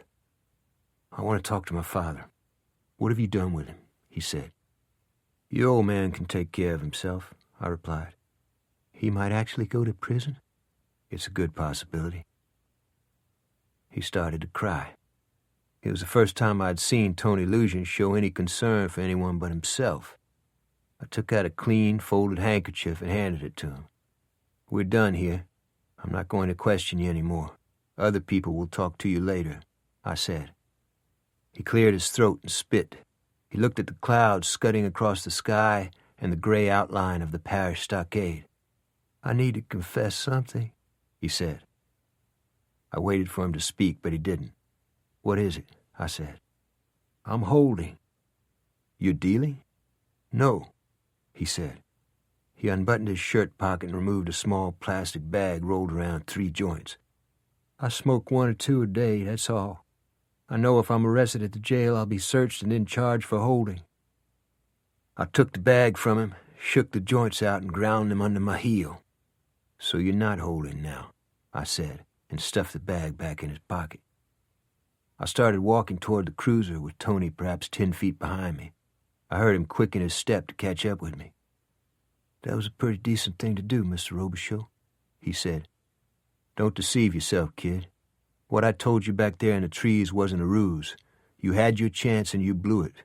The people I work with are going to twist your head off and spit in it," I replied.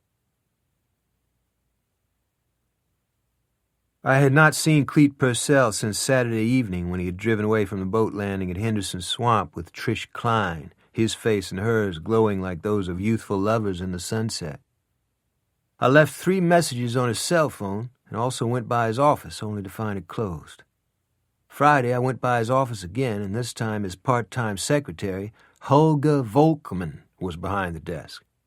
She was a big, rosy-complected, cheerful, and scatterbrained woman who wore flower-print dresses and perfume that would numb the olfactory senses of an elephant.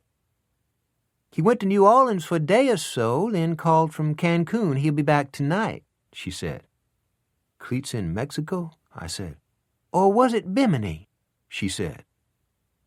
Clete Purcell's romantic problems did not occur as a result of his having love affairs with biker girls and neurotic artists and strippers. Instead, they usually began when he got involved with any woman who was halfway normal. In other words, the type of person he didn't believe he deserved. Any attempt to convince him that he was attractive to women other than pipe heads and narcissistic meltdowns was futile. In Clete's mind, he was still the son of a milkman in the Irish Channel, with skinned knuckles from fights on a school ground and welts across his butt from his father's razor strop. Nice girls didn't hang with a guy who had a scar like a pink inner tube patched through one eyebrow, put there by a black warlord from the Girdtown Deuces. Nice girls didn't hang with a former jarhead who still heard the downdraft of helicopter blades in his sleep. "Is Clete with a lady by the name of Trish Klein?" I asked the secretary. "He was with someone. I heard a lot of noise in the background. I think he was in a casino," Hulga said. Clete lived down the bayou in a Depression-era motor court, one that still did not have telephones in the cottages and was covered by the shade of oaks hundreds of years old. At 10 Saturday morning, I knocked on his door. He answered it in his skivvies and an undershirt, smiling sleepily. "How you doing, big man?" he said. A square bandage was taped high up on his left shoulder. "Why don't you tell your friends where you are once in a while?" "Oh, Trish and I drove over to the Big Sleazy for the day, then one thing led to another. You know how it goes. You want coffee?" "I don't want to hear Darwin's history of the planet. Did you let her hustle you?" "Lighten up on the terminology," he replied, filling a metal coffee pot at the sink. What happened to your shoulder? Nothing. A scratch. I had to get a tetanus shot. I think Trish Klein is playing you, Cletus, I said, instantly regretting my words. Hell yes. Why would a great-looking broad be interested in an over-the-hill P.I. who's got a worse jacket than most perps? I didn't say that. Your weakness is your good heart. People take advantage of it. Good try. Get the milk out of the icebox, will you? God! God what?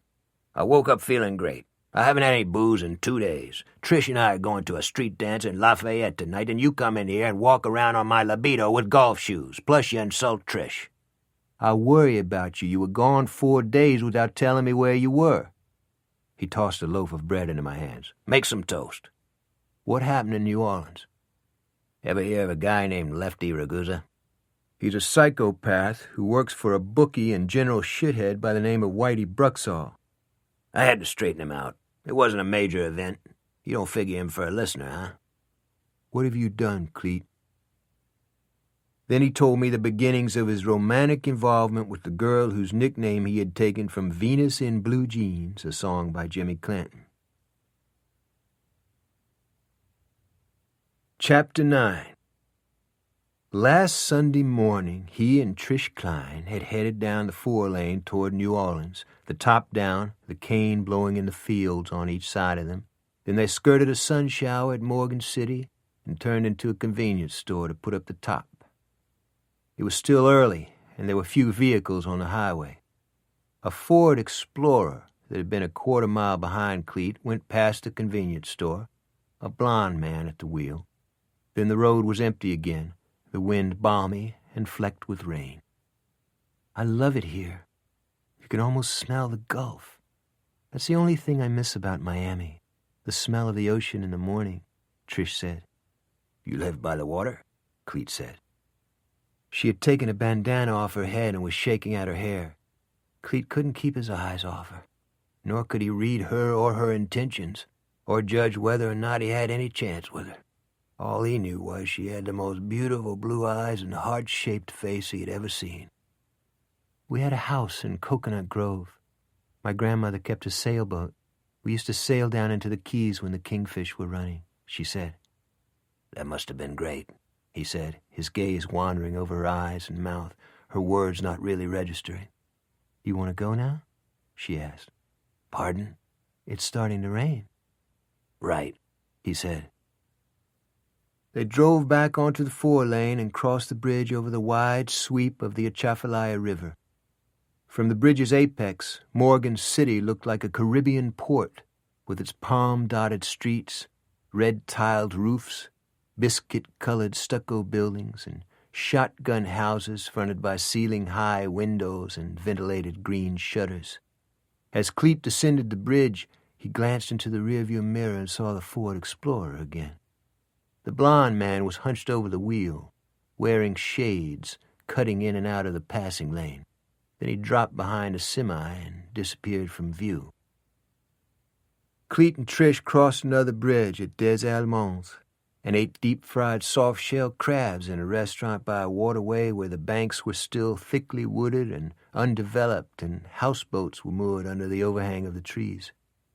When they got back on the highway, Cleet saw the Explorer swing behind him. Cleet took the exit to Luling and approached the huge steel bridge spanning the Mississippi. The Explorer dropped back 4 cars but stayed with him. At one point, the blond man threw some trash out the window, perhaps a fast food container, something that splattered and bounced across the pavement. Know anybody who drives a dark green Explorer? Cleet said. Nobody I can think of. Trish leaned forward so she could see into the side mirror. I don't see one. Where is it? He's about 3 cars back now.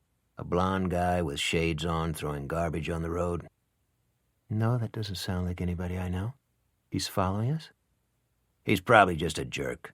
Sometimes I think we should make littering a capital offense, you know, have a few roadside executions. It would really solve a lot of environmental problems here. He could feel her looking at the side of his face. When he glanced at her, she was smiling, her eyes lit with a tenderness that made his loins go weak. What did I say? He asked. Nothing. You're just a sweet guy. She touched his shoulder with her fingertips. Cleet forgot about the man in the Explorer and wondered if he wasn't being played. They drove down I-10 to New Orleans and parked in a multi-level garage in the French Quarter. A storm was blowing off Lake Pontchartrain, and the air smelled like salt and warm concrete when the first drops of rain hit it. They walked to the casino at the bottom of Canal, and Cleet could hear the horn blowing on the paddle-wheel excursion boat out on the river. He paused at the steps leading into the casino under a row of transplanted palms that lifted and straightened in the breeze. "Sure you want to go in here? Wouldn't you like to take a boat ride instead?" he said. "Come on. I'm just going to play a couple of slots. Then I've got a surprise for you." "What kind of surprise?" "You'll see." She winked at him.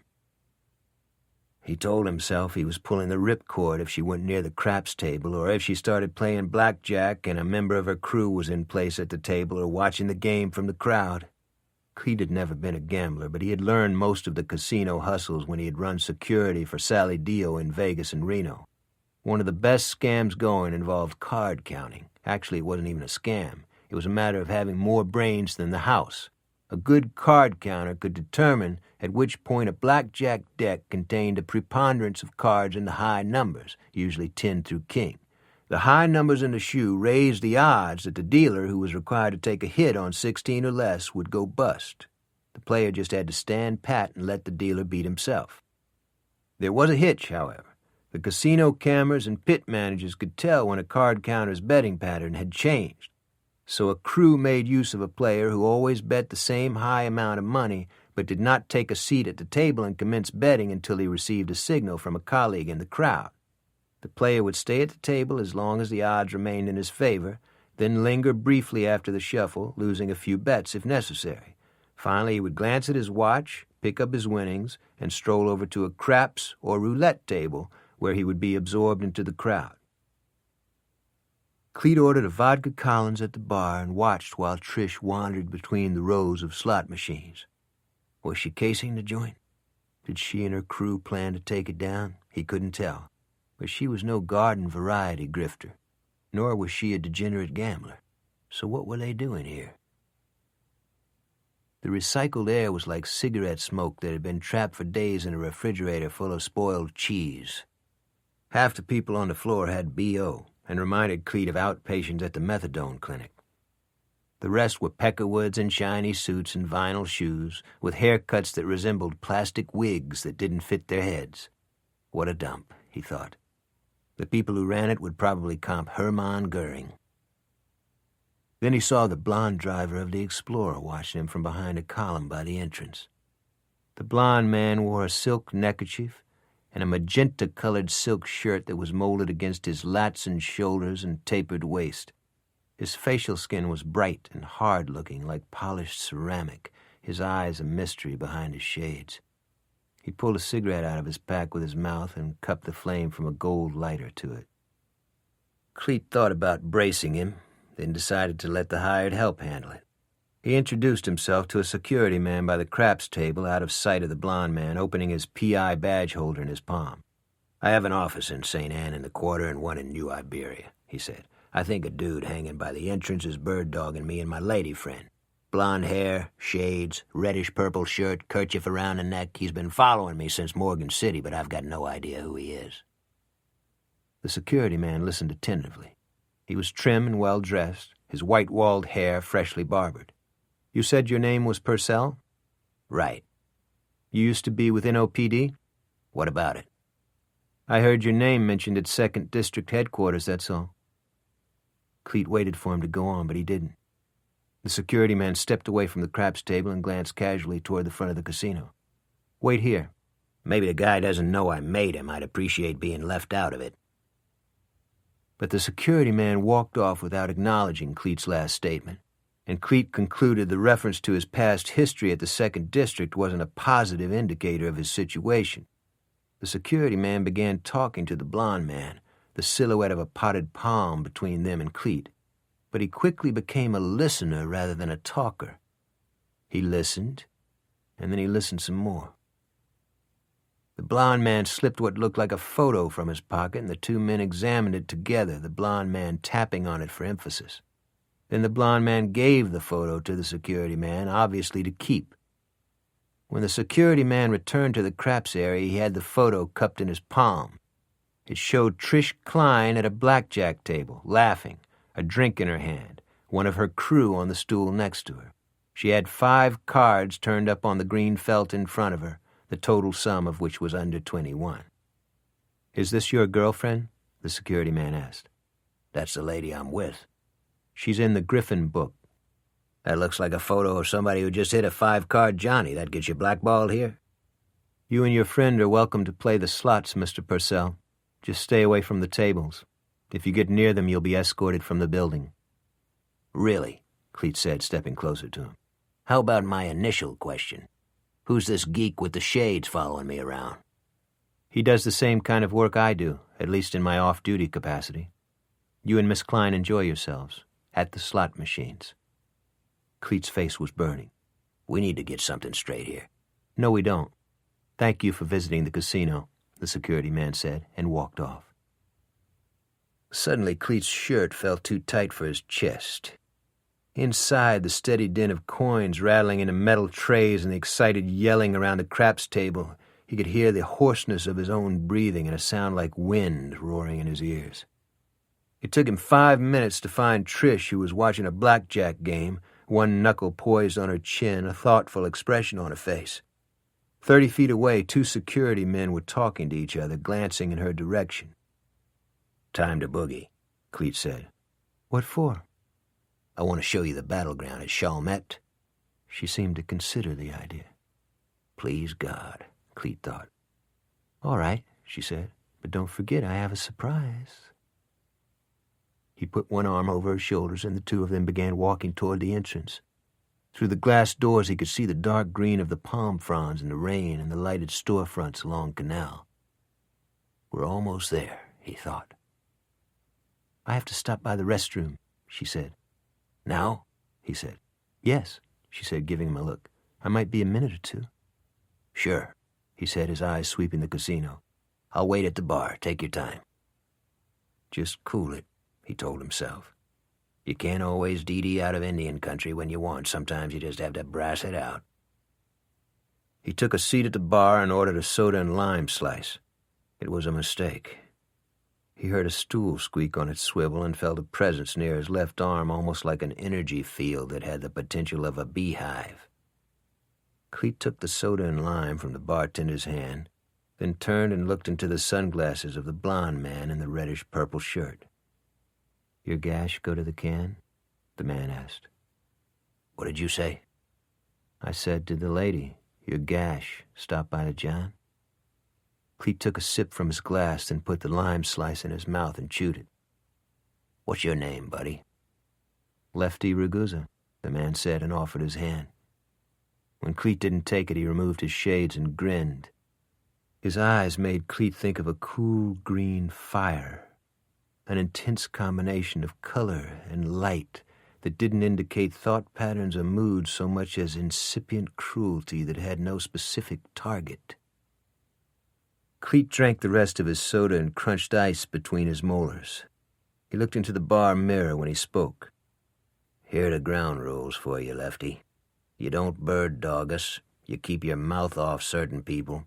And if I see you passing around photos of my lady again, I'm going to rip your wiring out." "She looks like a sweet piece of ass," is all I was saying. That's meant as a compliment. Prime cut is prime cut. So far, what I'm doing here isn't personal. If I were you, I'd let things remain like that. Cleet gazed into the moral vacuity of Lefty Ragusa's eyes. Then he got off the stool, left a $5 bill on the bar, and waited for Trish by the door of the woman's restroom. "You okay?" she said. "Sure, I'm solid," he replied. "You're red as a boiled crab."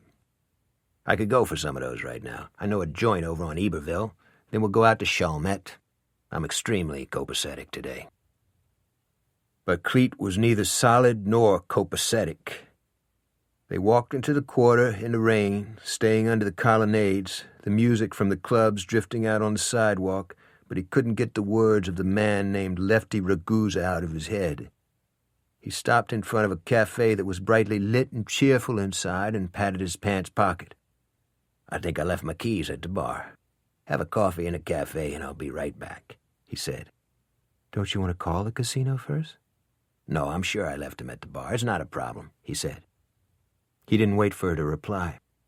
When he got back to the casino, his loafers were sopping with rainwater. He dried his face with a paper napkin from the bar and scanned the casino, but didn't see Lefty Ragusa. "There was a guy sitting next to me, a friend of mine, a guy with a neckerchief and shades. You see where he went?" he said to the bartender. "To the men's room," the bartender replied. The crowd had grown, and Cleet had to thread his way through the people at the machines and tables. His eyes were watering in the cigarette smoke, his ears ringing, his heart pounding in his chest. He passed a neatly folded and stacked fire hose inside a glass door that had been inset in the wall, then entered the restroom. Lefty Ragusa was positioned in front of a urinal, his feet slightly spread, one hand propped against the wall, his face turned toward the far wall. "Put your flopper in your pants and turn around," Cleet said. 2 other men had been washing their hands. They glanced simultaneously in Cleet's direction, then left the room without looking back. Lefty Ragusa shook himself off and flexed his knees, tucking his phallus back inside his slacks. Then he turned, grinning from behind his shades, and kicked Cleet between the thighs as casually as he would punt a football. Cleet felt a wave of nausea and pain surge through his lower body that was like broken glass being forced up his penis and out his rectum. He fell backward through a stall door, crashing into a toilet bowl, his fingernails raking down the sides of the walls. He could feel the wet rim of the bowl against his back and piss on the seat of his slacks. Lefty Ragusa was staring down at him, a small triangular-shaped leather case in his hand. "You attacked me in the can and got your ass kicked. Don't screw with Whitey. Don't screw with me. Show your gash what happened here. Tell her she can have the same. Ready for it, big man?" Ready for what? Cleet thought. He tried to raise himself, but the pain inside his groin made his eyes brim with water. Lefty Ragusa unsnapped the leather case in his hand and removed a metal tool that was like a machinist's punch with a short crosspiece at the top designed to fit the palm and a hilt 1 inch from the point. "You're getting off easy, Blimpo, so act like a man and take your medicine," he said.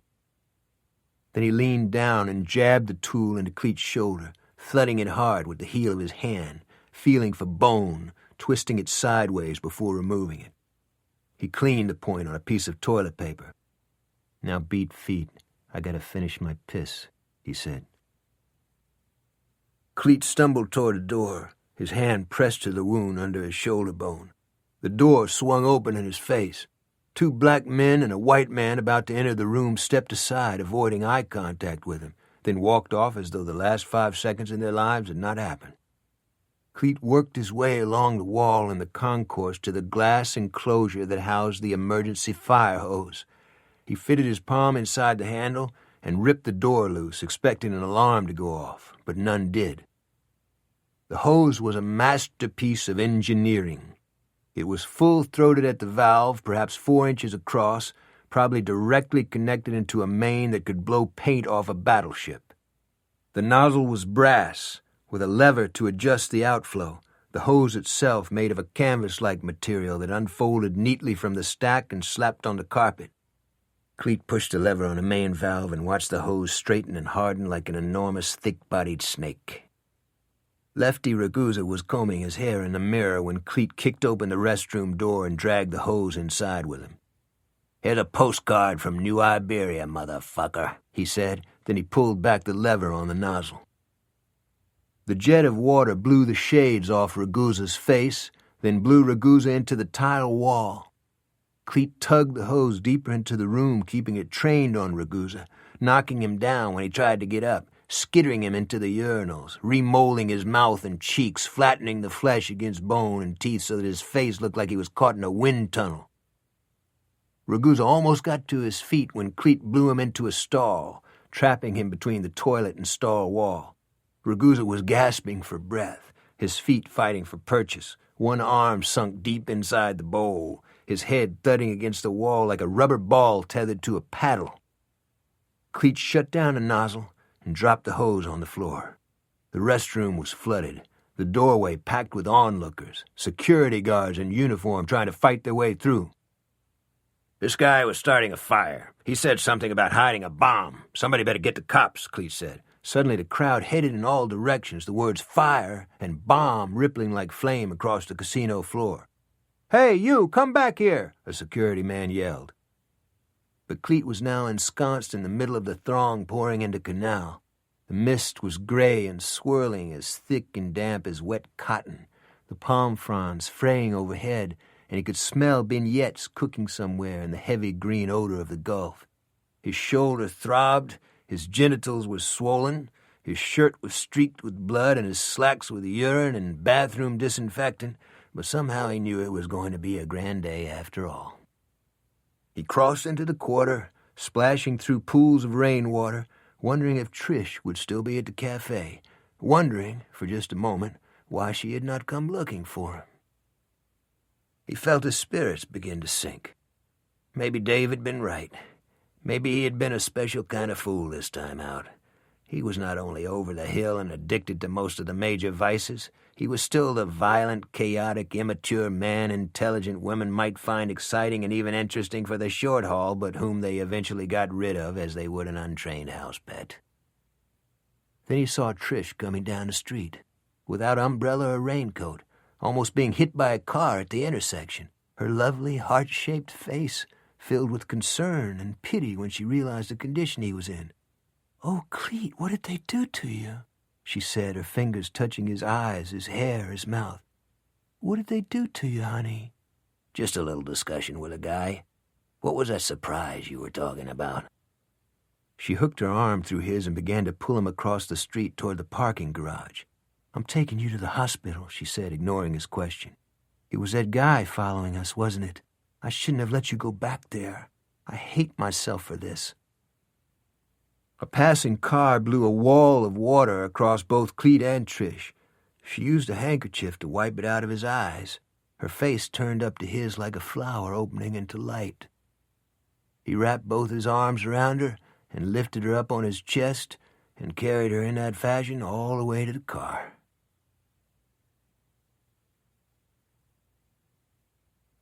He spent the night in a hospital up St. Charles Avenue.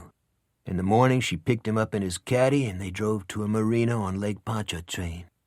A gleaming white seaplane waited for them at the end of a dock, rocking in the chop, the wide slate-green expanse of the lake in the background. "Wow, where are we going?" Cleet said. "How about dinner in Mexico?" she said. "Why are you doing this, Trish?" "Because you saved me from getting busted? Because you take chances for other people? Because I like you, big stuff." She pressed her knuckles playfully into his stomach. When they were both inside, the pilot fired the engines and the plane gathered speed across the water, a white froth whipping from the backdraft. Then the plane lurched suddenly into the sky, climbing higher and higher, until Cleet could see the alluvial fan of the Mississippi and the immense, soft, gray-green outline of the Louisiana wetlands. "Where to in Mexico?" he said. "Cancun," she said, then paused for a beat. "More or less." More or less. But there was still a pink mist inside his head from the Demerol drip at the hospital, and he didn't pursue it. He lay back in the seat and shut his eyes and let the steady vibration of the engines put him to sleep. He dreamed of a jungle in southeastern Asia, one that always flickered whitely under trip flares or bloomed with red-black geysers of fire and dirt from booby-trapped 105 duds. But now the jungle contained no sign of threat, and breathed with the sounds of wind and the patter of rain ticking on the canopy overhead.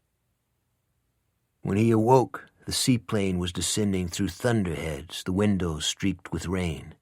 Then they were below the squall, flying low over water that had the translucence of green jello.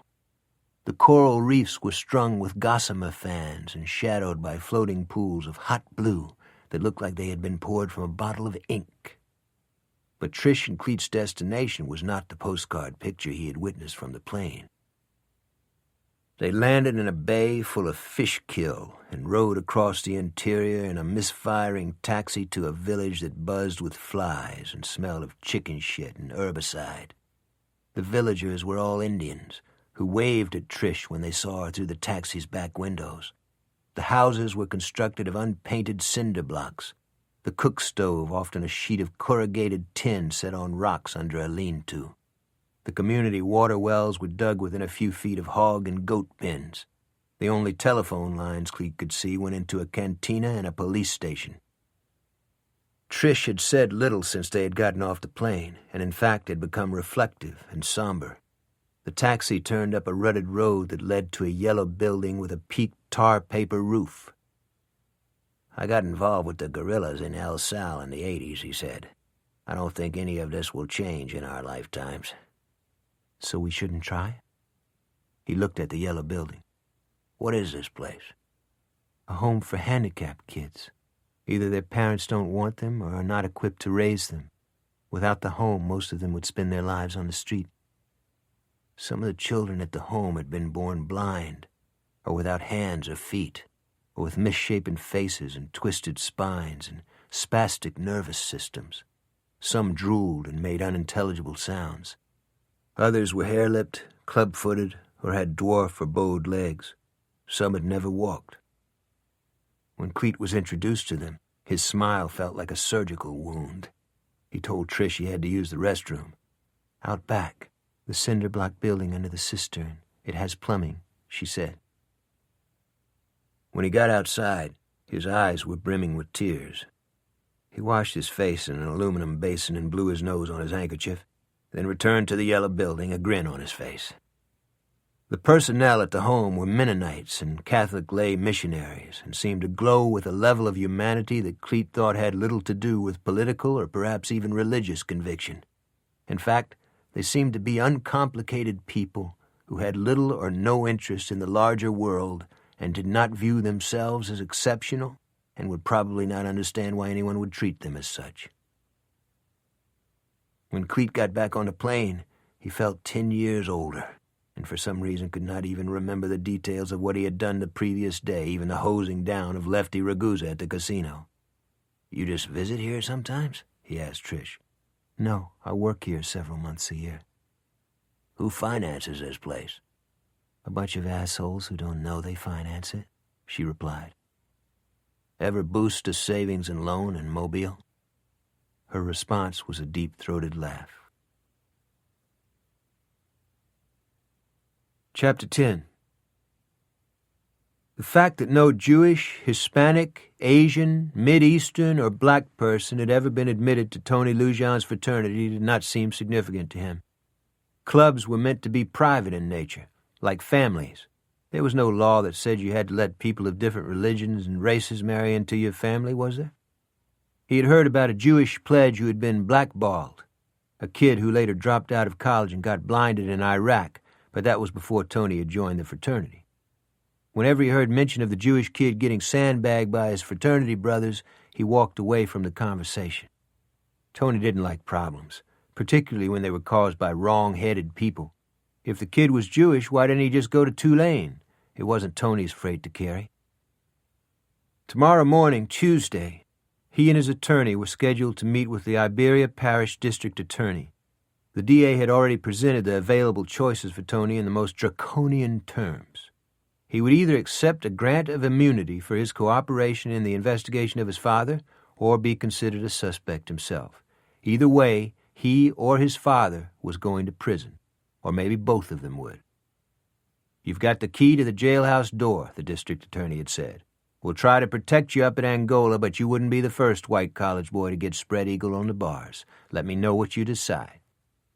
The image made Tony's skin crawl, his buttocks constrict. All this because of a wino on a road.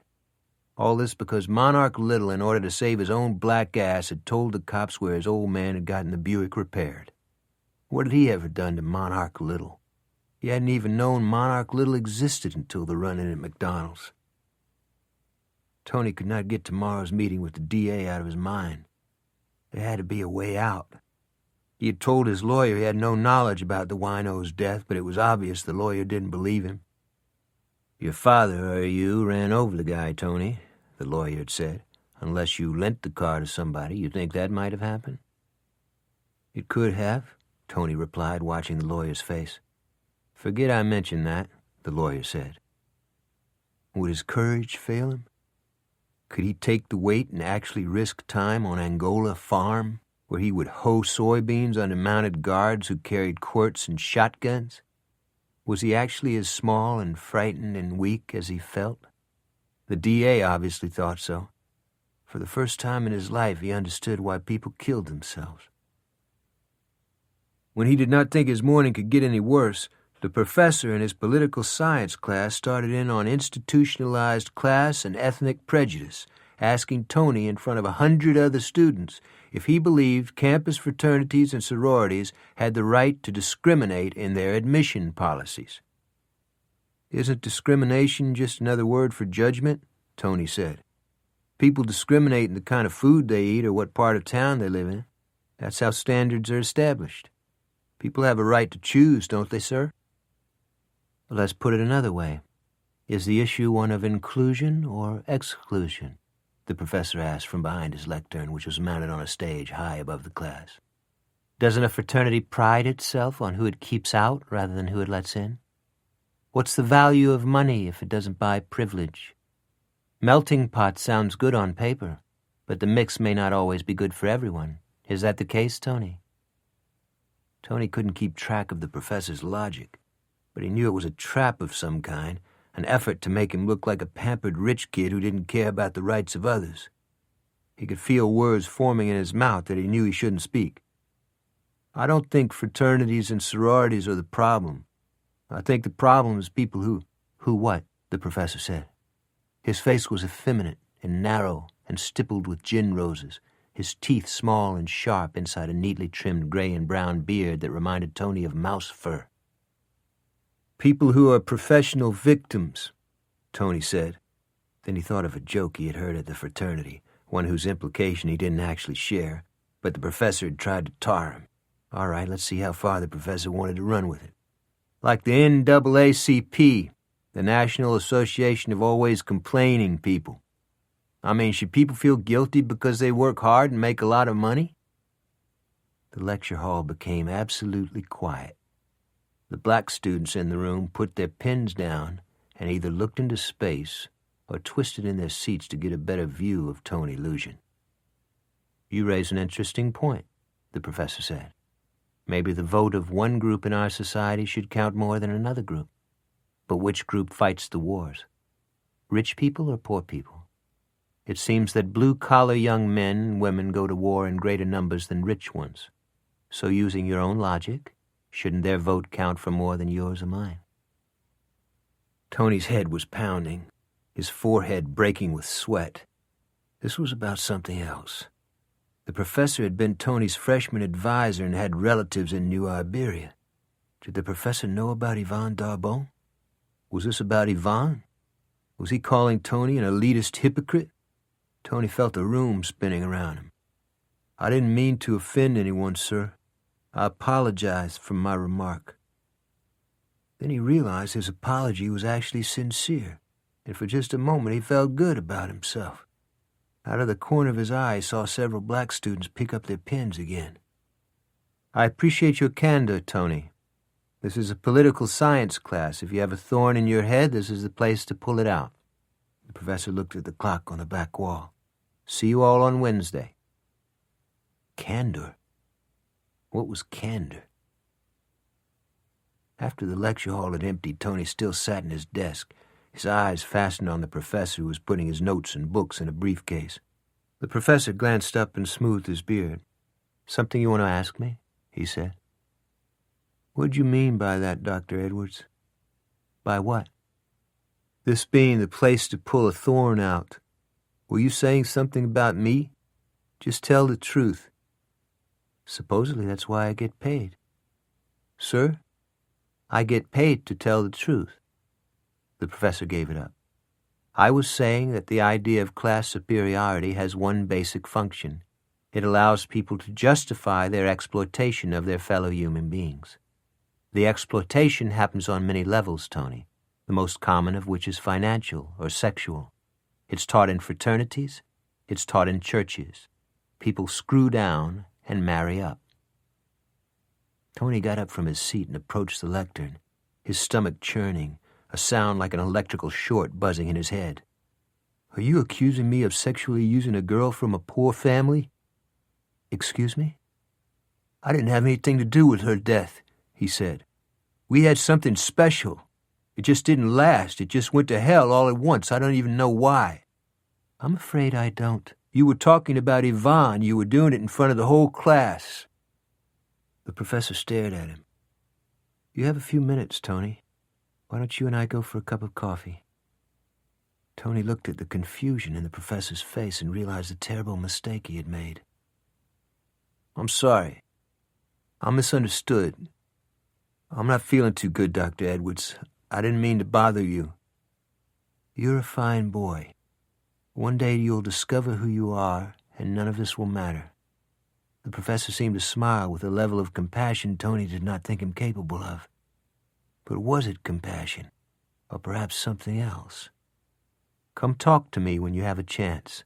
We'll have a drink in my backyard. I can make a grand martini."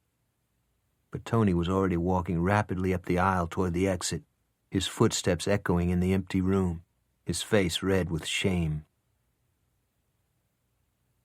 The fraternity house had been created out of a large, white, 3-story Victorian home, one whose gables and cornices were visible through the crepe myrtle and azaleas and live oaks like the hard edges of a medieval fortress. The pledges mowed the lawn, raked the leaves, and trimmed the hedges, and kids whose families couldn't afford the fraternity's costs worked off their room and board by cooking and serving meals and cleaning the house. Tony shared a room on the 3rd floor with Slim Bruxell, one with a small balcony that provided a magnificent view of the trees and rooftops in the neighborhood. The room was the most desirable in the house, and when Slim requested it, none of his fraternity brothers objected, although others had more seniority than Slim and wanted it. Tony's insides were like water when he returned to the house from his poli-sci class. He tried to tell Slim about what had happened, how he had made a fool out of himself, how Dr. Edwards had looked at him as though he were an object of pity. While Tony sat on the side of his unmade bed and went through every detail of his public embarrassment in class, Slim stood bare-chested at a full-length mirror, combing his hair, examining his facial skin for imperfections, checking to see if the barber had etched his sideburns sufficiently. "I got news for you. Dr. Edwards is an alcoholic fudge packer. He pushes that pinko douche rinse whenever he gets the chance. Be proud you stood up to him." "I'm scared, Slim." "Of what?" "My lawyer and I meet with the DA tomorrow." "Tell him to stuff it, just like I did. The feds are using Monarch Little and the Iberia DA to get at my old man. They don't got jack on either one of us. Winos get run over all the time. You're an innocent man. Keep remembering that. They're targeting you because of who your father is." "They'll send him to prison." "No, they won't. My old man eats guys like that DA for lunch. Back in Miami, these local schmucks wouldn't have been allowed to clean his toilet. I feel real bad. I keep seeing that guy on the road. I keep thinking about Yvonne. Why'd she go nuts like that?" "How do I know? She had mental problems. Yvonne doesn't have anything to do with this. You keep the two issues separate. I don't want to see you like this." "I can't help it. I'm coming apart."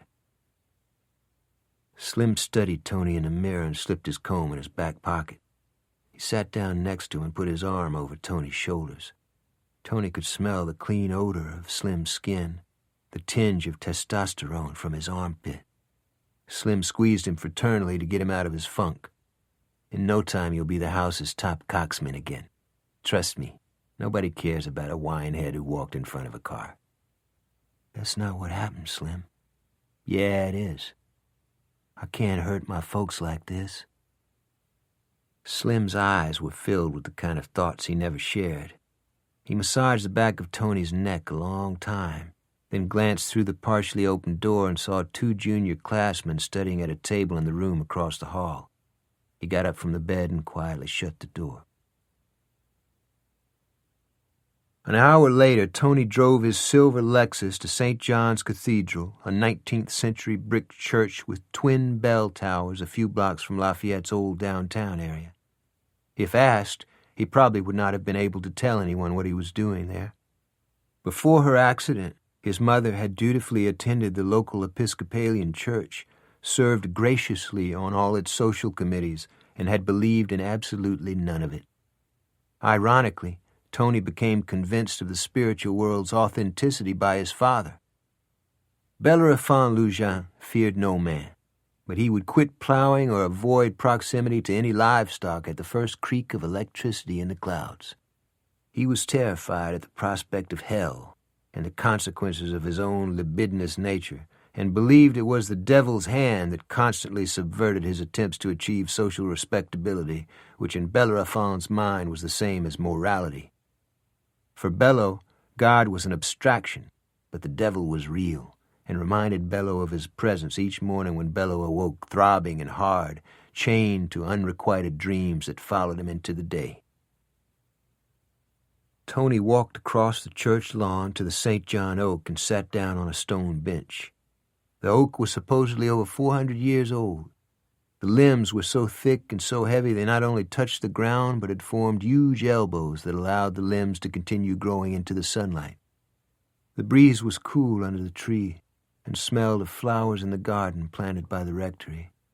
A young priest was watering the flowers with a hose, amusing himself by placing his thumb over the end of the hose and firing a jet into a nest of mud daubers. He caught Tony looking at him and grinned self-consciously. Tony did not know how long he sat on the stone bench. He could have stayed there forever.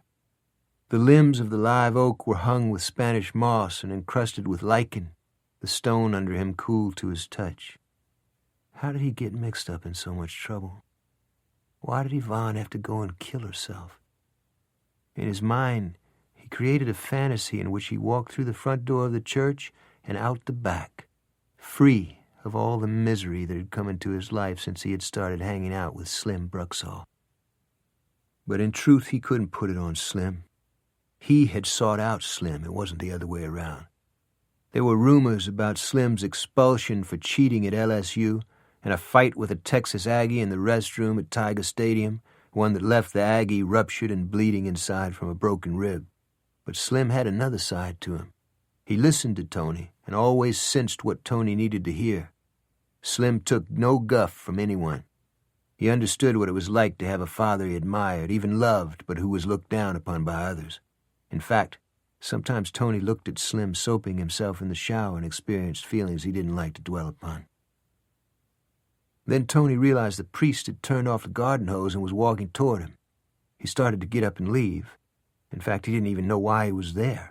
Should he just tell this stranger about Yvonne and the dead homeless man and the fact that tomorrow he might betray his own family? The man in black pants and a smudged T-shirt was probably not much older than he was, except he was slight of build, almost frail. A baseball glove hung from his belt and another one was folded in his hand, a grass-stained ball buried in the pocket. "Feel like a little pitch and catch?" he said. "I pulled my arm in a fraternity game. I probably won't be that good at it." "Neither am I. See that piece of cardboard where there used to be a stained glass pane? My forkball got out of control." Tony fitted the spare glove on his hand, and he and the priest began flinging the ball back and forth under the oak strip line, the sunlight breaking like slivers of glass behind the cathedral's silhouette. Then the priest skipped one across the grass to him. Tony fielded it backhand, then fired it straight into the priest's glove, straight and hard, with no trajectory, with an accuracy that surprised even himself. The priest sent another grounder at him. Tony bobbled it at first, the ball caraming off the heel of his hand, but he pulled it out of midair with his right hand and sidearmed it whap back into the priest's waiting glove. "You're pretty good," the priest said. "Not really," he said, doing a poor job of hiding his pride. "Try me now," the priest said. Tony threw a high hopper that the priest caught easily and tossed back without interest. The next two were faster, at an angle, grounders with eyes. The priest was good, scooping them up with his body position in front of the ball, his return throw fired from behind the ear. The next one Tony threw was a hummer, whizzing across the lawn like a shot. The priest caught it on the run, spearing it after it took a bad hop on a tree root, whirling and side-arming it back in a half-turn. The ball flew by Tony's outstretched glove and hit a passing car on the street. "Oh, boy," he heard the priest say. "I'll go after it, Father," Tony said. "Are you kidding? This is the third time this has happened this week. Time to take cover," the priest said. Moments later, the priest hid the two gloves in a flower bed, furtively looking around the corner of the building. His face was bright and sweaty in the shade, his eyes wide with apprehension. "You really a minister?" Tony said. "Well, I'm sure not Derek Jeter." "I think the ball hit the car window." "I know, that's why I'm here and not on the street looking for it. Come on, I have a couple of cold sodas in my cooler." He squatted down on the grass and popped off the top of a small ice chest. He lifted out a can of Pepsi, ripped the tab, and handed it up to Tony. "Were you worried about something out there?" he said. "Me? No, not really." "You a Catholic?" "No." "If you want to tell me about something, it won't go any farther than this garden." Had all this been a ruse, Tony wondered? Another do-gooder with an agenda?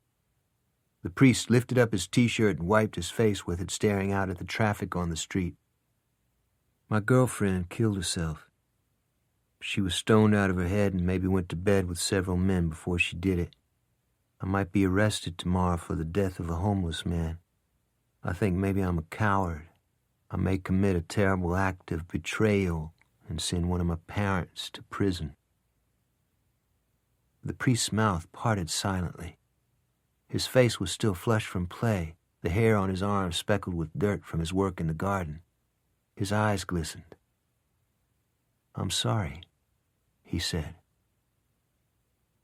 Sorry about what? Yvonne's death? Sorry he had nothing to offer? What was he saying? But the priest's gaze had drifted toward the street, where Slim Bruxall's SUV had just pulled behind Tony's Lexus. The SUV was loaded with kids from the fraternity house.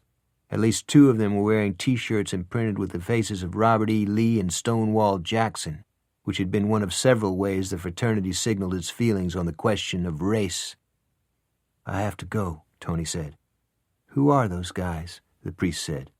"My friends." The priest looked again at the kids getting out of Slim's vehicle. "You didn't tell me your name." "I don't know who I am, Father. I don't know anything anymore." "Stay," the priest said. But Tony had already fitted a crooked smile on his face and directed his steps toward his friends, who waited for him by the curb. The speckled shade under the St. John oak seemed to slip off his skin like water sliding off stone. It was hot and dry that evening, and heat lightning flickered against a black sky in the south. Molly and I ate a late dinner of cold cuts and potato salad and iced tea on the picnic table in the backyard with Snugs and Tripod. The air was thick with birds, the bayou coated with a pall of smoke from meat fires in the park. "I think it's going to storm," Molly said. "You can feel the barometer dropping." Just as she spoke, the wind touched the leaves over our heads, and I felt a breath of cool air against my cheek, smelled a hint of distant rain. The phone rang in the kitchen. Molly got up to answer it. "Let the machine take it," I said. She sat back down. Then she tapped herself on the forehead with the heel of her hand. "I forgot." "Forgot what?" "A kid called just before you got home. He wouldn't leave a number. He said he'd call back later." "What's his name?" "Tony? Tony Lucian?" "He just said Tony. He sounded like he'd been drinking." "He probably was. That's Bello Lucian's kid. The DA and the feds are about to chain drag him down East Main." The phone rang again. This time I went inside and answered it. It was Wally, our dispatcher, working the late shift, and I suspected trying to pass on his discontent about it. "We got Monarch Little in a holding cell. He threw his food through the bars. What do you think we ought to do?" "Tell him to clean it up. Why are you calling me with this, Wally?" "'Cause he wants to talk to Helen, but she ain't here." "What's he in for?" "Illegal firearms possession. Maybe littering too, 'cause he left his burned car on the street." "I'm not in the mood for it, partner." "His car caught fire down at the corner where he sells dope. Soon as the fire truck gets there, shotgun shells start blowing up inside the car. There was a sawed-off double barrel on the floor. Firemen found what was left of a truck flare on the back seat. Want to come down? No. There was a pause. Dave? What? One of the uniforms called Monarch a bucket of black gorilla shit. Monarch asked him if it was true the uniform's mother still does a dog style in Master P's backyard. The same uniform told me he was recommending suicide watch for Monarch. I go off shift in 3 hours. I don't want no accidents happening here after I'm gone. I took the receiver from my ear and pinched the fatigue out of my eyes. I'll be down in a few minutes. Thanks. I knew you wouldn't mind. I asked Molly to save my dinner and went down to the jail where Monarch sat in a holding cell, barefoot, beltless, his gold neck chains locked up in a personal possessions envelope. One eye had a deep red blood clot in the corner, the eyebrow ridge split in the middle. Who popped you? I asked. Slipped down getting into the cruiser. Check the arrest report if you think I'm lying. I can't get a hold of that FBI woman. I'm supposed to be in witness protection, not in no holding cell. This may come as a shock, but witness protection doesn't empower a person to go on committing crimes. That cut-down shotgun ain't mine. I ain't never seen it before. Why were you on the corner? I wasn't on the corner. I was in the back room of the little store there, drinking a soda with my friends. I go there every afternoon to have a soda. Then my bird explodes. Next thing I know, I got a racial problem with a cracker don't have no business in a black neighborhood. He brushed at his eye with the back of his wrist. Did you mouth off to the arresting officer? I told him what I told you. That ain't my gun. He thought my bird burning up was funny. He said too bad I wasn't taking a nap in it. I'll see if I can get you kicked, but I want you in my office at 0800 tomorrow morning. His eyes wandered around the opposite wall and up on the ceiling. That's military talk, ain't it? Kind of stuff John Wayne like to snap off? Sometimes you make me wish I was black, Monarch. Why? So I could beat the crap out of you and not feel guilty about it, I said. But Monarch was not destined to make the street that night. Before I could get in touch with Helen, Wally took a 911 call from a community of rusted trailers, shacks, weed-grown yards, and piled garbage that was so egregious in the social decay it represented that it seemed planned rather than accidental. The 911 caller said he had heard shots, 4 of them, that afternoon down by the bayou. He had thought the shooter was target practicing and consequently had paid little attention to it. At sunset, he had let his dog out to run in the sugar cane. The dog had come back from the field with blood on its muzzle. So far, the only deputy at the crime scene was our retired Marine NCO, Top. He had driven his cruiser down a turn row in the field, his flasher bar rippling with color, and was now standing with the driver's door open, gazing at the sun's last reflection on the bayou. 100 yards up the bayou, the turn bridge's lights were on, and close to the 4 corners, a juke joint rimmed by a shell parking lot thundered with music. Behind us, inside the deep evening shade of clustered cedar and locust trees and slash pines, children rode bicycles among trailers and shacks where no one ever responded to a knock on a door without first checking to see who the visitor was.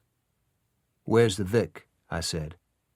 Top picked up a rock and threw it at a dog that was slinking through the Johnson grass toward the back of a tin-sided tractor shed.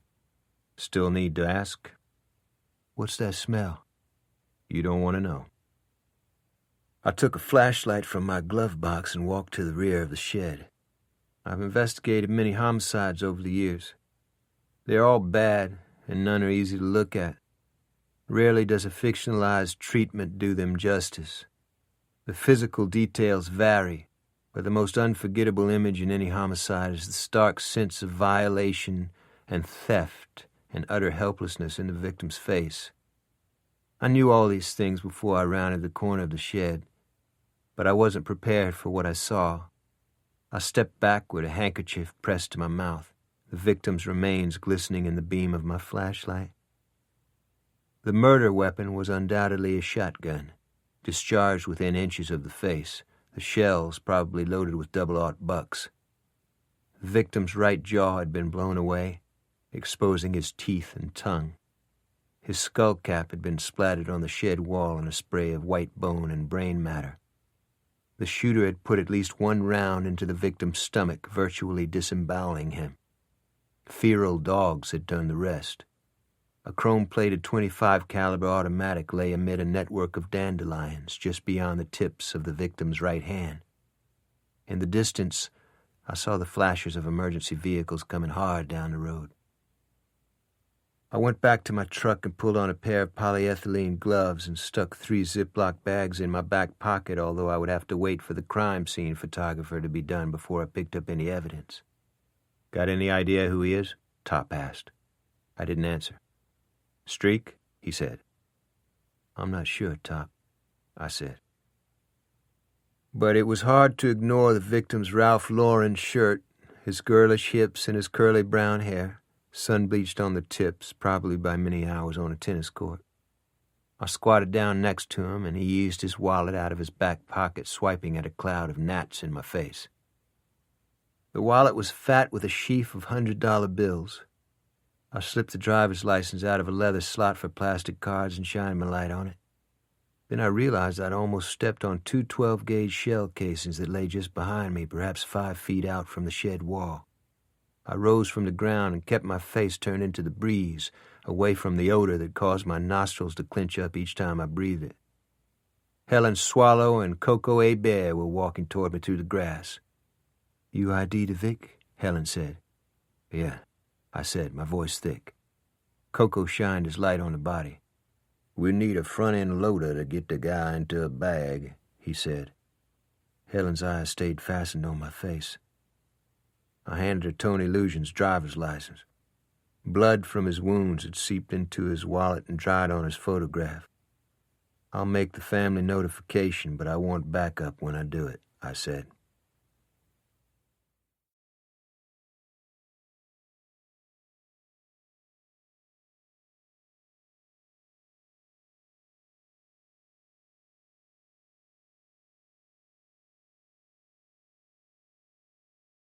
Chapter 11.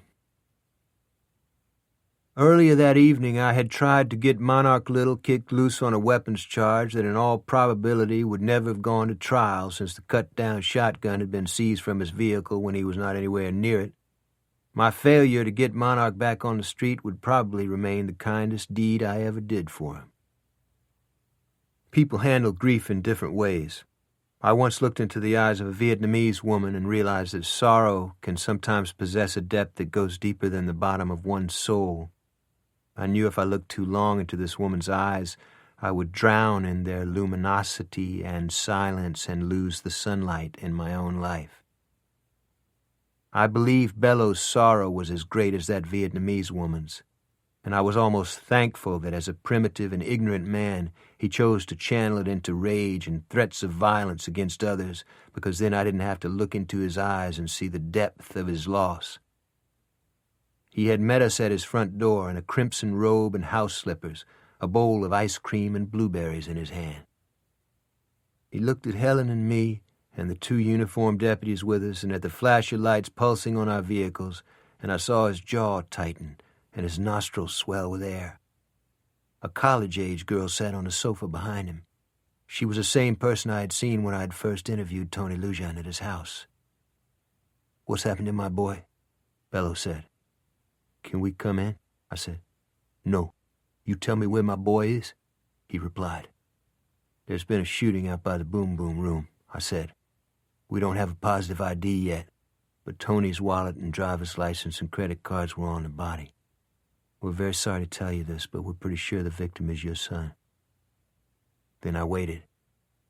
He set the bowl of ice cream on a stand by the door. "You get the fucking collard greens out of your mouth. What do you mean you found his wallet, but you ain't sure about a positive ID?" Bugs were swimming in the yellow glow of the porch light. The breeze had died and my clothes felt like damp burlap on my skin. The victim was killed with a shotgun. Positive ID will have to be made with fingerprints, I said. I could see his face crinkling up, his bottom lip trembling. The girl rose from the sofa and placed her hand on his shoulder. She was slim and attractive, not more than 20, with a narrow face like a model's and shiny chestnut hair that hung to her shoulders. "Maybe you ought to ask them to come in, Mr. Bello," she said. Instead, he knotted my shirt in his fist. "It was that nigger, wasn't it? Tell me the truth or I'll knock your fucking head into the driveway," he said. "You release me or go to jail," I said. But he twisted the fabric of my shirt tighter in his hand, at the same time pushing me out into the darkness. "That nigger killed my boy. You motherfuckers wouldn't do anything about him, and now he's killed my boy," he said. Out of the corner of my eye, I saw Helen gesture at the two uniformed deputies. They were both big men who had been roughnecks on offshore oil rigs before they became police officers. But it took all of us, including Helen, to cuff Bello and get him in the back seat of a cruiser. When we closed the door on him, he broke out the window with his head and spit on me. Helen took a section of paper towel from a roll on the seat of her cruiser and cleaned the spittle off my sleeve and wrist and back. She crumpled the towel and threw it in Bello's face. Then she stared down at him through the broken window, her hands on her hips, her fingers touching her slapjack. "We all grieve for your loss, Mr. Lucia, but everybody here is fed up with your abuse. You either act like a sensible human being, or I'll pull the cuffs off you myself and beat the living shit out of you. Look into my face and tell me I won't do it." He glared up at her rheumy-eyed, his jaws unshaved, his face aged by 10 years in the last 10 minutes. "Y'all ain't understood me. The nigger called. He set my boy up." "What?" Helen said. "Ask Liddy up there on the porch. The nigger talked to her. He drove away to meet him." "Who drove away?" I said. "Tony. My son drove away to meet that nigger, Monarch Little." Helen and I looked at each other. I walked back under the porch light. "You're Lydia?" I said to the girl standing there. "Yes, sir," she replied. "Let's go inside." "I haven't done anything." "I didn't say you had. Who else is here?" "Mrs. Lucian. She's upstairs." I left the door slightly ajar so it wouldn't lock Helen out. Although I had been in the Lucian home briefly once before, I hadn't taken adequate note of its design and decor and the contradictions they suggested. The floors were maple that glowed with a honey-like radiance, the molding and window frames done with fine-grained, recovered cypress that was probably 200 years old. The rugs were an immaculate white, the couches made of soft leather that was the color of elephant hide. A lighted crystal chandelier hung over a mahogany table in the dining room, a silver bowl filled with water and floating camellias in the center. It was hard to believe that this was the home of Bello Lucian. "A black guy called here earlier?" I said. "Yes, sir. He said he was Monarch Little." "You talked to him?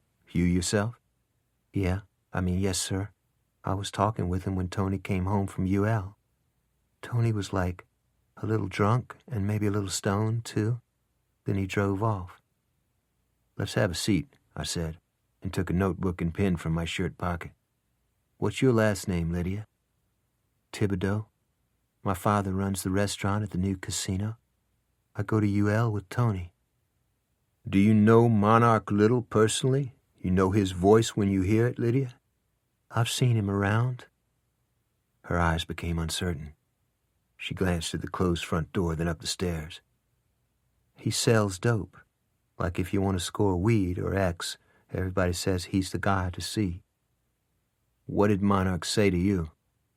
"First, there's like all this rap music blaring in the background I could hardly hear. I told him Tony wasn't home and he should call back later. He goes, 'Tell him I can prove the cops planted blood on his daddy's broken headlight. Tell him to call me back on this phone.' I go, 'Which phone?' Like I'm supposed to know where he's calling from. Just then Tony comes in the door blowing fumes all over the place." "Tony talked to Monarch?" "Yeah, no. He just listened. Then he took the phone away from his ear and looked at it like Monarch had hung up on him or something." "What did Tony say to you?"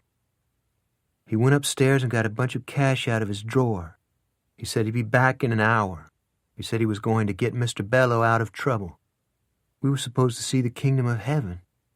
If we'd just gone to supper and the show, none of this would have happened. It's like bad things keep happening for no reason." "Which bad things?"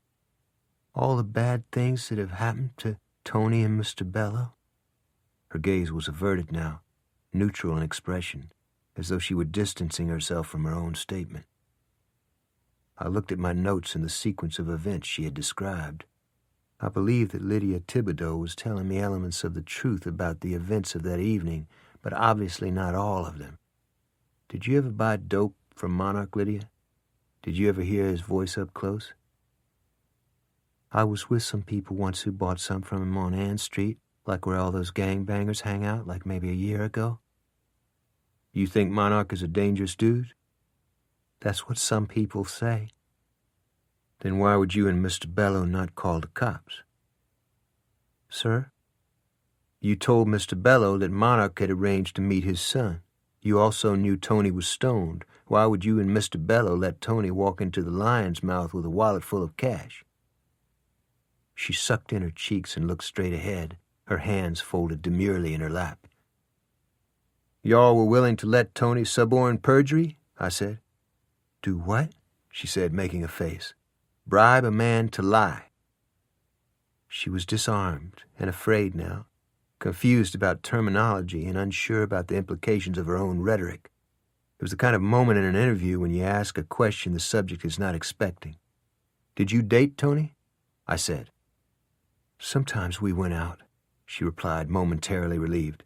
Then her face clouded again. "I don't know what you mean by date."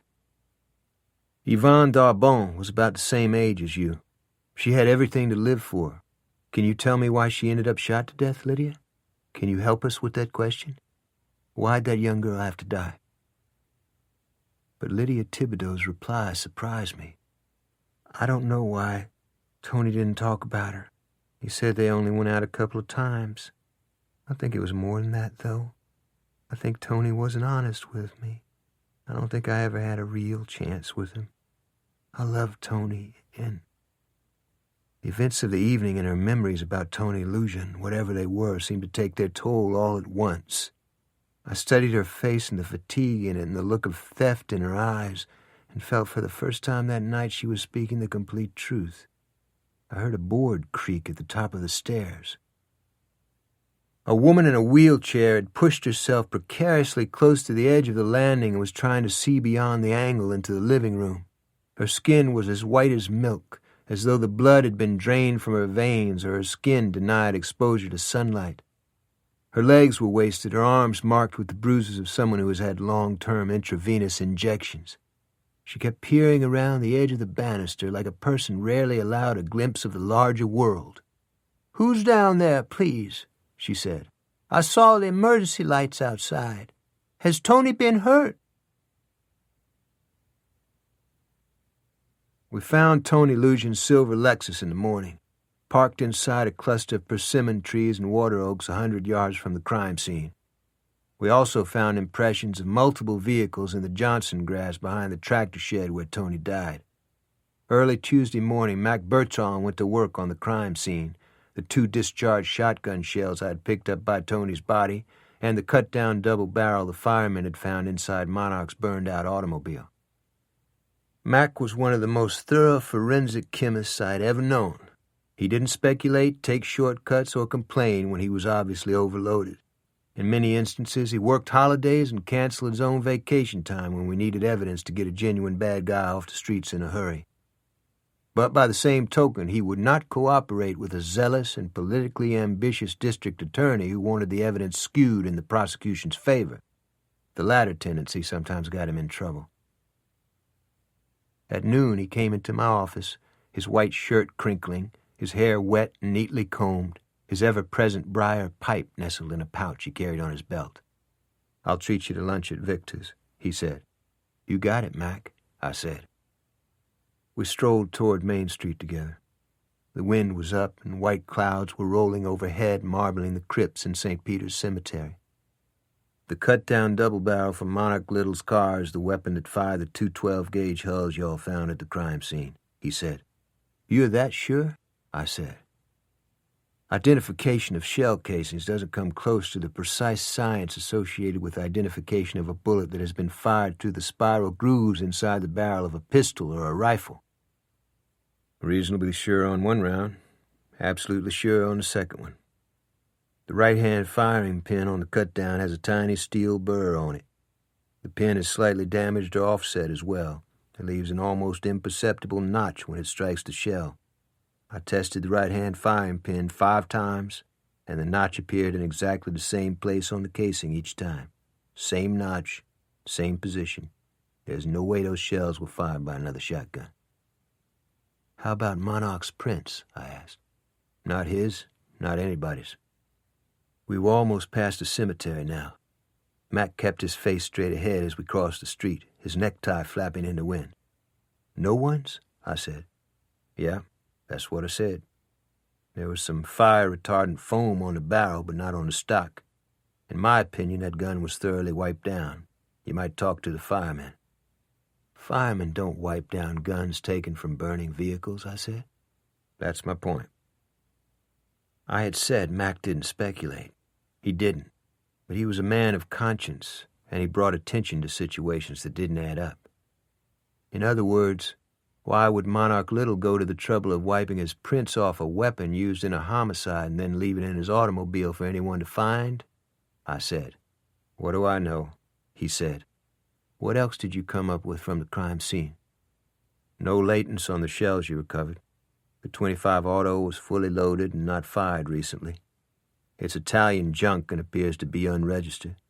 The tire impressions on the Johnson grass came from a number of vehicles. I think a couple of hookers from the Boom Boom Room used that area to reduce their motel overhead. I must have found a dozen used condoms in the weeds. Is the post in yet? I asked. No. Why? I was wondering what number shot the shooter used. I dug some lead out of the shed wall. 00 bucks, Mac said. In my mind's eye, I saw Dallas Klein kneeling on a sidewalk just before somebody fired a load of the same numbered shot into his face. Mac caught my expression. Heavy stuff, I said. That model shotgun hasn't been manufactured for 2 decades. There's no registration on the serial number, Mac continued. The rust buildup where the barrels were cut off suggests somebody probably hacksawed them off years ago. There's little powder residue in the mechanisms, and the wear on the firing pins is minimal. I'd say it's been fired only a few times. So it appears to have had only one function, to serve as an illegal firearm? If that means anything, he replied.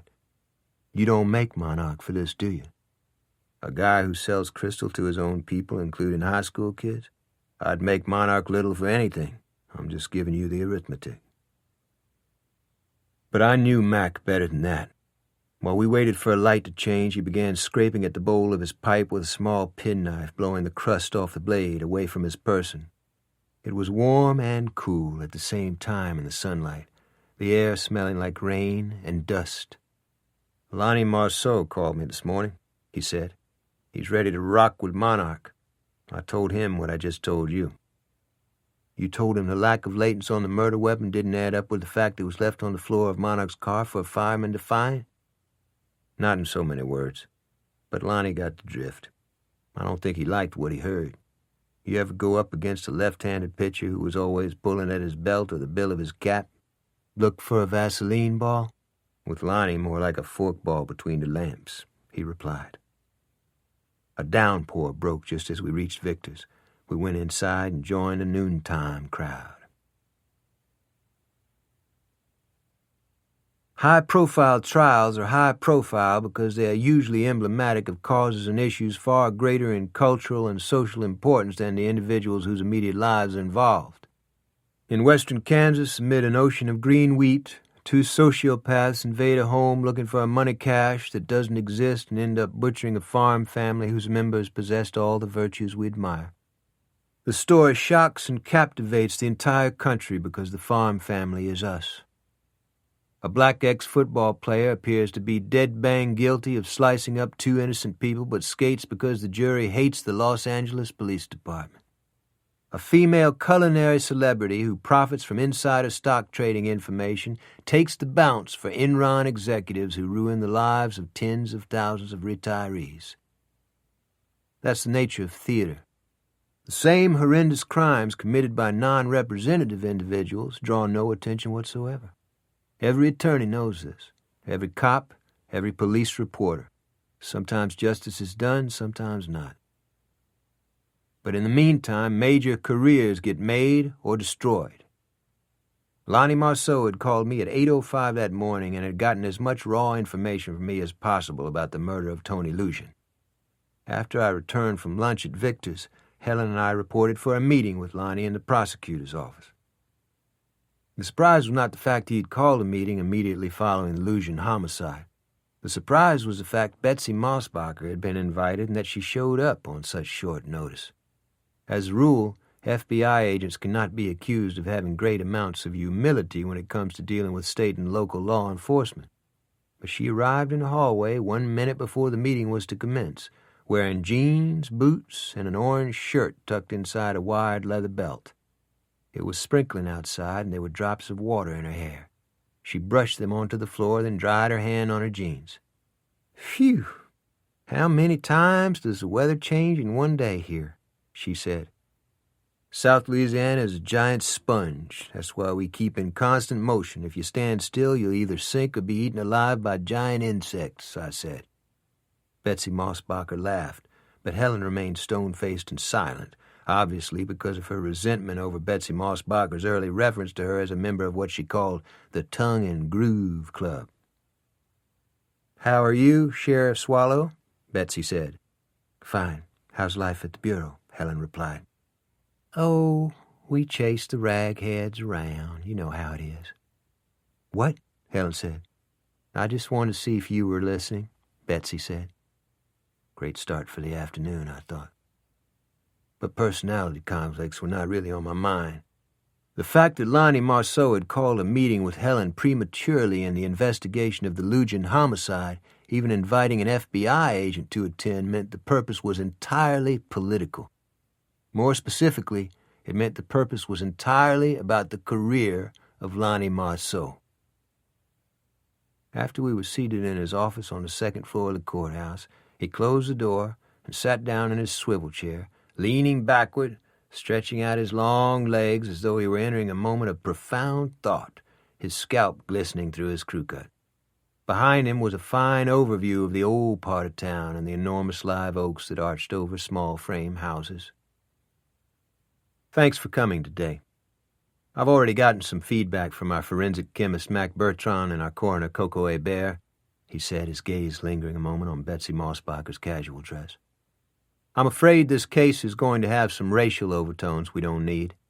That means we need to move forward with as much dispatch as possible and keep things in perspective, which translates into keeping them simple." He glanced again at Betsy Mossbacher, probably to see if she was aware of the deference he had shown her by using people's titles so she could follow the discussion. "Has Coco talked to you yet, Dave?" "No, he hasn't," I replied. "Well, there's not a lot in the Post we don't already know. Tony Lucian was murdered with buckshot fired at him from almost point-blank range. Coco thinks he was hit 4 times, which means that whoever did it probably bore Tony a special hatred. Mac's report on the 12-gauge found in Monarch Little's car is absolute in its conclusions. The cut-down 12 is the murder weapon." "How about the lack of latents?" I said. "What about it?" "Monarch wiped off his gun and left it lying on the floor of his car just before somebody tossed a truck flare on the seat." Lonnie scratched the back of his head with one finger. "I don't believe the absence of latents is particularly unusual, especially with a career street mutt like Monarch. With these guys, wiping down a gun is probably an automatic reflex. Plus, I don't think Monarch is that bright. Also, he had no way of knowing the gun has a defective firing pin that leaves a singular mark on a shell casing. After he did the Lucian kit, he probably thought he was home free. What do you think, Helen?" "I haven't talked with Mac or read his report. I don't have an opinion," she said. "Can you get on that ASAP?" Lonnie said. "As soon as I get out of this meeting," she replied. Lonnie looked at her, searching for second meaning in her statement.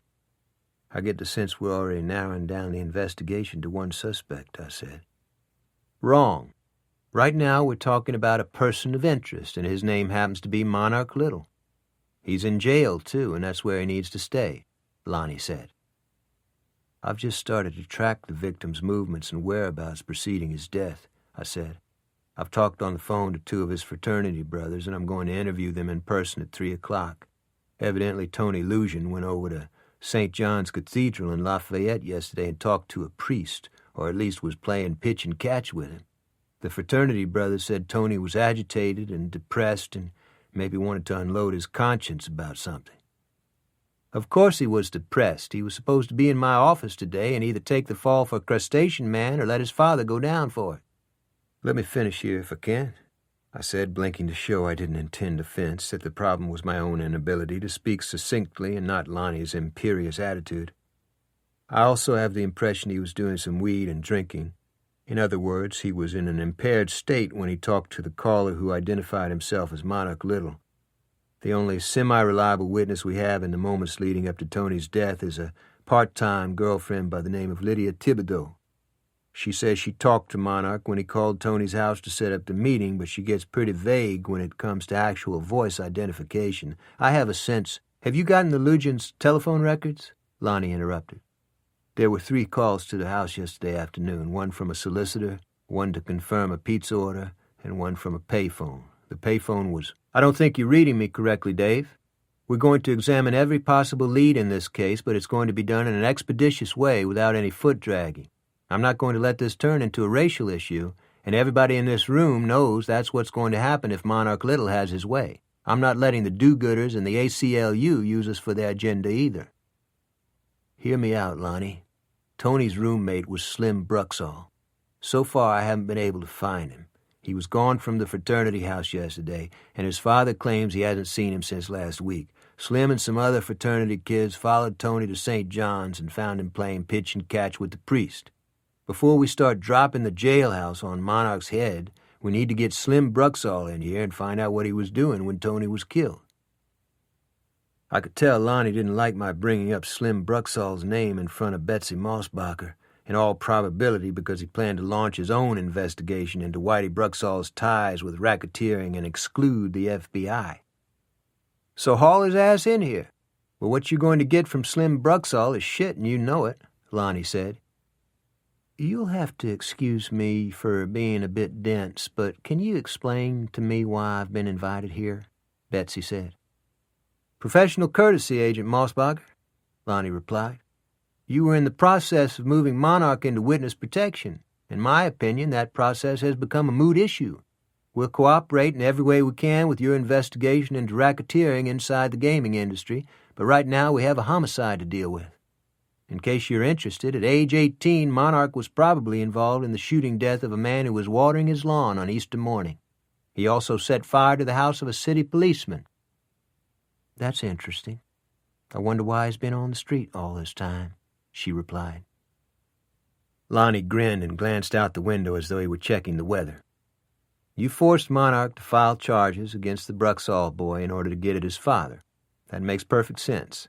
But now it looks like your confidential informant, or whatever you want to call him, has committed a homicide and an extortion attempt gone bad. So you're going to have to go after Whitey Bruxall on your own, or at least without strings on Monarch Little. He's our problem now, and we're going to handle him and it from now on out. He turned away from her and looked back at me and Helen. I'd like to talk with both of you again by close of business today. Media are already all over this, and there's at least one alternative newspaper in Lafayette that loves to throw matches at gasoline. We're not going to let this turn into a gangbanger and race issue. This is not Los Angeles or New Orleans. Our tourism is booming, and I plan to see that it stays that way. This is a good city. Our streets aren't going to be turned into free fire zones because of one black asshole and a spoiled white kid who probably ran over a homeless man and left him to die on the road. It was obvious he was proselytizing about local concerns in order to exclude Betsy Mossbacher from the conversation and encourage her to leave the meeting. But it didn't work. No disrespect meant, Mr. Marceau, but do you believe either the Bureau or the DOJ is going to change its policies because of anything said at this meeting? I'm trying to be candid about our priorities, Agent Mossbacher. You and your people can do whatever you want. That's how you usually operate anyway, isn't it? Betsy Mossbacher got up from her chair, then reached down for her purse. Her bright straw-colored hair was still damp on the tips and stuck to the back of her neck. You don't have your brand on that black kid's backside. He's still a confidential informant, cooperating with the federal investigation, and he'd better be regarded as such by your office. In my opinion, you're pushing your own investigators to come to conclusions they're not ready to make. I'm going to take official note of all this, so don't be surprised if you invite a civil rights beef you didn't have before you called this meeting." Lonnie pinched his eyes and pretended to suppress a yawn. "I hear you. Glad you dropped by. Let me get the door for you," he said, rising from his chair. Then I witnessed one of those rare moments in a male-dominated environment when a woman can wrap herself in her own integrity and create an impregnable shield around herself. Lonnie had pulled open the door and was waiting for Betsy Mossbacher to leave, but she didn't. Instead, she stood silently, 5 feet from the door's threshold, waiting for his pantomime to end, her eyes focused into the hallway. He tried to wait her out, then realized he had been trapped into making a fool of himself. He eased the door closed. "I beg your pardon, Agent Mossbacher," he said, and returned to his desk. "No problem," she said. Then she opened the door for herself and closed it behind her. I saw a tug at the corner of Helen Swallow's mouth. Lonnie cleared his throat and fiddled with a ballpoint pen on his desk. "I want to say something for the record. I believe Monarch did Bella Illusion's boy, but I'm going to leave that determination up to y'all. That said, there's obviously a much larger story at work here. Those federal agents wouldn't take the time to spit on us if we were burning to death. They want Whitey Bruxall in a cage and maybe Bella Illusion too. I suspect the Mossbacher woman is a closet liberal who wants to bring down this televangelical lobbyist, Colin Aldrich. It's my position we don't need the goddamn federal government to do any of the aforementioned. Bruxall has tried to bribe 2 or 3 people to get his video poker machines into Iberia Parish. That puts him in our jurisdiction. Y'all with me on this?" "I haven't thought it all through, Lonnie," I said. "Glad to see such a positive attitude. How about you, Helen?" "To tell the truth, I think I should have been reading Mac's report and a post on Tony Illusion rather than attending this meeting," she said. "I'll get back to you ASAP." It wasn't the best of days for Lonnie Marceau. A few minutes later, as I was checking out a cruiser to go to Lafayette, I saw Helen make a point of speaking to Betsy Mossbacher at the entrance to the courthouse. Helen saw me watching her just before she headed back to her office. "Don't say a word," she said. "My mind was totally blank," I said. Then a laugh coughed out of her throat. "That Calamity Jane is something else, isn't she?" Later, I interviewed the Catholic priest at St. John's who threw baseballs through church windows. I also interviewed a collection of fraternity kids who until the previous day had believed inclusion in a whites-only non-Jewish social organization could protect them from death. I still couldn't find Slim Bruxall. The only light moment in the afternoon came when I was leaving the interview with the priest. He asked me if I would like to catch a few grounders with him. And I said, why not? Chapter 12. I woke at 5:30 the next morning to the sound of mockingbirds in the trees and a boat with a deep draft working its way downstream from the drawbridge at Burke Street. Our home was a wonderful place to wake on an early summer morning. Sometimes ground fog hung on the bayou, and inside it I would hear a gator slap its tail in the lily pads, or a nutria or a muskrat roll off a cypress knee into the water. Sometimes I imagined I saw Confederate longboats, sharpshooters humped low inside, the oars muffled, floating silently with the current toward the Yankee skirmish line at Nelson's Canal. It didn't matter what the weather was like. Morning with Molly and Snugs and Tripod was always a grand time, and the arrival of the day had little to do with clocks. Just before light I would hear the milkman crossing the lawn, fat bottles of cream clinking in his wire basket, then a solid thump on the ceiling when Snugs dropped from an oak limb onto the roof right above our bedroom. Molly would stir in her sleep, her hip rounded by the sheet, her hot rump brushing against me. I would put my fingers in her hair, trace them down her shoulders and back and along the deep curve in her waist. I'd kiss her baby fat and the 2 red sun moles below her navel. I'd kiss her breasts and stomach and mouth and eyes, then slip her close against me, burying my face in the thick smell of her hair. When she made love, she did it without stint or reservation or buried resentment because of a cross word or imagined slight. Molly's charity and smile followed her into bed, and in the morning her skin gave off a warm fragrance just like flowers in a garden. In the blueness of the dawn I would hear the steady rhythm of her breath in my ear, while Miss Ellen Deschamps called to her cats from a back porch, and I would start the day with the absolute knowledge that no evil could hold sway in our lives. When I got to the office, the investigation into the murder of Tony Lujan awaited me in a way I didn't expect. Wally had written a name and a cell number on a pink message slip and had put it in my mailbox. At the bottom of the slip he had penciled the notation, "Call him between 9:15 and 10. "Who's J.J. Castile?" I said. "Some college kid." "Which college kid?"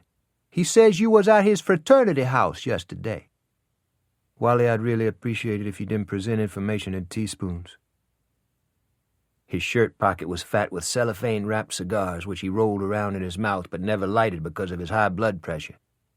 "The kid J.J. Castile says he's in class till 9:15. He says you saw him at his fraternity house yesterday, but you didn't talk to him. He says he wants to talk with you now. That's how come he called the office." "Thank you." "He also said not to call him at the fraternity house. He said use the cell. That's why I wrote down the cell number on the note. Anything else I can interpret for you?" "No, that's just fine." "You sure?" In the army or prison, you learn not to make enemies with anyone in records or the kitchen. In law enforcement, you don't admonish your dispatcher. As I walked to my office, I couldn't put a face with the name on the message slip, but I did remember a thin-chested kid at Tony's fraternity house who had hung in the background, his expression full of conflict. At 9:20 a.m., I punched J.J. Castile's cell number into my desk phone. "Hello?" a voice said. In the background, I could hear music and many voices talking and the clatter of dishes. "This is Detective Dave Robichaud with the Iberia Parish Sheriff's Department. I'm returning a call made by J.J. Castile. Are you Mr. Castile?" "Yes, sir. I need to talk with you." "Is this about Tony Lujan?" "Yeah, I guess." "You guess?" "It's about him and Slim Bruxall. It's about something they were saying at the house. Maybe it's not important." The pitch of his voice dropped when he mentioned Bruxall's name. "It's important," I said. "I can't talk here." "Do you have a car?" "No, sir." "I'll come over there. Where do you want to meet?" He didn't reply immediately. "I just thought I should pass it on. I understand that. You're doing the right thing, partner. Just tell me where you want to meet." "You know the UL campus?" "I went to school there." "I'll be between Cypress Lake and the music building." I checked out an unmarked car, clamped a magnetized flasher on the roof, and was at the campus in under 30 minutes. I pulled into a driveway between a cypress-dotted lake and the old brick music building known as Burke Hall. I saw a kid squatted down on the bank, tossing crumbs from a hot dog bun to a school of perch that popped and roiled the surface when they took the bread. His brown hair grew on his neck and hung in his eyes, and he wore a T-shirt that was washed so thin it looked like cheesecloth hanging on his shoulders. He rose to greet me, but didn't shake hands. Instead, he looked over his shoulder at the elevated walkway that led into the student union. "You going to summer school, J.J.?" I said. "Yeah, but I work in the cafeteria, too. A lot of guys take off for the summer, but I want to get through pre-med early so I can go to Tulane. I got a scholarship through the Naval ROTC program there." He had clean features and brown eyes that were too large for his face and a pronounced Cajun accent. He looked back over his shoulder again. Through the cypress trees, I could see kids walking in and out of the building. "No one is paying any attention to us, J.J. Want to tell me what this is about? My boss doesn't want me gone from the office too long." I tried to smile. "I was studying across the hallway from Slim and Tony's room the day Tony got murdered. Our doors were open and I could hear them talking about the guy who was run over on the road. Slim kept calling him the wino. He said the wino died because he walked out in front of a car. Tony's car? J.J. thought about it. No, he said a car. Slim said winos walked out in front of cars all the time and got killed and nobody cared. Then Tony said, "That's not what happened, Slim." He blew out his breath. What else did they say? Nothing. Slim closed the door. Slim's a rough guy. He's not supposed to have the top room, but nobody says anything about it. I gave him my business card. If you remember anything else, call me again, will you? But right now, it's important to remember you did the right thing. You don't have any reason to feel guilty or ashamed or afraid. Do you know where Slim Bruxall is now? He was back at the house this morning. He said he'd been in New Orleans with a girl. Slim's at the house now? Far as I know. Am I going to have to testify in court? I'm not sure. Would you be willing to do that? He cleared his throat and didn't answer. Did you know Yvonne Darbon? I asked. She came to the house with Tony once or twice. At least I think it was with Tony. I really didn't know her. He looked at me briefly, then his eyes left mine. The wind was cool, blowing through the cypress trees on the lake, but his skin was flushed, his forehead shiny with perspiration. What are you not telling me? I said. They say she pulled a train. She did a gangbang? They call it pulling a train. They say she was wiped out of her head and took on a bunch of guys upstairs in the house. It was after a kegger or something. There was a lot of ecstasy and acid floating around. The way these guys talked, Tony didn't know about it. I heard she was messed up in the head and committed suicide. Yeah, she did. But she wasn't messed up before she met Tony Lujan. Did she pull the train the day she died? I don't know. I wasn't there. I work and study all the time. I don't know who the guys were either. There's stuff goes on at the house I don't get mixed up in. The lake was dark in the shade, wrinkled by the wind, the hyacinths blooming with yellow flowers out in the sunlight. You seem like a good guy, J.J. Why do you hang around with a collection of shits like this bunch? They're not all bad. Maybe not, but enough of them are. Come see me in New Iberia if you want to go fishing sometime. In the meantime, hang on to my business card, okay? I said. I drove directly to the fraternity house. 2 kids were raking leaves in the front yard when I walked up to the porch. Is Slim here? I said. Out back, one of them replied, hardly looking up from his work. Did he just get back from New Orleans? I said, checking J.J. Castile's story. Search me, the same kid said. I walked around the side of the house into the backyard. The St. Augustine grass was uncut, the yard enclosed by thick hedges, the sunshine filtered by pecan and oak trees. Slim Bruxall stood below a speed bag that was mounted on the crossbar of 2 iron stanchions. He wore a workout shirt that had been scissored into strips and gym shoes and a pair of string-tied gym shorts low on his hips. His fists looked as hard and tight as apples inside his red gloves as he turned the speed bag into a blur, tighter, the exposed skin on his back crisscrossed with sweat. You're a hard man to find, I said. He turned and looked at me. His eyes hot, his brow knitted like someone pulling himself out of an angry thought. He removed his right glove by clamping it under his left arm, then extended his hand. How you doing, Mr. Robichaud? I turned away from him, as though I were distracted by the blowing of a car horn on the street, my hand at my side. You were with your girl the last couple of days? Girl? I was seeing my therapist in New Orleans. She's also a grief counselor, he replied, lowering his hand. Can I have her name and number? What for? We're trying to exclude everyone we can in our investigation into Tony's death. That's so we can concentrate on nailing the right guy. He gave me a woman's name and a phone number in the Garden District up St. Charles Avenue. You want the right guy? He said. He looks like a pile of soggy meatloaf with warts on it. I hear he's sitting on his fat black ass in your jail. When was the last time you saw Tony? I think you already know that. Pretend I don't. We took him for a couple of beers Monday afternoon. We tried to cheer him up, then he left the bar and drove back to New Iberia. Was anyone with him? No, sir. He blotted his face with a towel and tossed the towel on the grass. The sun was directly in his eyes, making it even harder for him to hide his irritability. Look, Tony was my friend. I don't like being under the microscope for this. He was depressed, and we were worried about him. One of the guys had seen him playing baseball with a priest at St. John's, so he went over there and tried to cheer him up. Then he ends up being killed by this animal, Monarch Little. Yeah, I can see how you're frustrated by all this, but something doesn't flush here. Flush? Yeah, there's one element in your story that bothers me. Bothers you? My best friend is dead and you're bothered? He replied, his mask slipping, his face hot and glistening in the sun's glare. You said you were worried about Tony's being depressed, so you tracked him down at a church where he was playing baseball with a minister and took him to a bar. You removed him from an environment where he might have gotten some genuine help. Does that sound reasonable to you? I'm not knocking anybody's church. Nobody said you were. But between you and me, I think you're trying to put the slide on me. You wouldn't do that, would you?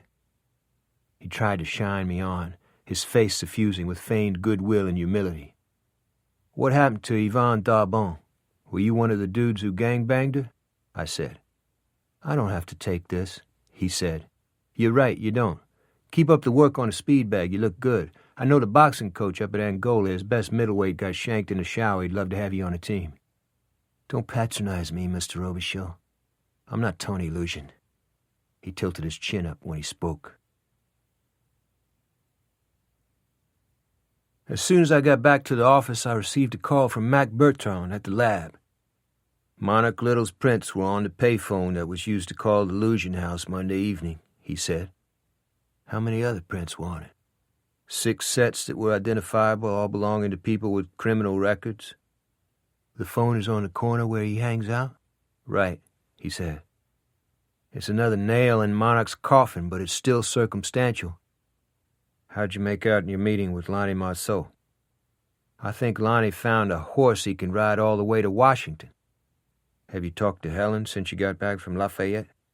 Not yet, I said. She got a call from the New York Times this morning.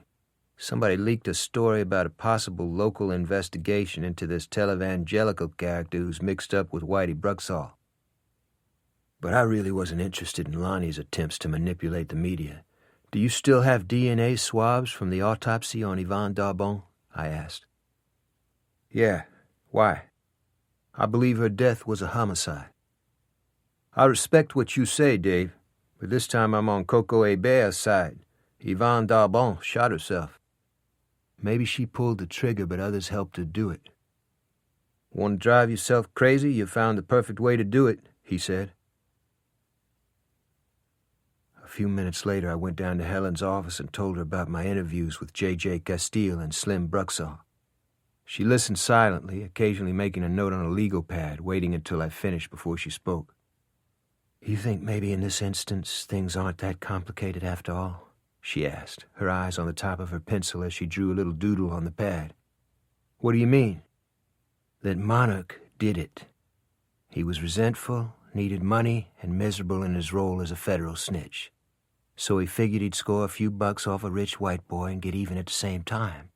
Except the rich white boy took a gun to the meeting spot and Monarch blew him apart. It's not that simple.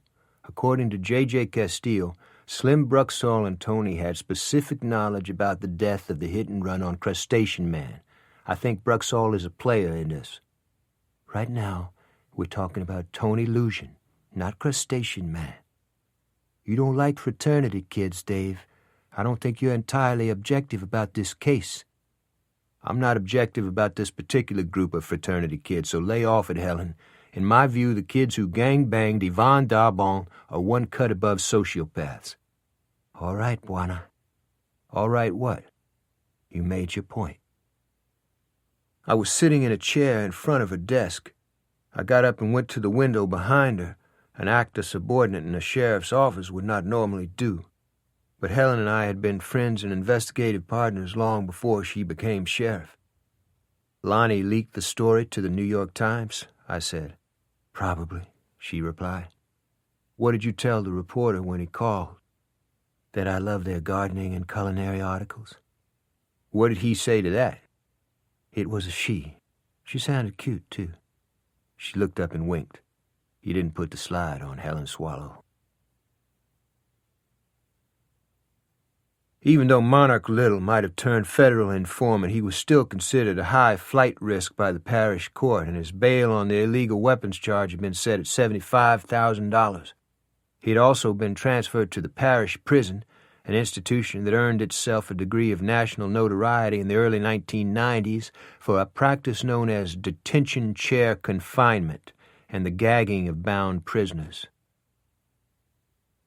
Just before quitting time, I drove through the gates of the prison compound, the coils of razor wire atop the fences trembling with a silvery light. I hung my badge holder on my belt, checked my holstered .45 at the admissions counter, and asked that Monarch be brought out to an interview room.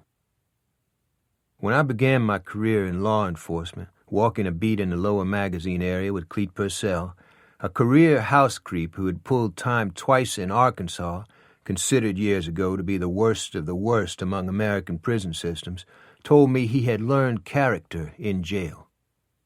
Because of my youth and inexperience, I thought his remark grandiose, if not ridiculous. But like most cops, I came to respect the dues that a stand-up or solid con has to pay.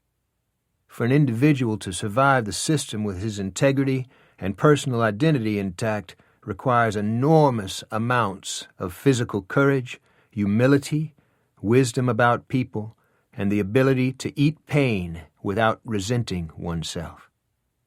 The era of the redneck gun bull may have slipped into history, but the atavistic and sexual energies of people in captivity have not. Ask any fish what his first shower experience was like after he wised off to the wrong guy. Lonnie Marceau had said Monarch wasn't particularly bright. He was wrong. Monarch had a wolf's intelligence and could sniff weakness, fear, or strength in an adversary in the same way an animal does. And even though he acted the role of a smartass with me, in the can he showed respect to inmates and prison personnel alike. More important, he never violated a confidence and never ratted out another inmate, even if his silence cost him lockdown or isolation. At least that had been his reputation before word reached the parish prison that Monarch was no longer an inner-city king, but just another hump on a federal pad. A turnkey walked him down a corridor to the interview room, Monarch outfitted in jailhouse orange. He was also draped in waist and leg chains. "Why the traveling junkyard, Cap?" I said. "District Attorney's orders," the turnkey replied. "I'd appreciate your unhooking him," I said. "Can't do it, Streak. Holler on the gate when you're done." After the turnkey was gone, Monarch sat down in a wood chair, his chains tinkling, his manacled hands locked against his torso. "This gonna take long. They serving supper in a few minutes," he said. "You in lockup?" "Gin Pop. Ain't axed for lockup." "Some bad dudes in General Pop." "Yeah, most of 'em used to work for me. Come on, Mr. D. You got better things to do, ain't you?" "They're about to put a homicide jacket on you, Monarch. Like you ain't part of it? You have a violent history. Dusting a rich white boy wouldn't be inconsistent with some of your past behavior." My statement was simplistic. In truth, I wanted him to contradict it. "You talking about that drive-by on the dude who said he was going to cook me in a pot? He put up a kite on you, then got capped watering his grass." "He got capped 'cause he stepped on some Dago's dope so many times there wasn't nothing left of it but baby lactic." "You burned down a police officer's house." Monarch twisted a crick out of his neck, his chains clinking, his manacled hands rolling into balls at his sides. "There used to be a cop around here like to run black girls in for soliciting, even when they wasn't soliciting. Except they didn't end up down at the jail. They ended up copping his stick in the back of his cruiser. So a fire broke out under his house one night. Too bad he wasn't home." "Where'd you get the cut-down that was in your car?" "You seen it?" "Yeah, in an evidence locker." "Then you know more about it than I do, 'cause I ain't never seen it, and I ain't got no idea how he got in my car. You a smart cop. The FBI was already jamming me. Why would I leave a thawed-off shotgun in my car? You called Tony's house and tried to extort money from him. Your prints were on the payphone where the call was made. You set up a meet with Tony. Your voice has been identified. I ain't called nobody. I'm true here. Tell the screw I'm ready to go eat. Y'all got a nigger in the box. Y'all ain't gonna look for nobody else. That's a lie. Where you been, man? I'm sitting here in chains. I ain't did nothing. Whoever smoked that white boy is laughing at y'all. He stood up from his chair. On the gate, he yelled, his love handles bunching over his waist chain. In the morning, I got lucky. Wally buzzed my phone and told me a kid by the name of J.J. Castillo was in the waiting room and wanted to see me. Send him up, I said. He's got a package in his hand. He wouldn't tell me what it was. I know him. He's okay. He's on his way. A moment later, J.J. tapped on my glass and I motioned him inside. You want to go fishing? I asked. I got something here I thought you might want. I don't know if it's important or not, but I don't feel good about a lot of things that have happened at the house. Anyway, here it is. He set a rectangular object on my desk. It was wrapped in brown paper and taped down at the edges. I told him to have a chair, then began unwrapping the paper. I work for room and board at the house, and I'm supposed to clean up all the junk and loose trash people leave behind at the end of each semester, he said. So I found a box full of junk down in the basement, and that video cassette was in there. I started to throw it out, then I thought maybe somebody tossed it in there by mistake, so I stuck it in the VCR and watched a little bit of it. I'm probably wasting your time. Let's take a look, I said. We went downstairs to a small room that contained a computer, a fax and Xerox machine, and a television set that we used to view surveillance videos. I shoved JJ's cassette into the VCR. A collage of meaningless scenes appeared on the screen. A crowd of revelers at a sports bar, Mardi Gras floats, a kid mooning from an upstairs window, a wedding party emerging from a church, the bride in white, her face glowing with happiness. I pushed the fast-forward button. Stop, right there. Back it up, JJ said. I eased back to footage of a touch football game, then eased forward and froze the frame on a lawn party in progress. The St. Augustine grass was in full sun, live oaks and towering slash pines, and a blue sky backdropping the dancers. From the lack of shadows, I guess the video was shot close to noon. That's her, isn't it? Right in the middle, JJ said. I pressed the play button, and Yvonne Darbon came to life on the screen. She was barefoot and dressed in a sleeveless blue tank top that exposed her bra straps and a beige skirt that stretched tight high up on her rump as she raised herself on the balls of her feet and lifted her hands into the air. John Lee Hooker's Boom Boom was playing in the background. The lens swept across the crowd, but quickly returned to Yvonne Darbon. She looked absolutely beautiful, sensuous, innocent, filled with joy, in love with the world. Then the music stopped. The camera swung across the tops of the trees, and for just a moment I heard a popping sound and the ringing of metal against metal, like a flag and chain blowing on an aluminum pole. I reran the scene 3 times and wondered if the footage was of any value at all. She was not wearing the clothes she had died in. There was no time or date indicator attached to the footage, and to JJ's knowledge, none of the guests he could identify was linked personally to Yvonne. I was right, huh? Waste of time, he said. I stared at the image of Yvonne that I had frozen on the screen. Her eyes were closed, her pug nose lifted into the sunlight, her exposed shoulders red with fresh sunburn. It's hard to tell, JJ. Can I keep this? Sure, it was being thrown out. Stay in touch. We'll entertain the bass one of these days. But he didn't get up from his chair.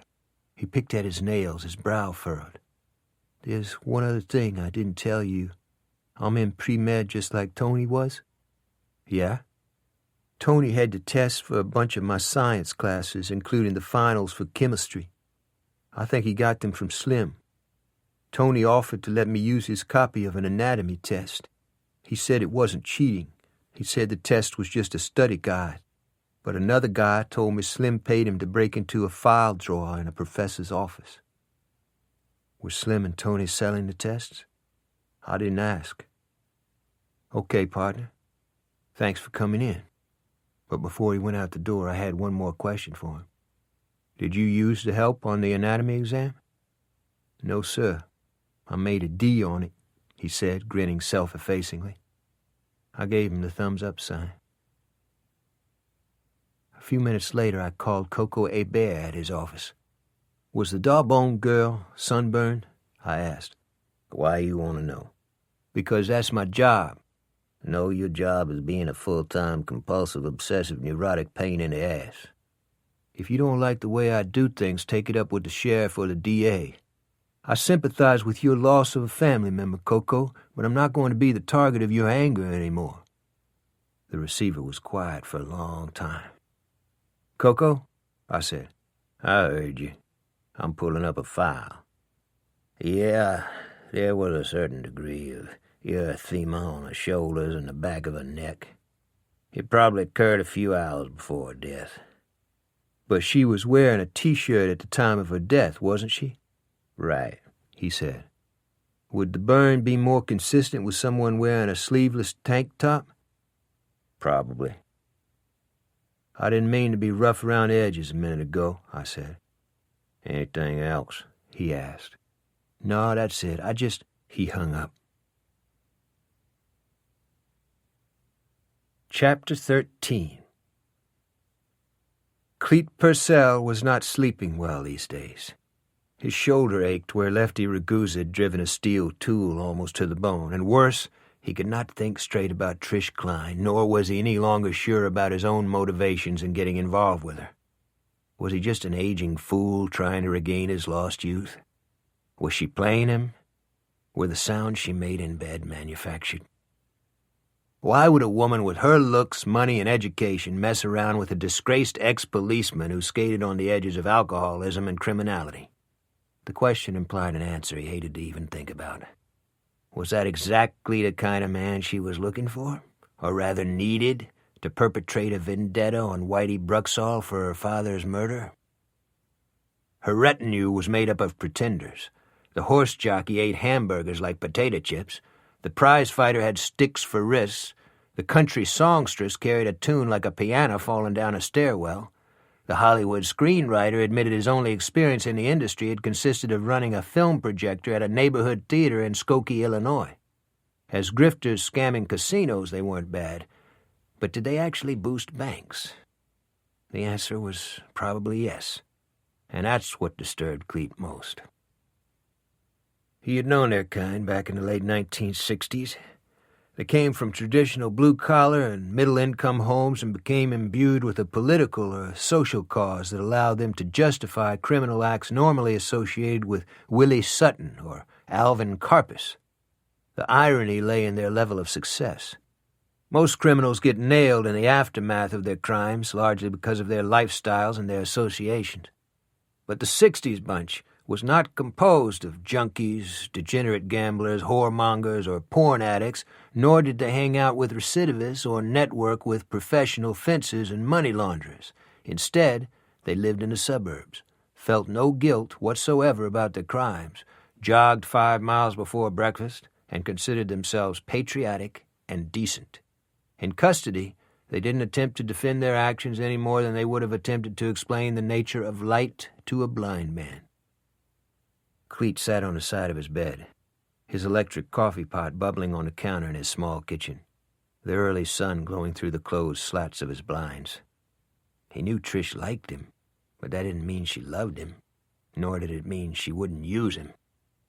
He had learned in Vietnam there was 3 groups of people who got you killed: pencil pushers, amateurs, and idealists.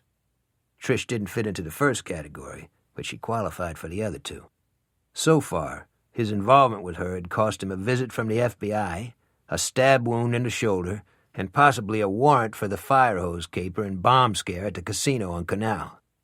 How big a bounce was he willing to take in order to feel he was 30 again? He ate 4 scrambled eggs and a slab of ham in his skivvies, shaved and showered, then dressed in a new suit, fitted on his pork pie hat, and went outside to greet the day.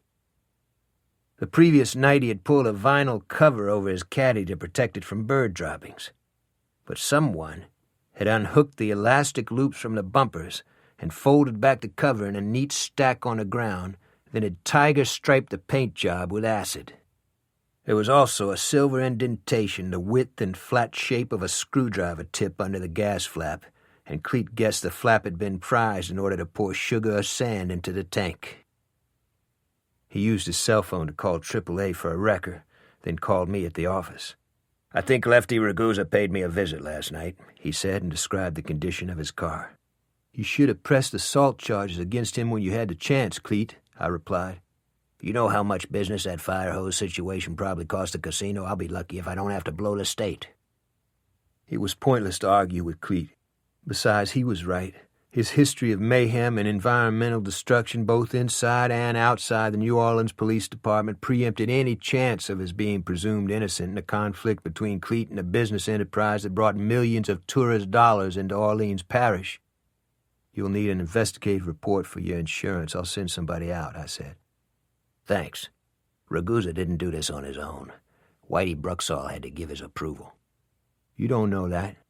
"Wake up, Streak. These guys have used the state of Florida for toilet paper since the 1920s. You're spending your time on people at the bottom of the food chain. Fraternity pissants and black street pukes aren't the problem. The word is Whitey Bruxall has bought juice with a televangelical lobbyist who closes down Bruxall's competition. Like Trish says, you hurt the big guys in their pocketbook." "Stay away from that woman," I said, but he had already closed his cell phone.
Colin Aldridge was far too complex a man to be dismissed as a tawdry charlatan. His father had been an insurance executive who mixed pleasure with business in both Fort Lauderdale and New Orleans.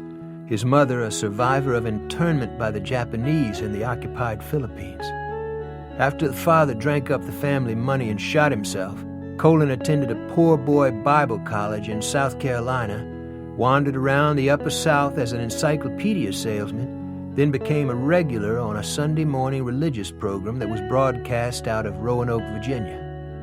Colin quickly learned that his good looks, cornbread accent, and family-oriented Christian message were a combination that could ring like coins bouncing on gold plate. More important, he discovered that beyond the television camera, there was a huge political constituency hungry for conversion and affirmation, provided that it was conveyed by someone they could trust. It's inadequate to describe him as handsome. It was the totality of his appearance that charmed his audiences and made him an iconic figure sought out by political and religious groups all over the country. He was clean-cut, immaculately groomed, straightforward, his face marked with an ever-present serenity that was obviously born of inner conviction. Working-class women who touched his hand called him godly. When he whispered his message of love and redemption into a microphone, their faces crumpled and their eyes swam with tears.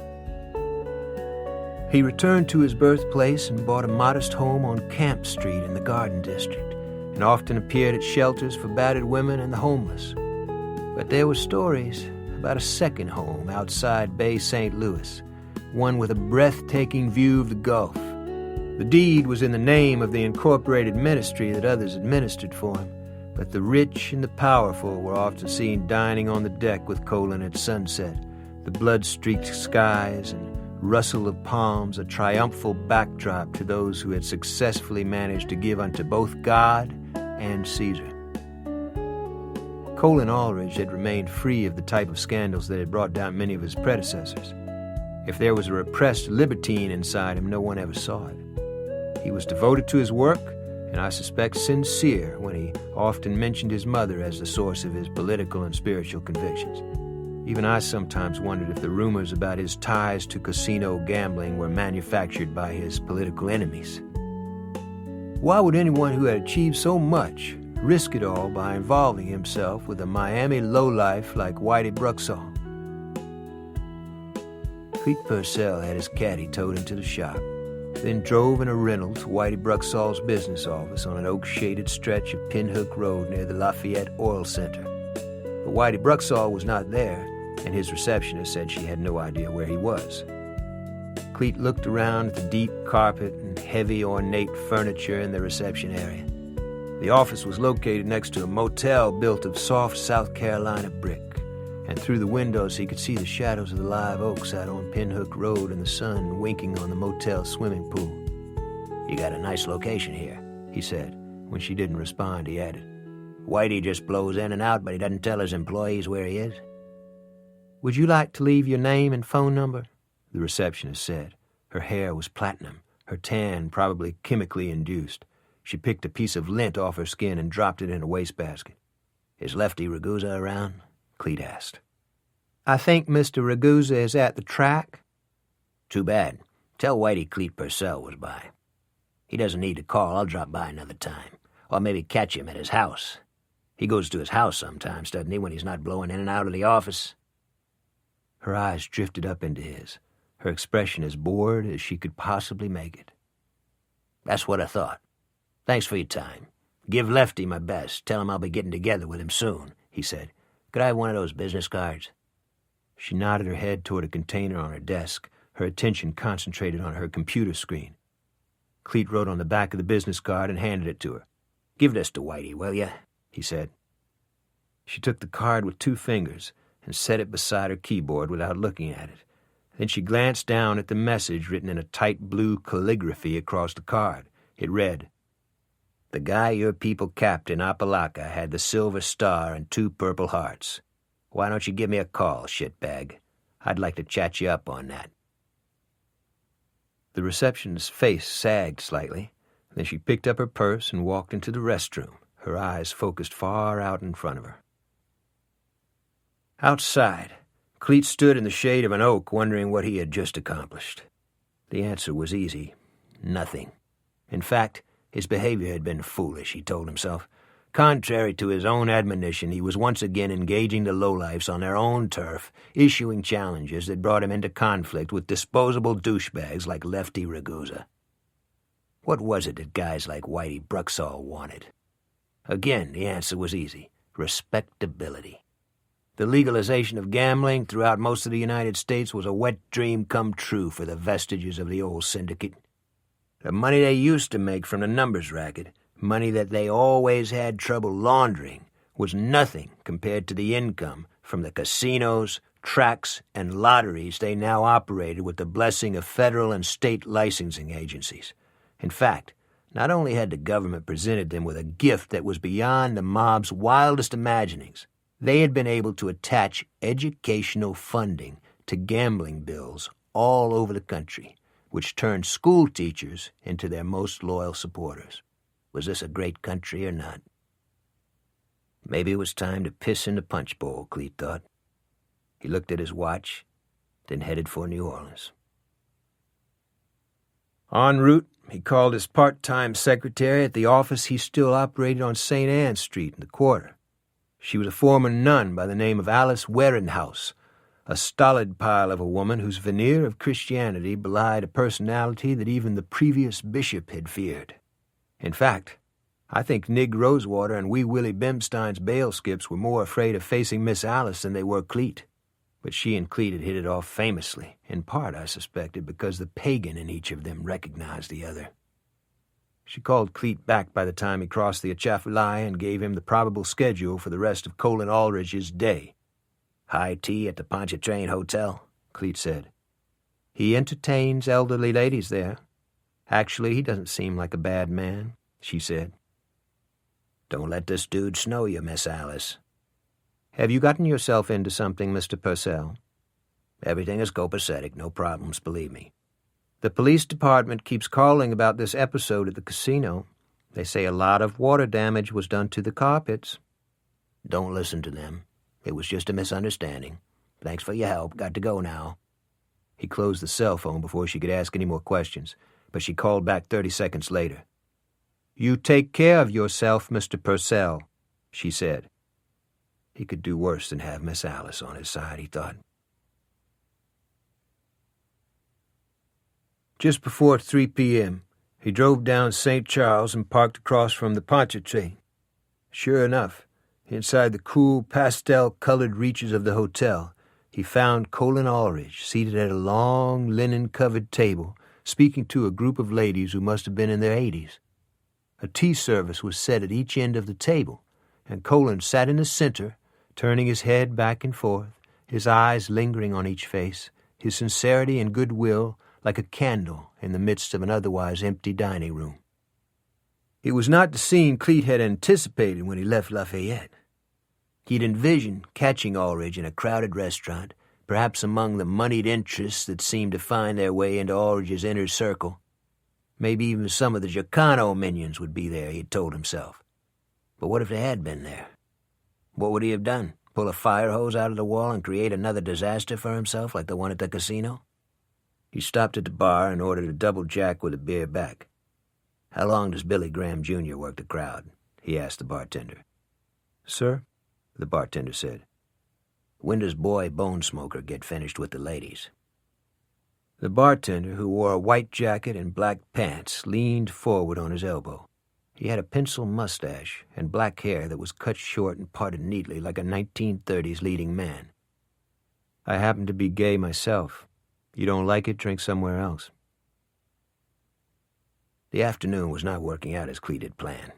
He finished his jack, ordered another, and left 3 $1 bills as a tip for the bartender. The bartender picked them up and stuffed them in a cup on the bottle counter, not speaking, his face without expression. Cleet had not eaten, and by 3:45 he was half in the bag. "Sorry about that crack. It's been one of those days," he said. The bartender poured him a shot and waved off the 5 Cleet put on the bar. "You know who Whitey Bruxall is?" Cleet asked. "He's a gambler." "Ever see him in here?" Yeah, he stays here sometimes. Ever see him with the guy over there at the table? Are you kidding? At 4 o'clock, the group of elderly ladies began filing out of the dining room. Cleet picked up his drink and walked over to Ulrich, who was just saying goodbye to a lady on a walker. He clapped Ulrich hard on the shoulder. "Need to talk to you," he said. "Pardon me," Ulrich said, turning slowly. "We've got a big mess over in New Iberia. Your name keeps coming up in it. You know Whitey Bruxall and Bellerophon Lucian, right? Lucian's boy got blown away with a 12-gauge, and it looks like a gangbanger might ride the needle for it. The gangbanger is a bucket of black whale sperm by the name of Monarch Little. Too bad the Lucian kid got mixed up with him. You need a drink?" But Cleet realized his grandiose manner was manufactured, that he was not in control. His face felt hot and swollen as though it had been stung by bees. His own words sounded foreign and disconnected, outside himself. He propped one hand on a chair to steady himself. Cole and Ulrich stared at him in amazement. "I couldn't process all that. What was that about the Lucian boy?" Ulrich said. "You know him?" "I know Mrs. Lucian. Sit down. What is your name?" Cleet had not been prepared for Ulrich's response. "Tony Lucian's old man is part owner of the casino you front points for," he said. "You're in bed with some nasty guys, Mr. Ulrich, so I thought you'd like to get an update on their everyday lives." "Who are you?" "Cleet Purcell. I'm a private investigator. I've got a hole in my shoulder a guy named Lefty Ragusa put there. He also poured acid all over my car early this morning. He works for Whitey Bruxall. You and Whitey pretty tight?" But Ulrich seemed to take no notice of the implication in Cleet's question. He pushed a chair out for Cleet, then took one for himself. "You have to start over, sir. Tony Lucian was murdered." "You don't watch the news?" "No, most of the time I don't. Who did you say killed him?" "The Lucian kid had a beef with some gangbangers, but what happened later is a matter of debate. Maybe the larger case involves Whitey Bruxall and the feds. I thought you might have some feedback on that." Ulrich rested his forehead on his hand, obviously bereaved, his composure lost. Then his eyes climbed up into Cleet's face. "And you think Tony Lucian's death has something to do with me?" "You tell me." "You can't begin to comprehend how offensive you are." Now it was Cleet who felt undone. The pain and the level of insult in Ulrich's face were real. Cleet tried to hold his eyes on Ulrich's, but felt himself blink. "Whitey Bruxall gave the orders to blow the head off an armored truck guard. The word is you're back in his play here in Louisiana, so—" "I don't have any idea what you're talking about. You deal with your own demons, Mr. Purcell. I have to call Mrs. Lucian," Ulrich said. He rose from his chair, seeming to tower over Cleet. Then he hesitated, his face fraught with concern. "Are you all right to drive?" he said. "Am I all—" Ulrich gestured to the bartender. "Call a cab for this gentleman, will you, Harold?" "Yes, sir, Mr. Ulrich," the bartender replied. "You hold on, Bob," Cleet said, getting to his feet. Ulrich touched him gently on the shoulder. "You did what you thought you had to do, Mr. Purcell. Rest here a little bit and have a cup of coffee. I'm happy to have met you." Cleet searched for a dignified response, but could think of none. He watched Cole and Ulrich walk out of the room. His hands felt thick and stiff and useless on top of the linen-covered table. His face was dilated like a balloon, his ears ringing in the quiet, his mouth bitter with the aftertaste of mid-afternoon whiskey. He wondered if the role of public fool came in incremental fashion with age, or if you simply crossed a line one day and found yourself in a room full of echoes that sounded almost like laughter. That evening, he sat next to me in a canvas chair on the bayou at the back of my property, flipping a cork and baited hook from a cane pole out on the edge of the current. The evening sky was green, the wind cool in the trees, and the lights had just come on in the park across the water. A dragonfly lit on Cleet's cork and floated with it past the flowers blooming among the hyacinths.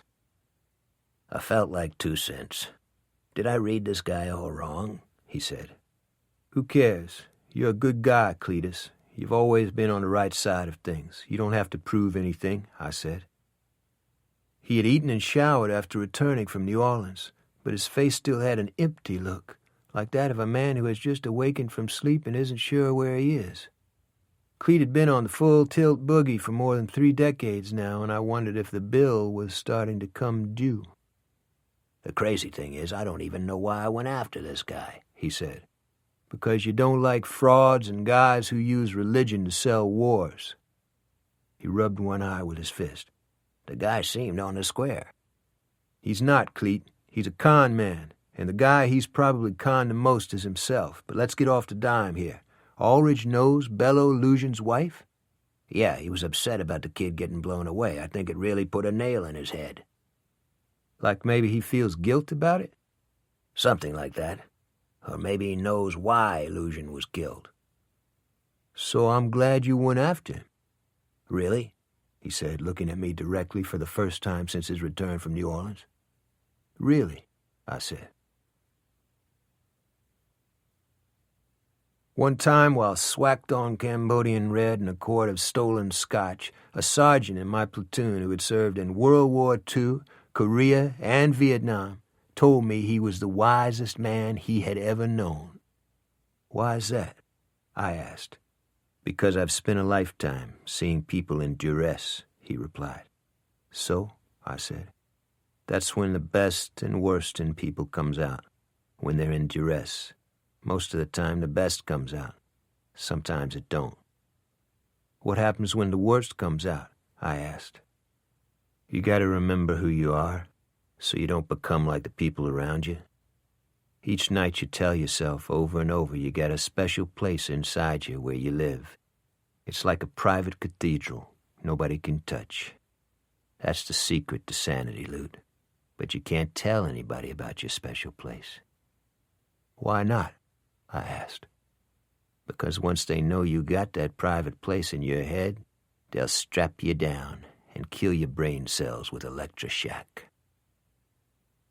I was about to have the opportunity to test the wisdom of the sergeant's words. Chapter 14.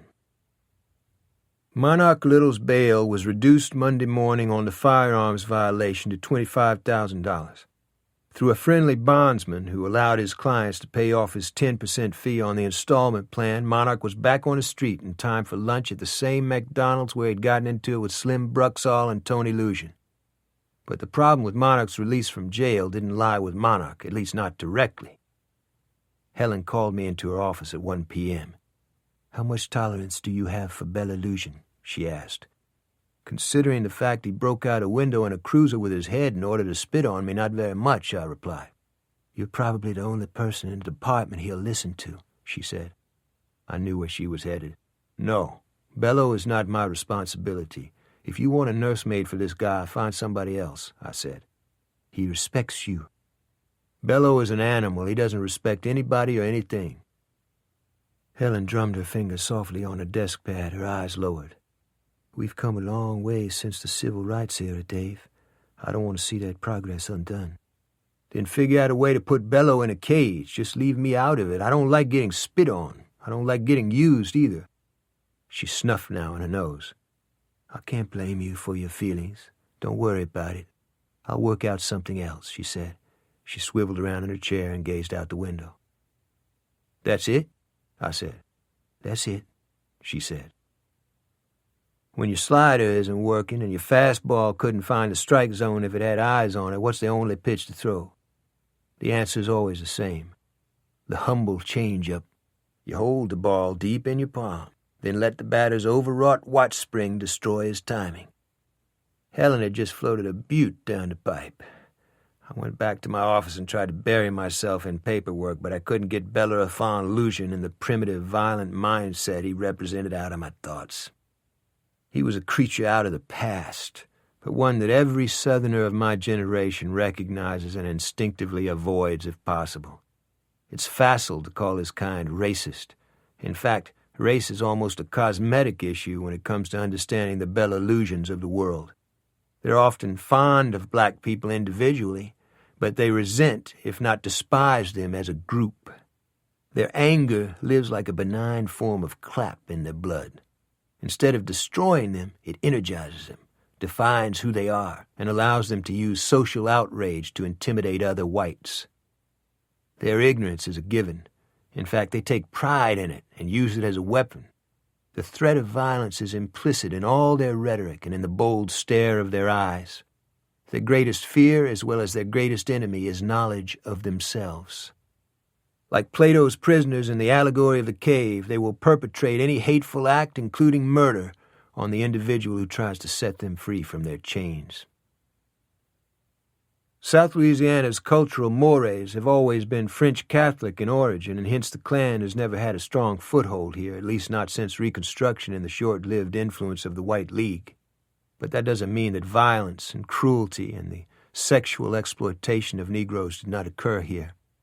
When I was in high school, white kids went nigger-knocking along rural roads, shooting people of color with BB guns, or throwing M80s on their galleries, or hurling torpedoes, tightly compacted balls that exploded upon impact, against the paint jobs of their cars and pickup trucks. I remembered seeing Bello leaning out of a speeding junker, his face split with a grin, just before he splattered a black man dressed for church with a half-eaten mayonnaise and tomato sandwich. But there was a much darker story that had circulated about Bello, one that gradually died, but one that was never quite laid to rest either. Years ago, in a parish to the north of us, a middle-aged white woman who operated a grocery store on a dirt road had just closed the store for the night when a man of mixed blood, one she later described as a red bone, tapped on the glass and said he needed milk for his baby. The store owner peered through the glass and thought she saw the humped silhouette of a woman in the front seat of his automobile. She was certain she heard the muffled cries of an infant. She unlocked the door and let the man in. He walked past her to the cooler and back, an odor like fermented fruit and stale sweat sliding off her face. She turned her back and continued counting the day's receipts. She heard him slip a heavy glass container of milk from the cooler and place it on the counter. She turned around to take his money, just as his fist exploded on her nose and mouth. Then he came through the swinging gate on the corner, pinned her to the floor, and beat her bloody with both fists. After he sodomized her, he raked the cash off the counter into a paper bag with his forearm, picked up the bottle of milk, and started to leave. But a $2 bill thumbtacked on the wall caught his eye. He pulled the bill loose from the tacks and left the store, the bell over the door tinkling behind him. A light-skinned Negro who lived in his car and made his living sharpening knives was stopped and questioned at a roadblock on the parish line 2 hours later. He could not account for his whereabouts that night, except to say he had pulled off the road at sunset to take a nap under a tree. He stank of sweat and Hawaiian punch that he had laced with sloe gin. A crumpled paper bag of the kind used by the grocery store owner lay on the back seat, along with an empty baby bottle. Both of his hands were swollen, his knuckles skinned. His court-appointed attorney introduced evidence to show that the paper bag found in the defendant's car was manufactured by a company that sold the same type of paper bags all over the state. The lawyer also found a witness who testified that the defendant had been involved in a fist fight 2 days before his arrest. The black man took the stand and told the jury a hitchhiker had left the baby bottle in the car. But on cross-examination, he contradicted himself about where he had picked up the hitchhiker and where he had dropped her off. He also could not explain the fact that at the time of his arrest, he had a $2 bill in his possession. The knife sharpener was sentenced to death by electrocution. But in the ensuing weeks, several of the jurors developed problems of conscience. They mentioned the fact that the $2 bill found on the Negro man had no thumbtack holes or apparent indentations on the corners. More important, they remembered that originally the victim had identified her attacker as a red bone, a person of mixed Indian, Negro, and white blood. The man arrested at the roadblock was clearly a mulatto with no distinguishing Indian features whatsoever. Then one night, during an electrical storm, 3 men wearing masks broke the condemned man out of the parish prison, but not to set him free. They beat him senseless with a sap, gagged and handcuffed him, and took him deep into the Atchafalaya Basin in a powerboat. On the edge of the river, while lightning lit the endless gray miles of flooded gum and cypress trees, They dragged him up on a sand spit and pulled his trousers down over his buttocks. One of them produced a cane knife from the boat. Then the three began to argue in French over who had the most right to deliver the first cut. But they had made the mistake of cuffing the condemned man's wrists in front of him. He got to his feet, his trousers tangling around his ankles as he staggered to the edge of the sand spit and plunged into the river. By all odds, he should have drowned. Instead, he clung to a pile of river trash and uprooted cypress trees, the rain stinging his face, and floated down river until sunrise, when a man on a houseboat fished him out of the water with a boat hook. 3 weeks later, Louisiana's traveling executioner arrived in town with a flatbed truck that carried the boom-down generators and rubber-encased cables that powered the instrument of his trade. The mulatto who had escaped a lynching in the Atchafalaya Basin was buckled down on an oak chair and jolted 3 times against the straps while the victim and her husband sat in folding chairs and watched.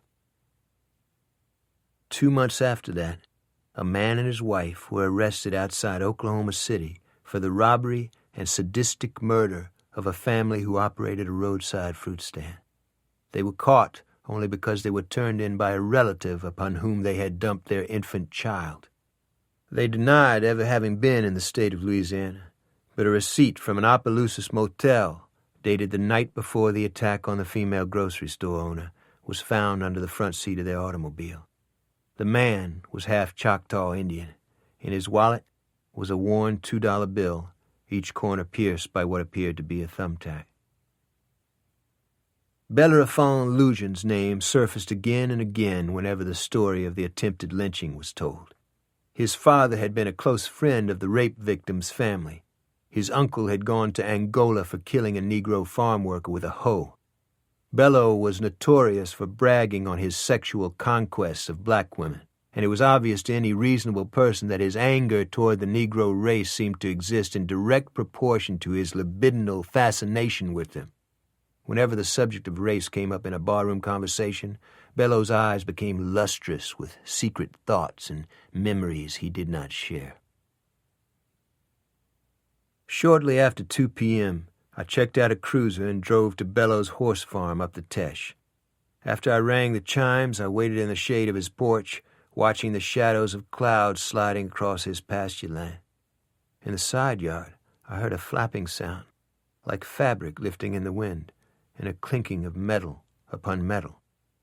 But then I remembered where I'd heard those sounds before. I started to walk around the side of the house when a big black woman in a nurse's uniform, her white hair held in place by chemical spray, opened the front door. "Yes, sir?" she said. "I'm Detective Dave Robichaux, here to see Mr. Lujan," I said, opening my badge holder. "He's not here, sir." "Where is he, please?" "He didn't say where he was going." She'd been looking me straight in the eye, but her gaze broke. "He took the dog with him, so maybe they went to the park, or maybe downtown somewheres." Her eyes came back on mine. "Is that Mr. Robichaux, Regina?" a voice said from the sun porch. But I kept my attention on the black woman. "Come out on the front porch with me," I said. "Sir?" I stepped backward, taking her hand in mine.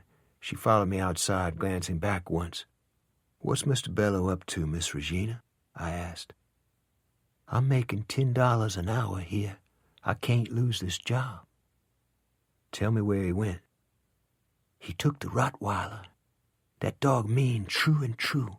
You don't walk a dog like that in the park, no." "Go back inside and tell Mrs. Lujan I'll be right there," I said. "Sir?" I said it again.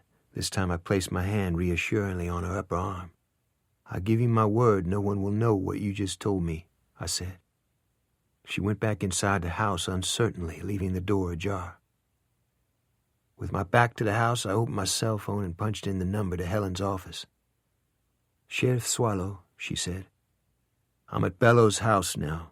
Mrs. Lujan's nurse says he left here with a Rottweiler. Better get somebody over to Monarch's place." "You got it, Bwana," she said.